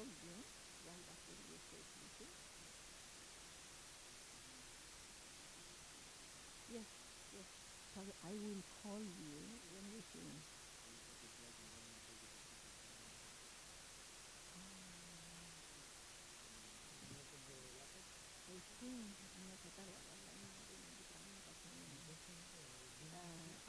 I think it's better after we finish because it's very long. Okay. Okay. All right. Okay, that's fine. Thank you so much.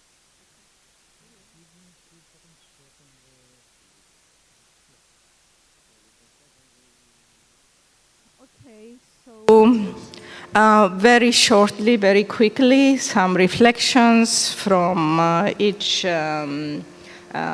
session or a general thought regarding these last 2 days of the conference. I don't know who wants to start, Ricardo or the committee up there. Ricardo, Alexis, or Nikos? So I think overall the participation exceeded our best expectations, and I think that is great. I just feel that, and I wanted to state that there is somehow an unbalanced participation, even if we had a strong and a large number of submissions. We felt that some voices were missing here, right? Especially from north of Africa, so from the south side of this basin. We had some voices, but I think would be interesting to have more, and especially those that can challenge discussions like the last ones we had here with Nikos, but also those of tourism, for example, because the interest of a session like this is basically to challenge some time in Greece, physically and on the screens, and that is a challenge for the future, for future events of Umar, which I think Amir at the end will have the opportunity to explain what Umar stands for, because that eventually was missing in the beginning. And finally, I would also like to say that I was also impressed with the level of preparation. I think many of the expected papers are already well developed, and everyone worked in an intensive way to present here a compelling discussion on their subjects. Concerning the session that I shared on tourism, I understand the claim of many of our colleagues that there is a growing interest on the subject. I don't think the interest is growing now. I think the interest has been there for a while. And I think we have a problem in being ourselves aware of that particular matter. So research on architects and architectural context within tourism phenomenon is not a new subject of interest. It's been for a long time there. Eventually the problem needs to become more aware of other interactions, as well as our colleagues that are interested in other fields of research, like for example monographies, maybe should become more aware of the relevance of tourism in this whole region. Because as someone explained here before, tourism has that capacity to engage with multiple discussions that mattered, not only the practice of architecture, but also the discipline and the social and spatial relations within and through. Thank you.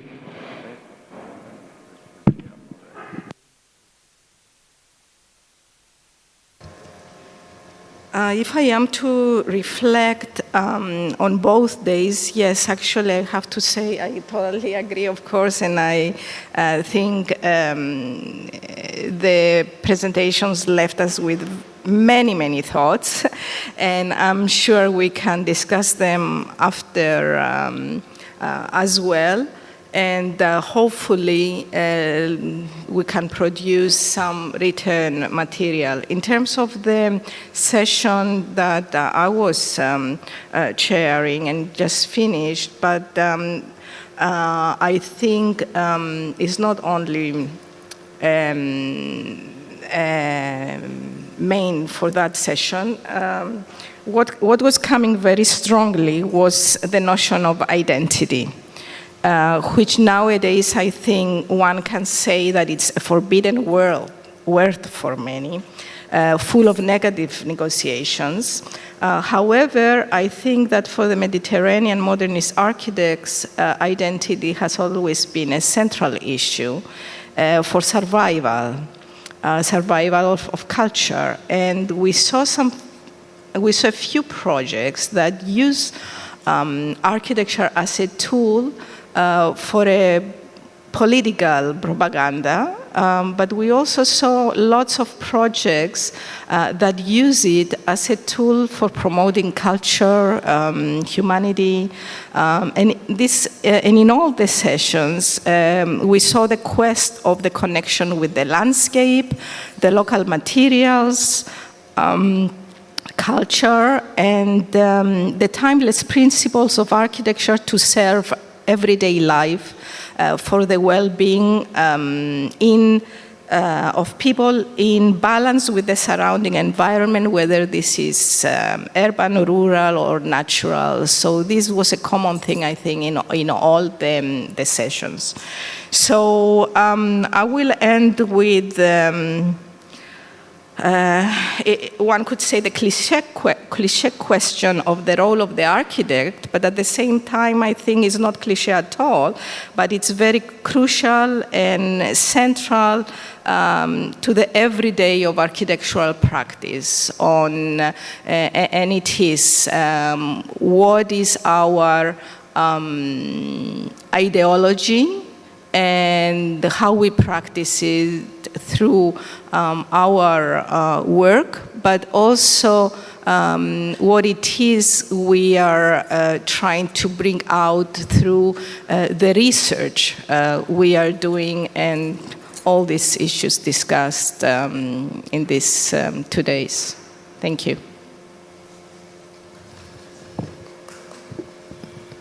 So I obviously sign everything Stella and Ricardo have said, and I share it. I just wanted to add then in that direction one thing that maybe we didn't do that much these 2 days, and is the fact, and maybe that's the promise for the next meeting, is like now that we shared our histories of, if each other in different countries, I think we need to build more on comparative approaches, because this issue of parallelism and at the same time this differentiation, I think it remains more as an open question for the future.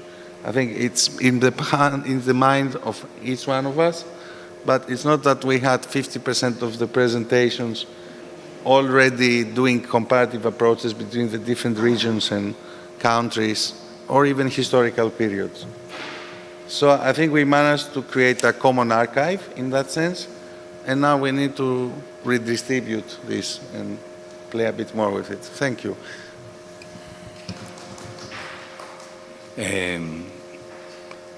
On behalf of the Faculty of Architecture, I have to say, first of all, that I am proud that we did it, because it was not so easy to manage all these institutions and to bring all these institutions here. We wanted all these institutions here since day one, and we fought in order to have them in Chania. I think that the conference was very interesting because after all this year it puts the basis for a new research development. I completely agree with the colleagues that now that we have the boundaries of the common things that keep together all the southern and Mediterranean part, in any case, of this complex world that is composed by micro worlds. Now we have to focus on the micro worlds of this Southern modernism by trying to decline a new idea, because we have the strength to organize discourse on the Mediterranean in order to be present as Mediterraneans in the everyday life, cultural life and architectural life of our countries and in Europe. So I think that this gathering would be the beginning of a good friendship, and someone said, on the coasts of the Mediterranean. In an airfield.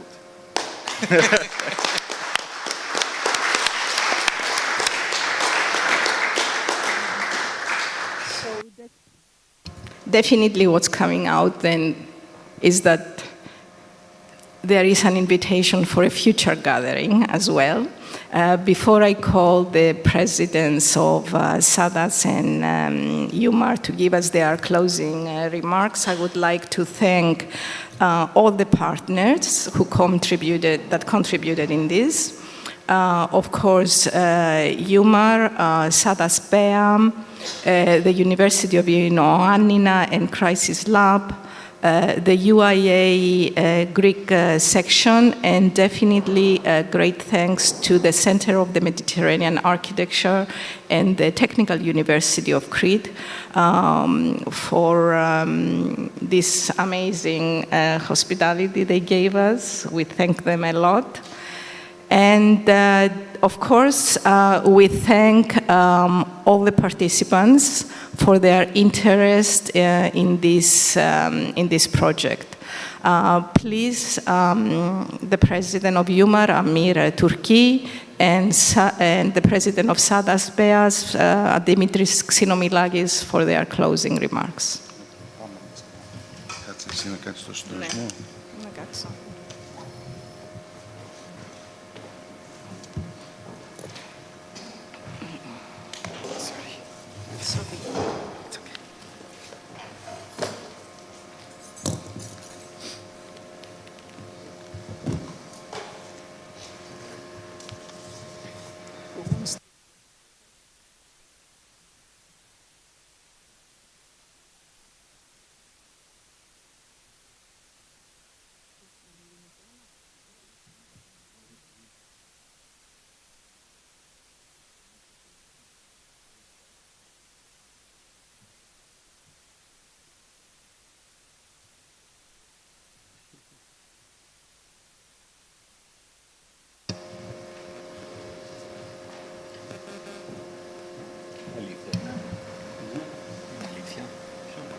Dear Dimitris, President of SADAS, the Association of Greek Architects, dear representative of local and national Greek authorities, dear delegates of the Mediterranean Order of Architects, dear guests, dear colleague, honorable audience. I welcome you once again, and I warmly thank you for accepting the invitation from the Umar to attend this great event held on the sidelines of our 30th anniversary. Honorable audience, on my own behalf and on behalf of all the members of Umar, I would like to thank our dear friend and colleague Dimitris, President of the Council, President of the Association of Greek Architects. It's okay? You bombard all, Dimitris. So I want to thank our colleague, Dimitris, President of the Association of Greek Architects, as well as all the members of the SADAS and the Technical Chamber of Greek Architects and Engineers for inviting and welcoming us to spend fruitful, friendly, and pleasant time and to enjoy the Greek hospitality through all the copious program of this great event, marked by no less than 7 activities. I begin by the announcement of the jury of the result of the Gaza workshop and the council meeting held on Thursday, 10th of October. And after that, it was the inauguration of the exhibition of the student work about the revival of Gaza seaport, the General Assembly, the signing of the MOU with our friend from the CIALP, and the celebration of our 30th anniversary on Friday, but also to finish in beauty through the interesting conference in 2 days about the modern heritage. And for all this, I don't forget to thank at It Likes my dear friends Olga, Stella, Ricardo, Carla, and Nikos and Alexis for their complete commitment to ensure the success of our big event. For our guests who gives us the pleasure to attending our great event, we remind you that Umar is an organization which brings together the Order of Architects of the Mediterranean Basin, which currently has 14 countries, but which could extend to more than 20 countries belonging to the 3 continents, namely Europa, Asia, and Africa. The diversity and singular plurality, which represents one of the strengths of this union, which could bring together and represent nearly 500,000 of architects. We also recall that the Mediterranean, which benefit from a common and shared ancestral heritage, has always been and will remain for eternity a cradle of humanity and a point of connection and growth of interesting human cultures and civilizations. I'm sorry to have missed the opening ceremony yesterday due to minor health problems. However, I had been able to join you all yesterday and today to appreciate a good number of interventions, which indicates a certain and shared interest in the chosen theme. We are happy and proud to have such rich and diverse content from speakers from all sides, associated all this to the presence of keynote speakers in the size of our friends Michelangelo Sabatino and Jean-François Lejeune, who still remains young despite his rich experience, enchants us and fills us with happiness to be able to arouse their interests and their desire to share with us their knowledge, their point of view and thought around our subject. I hope that you had enjoyed especially these 2 conferences, as I hope that you enjoyed your stay in this beautiful city of Chania. 20 months ago, it was just an idea, just a dream, a challenge, to hold a conference around a unified theme that is important to us, namely the heritage of modern architecture in Mediterranean. How can we bring together so many people from different continents in such a short time to talk about a very sensitive subject with diverse approaches? But with the conviction of the entire team, which I deeply salute, we have begun to confidently believe that there is a way to succeed in this great action by combining our ideas and our potential and by multiplying our efforts. So far, we know our starting point, but where we are going and how, it wasn't yet clear. Today, It is an immense pleasure to see you, all from several countries, exchanging your point of view, sharing your knowledge and your experiences. This is already a first achievement, but the most important thing for us is the post-conference, the fundraising, the networking, the relation mixing, and the acculturation. This is our objective at the Umar, at Umar, which should serve as a platform for knowledge and exchange in a framework of friendship, fraternity, and common human values.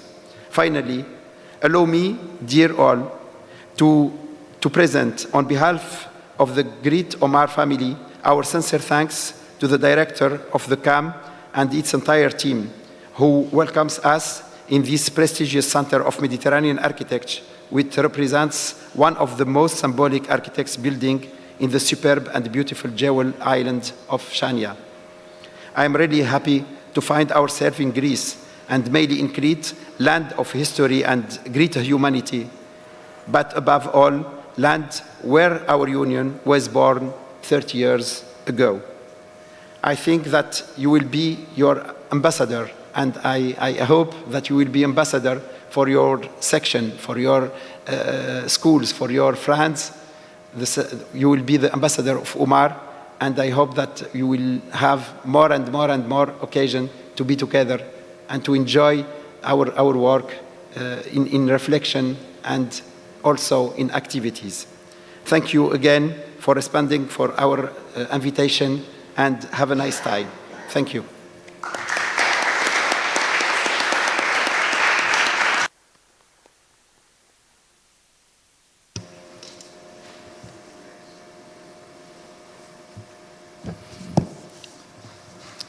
Good evening. Thank you for your participation. This is a moment to listen to an epilogue in Greek language in Greece. Thank you. Ολοκληρώνεται σήμερα μια διαδικασία που κράτησε στα Χανιά 4 μέρες. Okay, we are now reaching the end of this procedure we started in Chania 4 days ago. Η επαιτειακή Γενική Συνέλευση για το 30 χρόνια της Umar ήταν μια πρόταση να γίνει σε αυτό το νησί, στο μέσο της Μεσογείου, δίπλα στην πόλη του Ρεθύμνου, όπου υπογράφηκε και γεννήθηκε η Umar. Okay. The General Assembly, which was about the 30th anniversary, it was a celebration in itself, and took place here with the participation of delegates from all 14 countries. And the idea stemmed, of course, from the fact that the birth of Umar took place just a few miles ago in the city of Rethymno, the nearby city of Rethymno in Crete. Μια πρόταση του αντίστοιχου Προέδρου της Πανελλήνιας Ένωσης Αρχιτεκτόνων, του Βασίλη του Γρηγοριάδη, η οποία έγινε δεκτή από μερικά κράτη της Μεσογείου και υπογράφηκε τελικά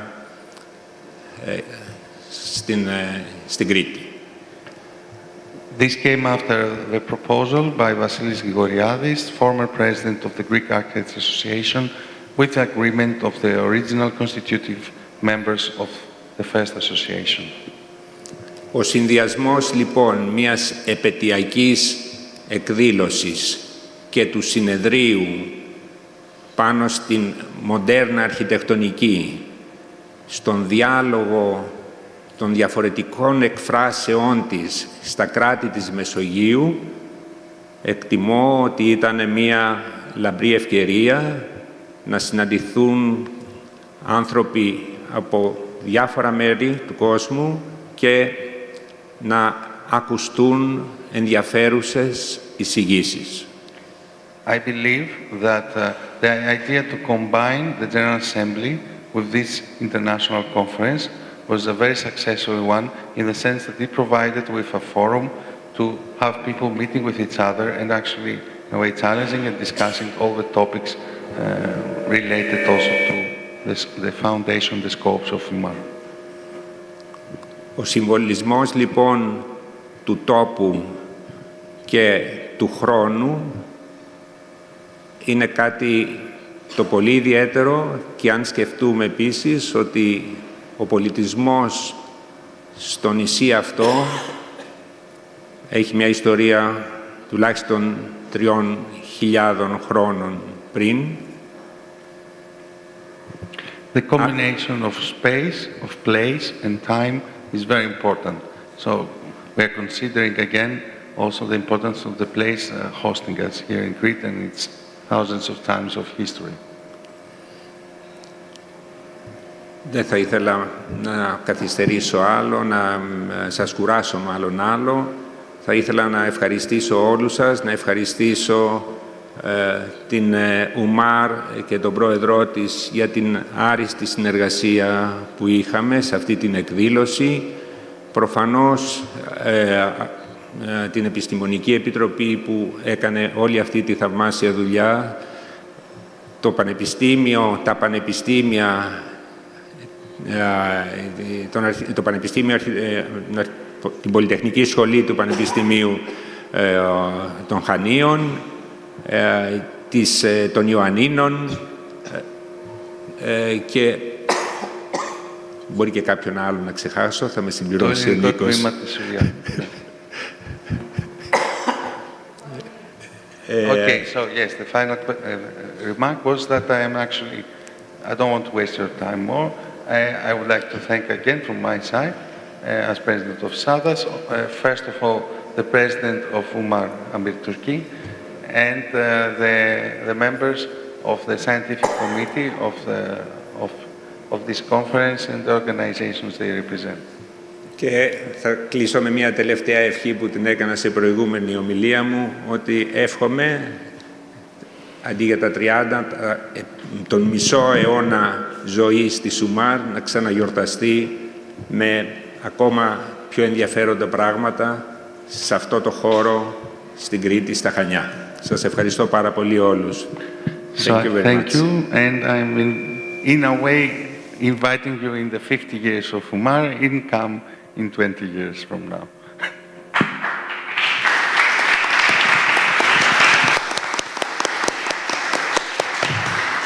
So we are announcing the closing of the conference and we invite you to continue our discussions over lunch.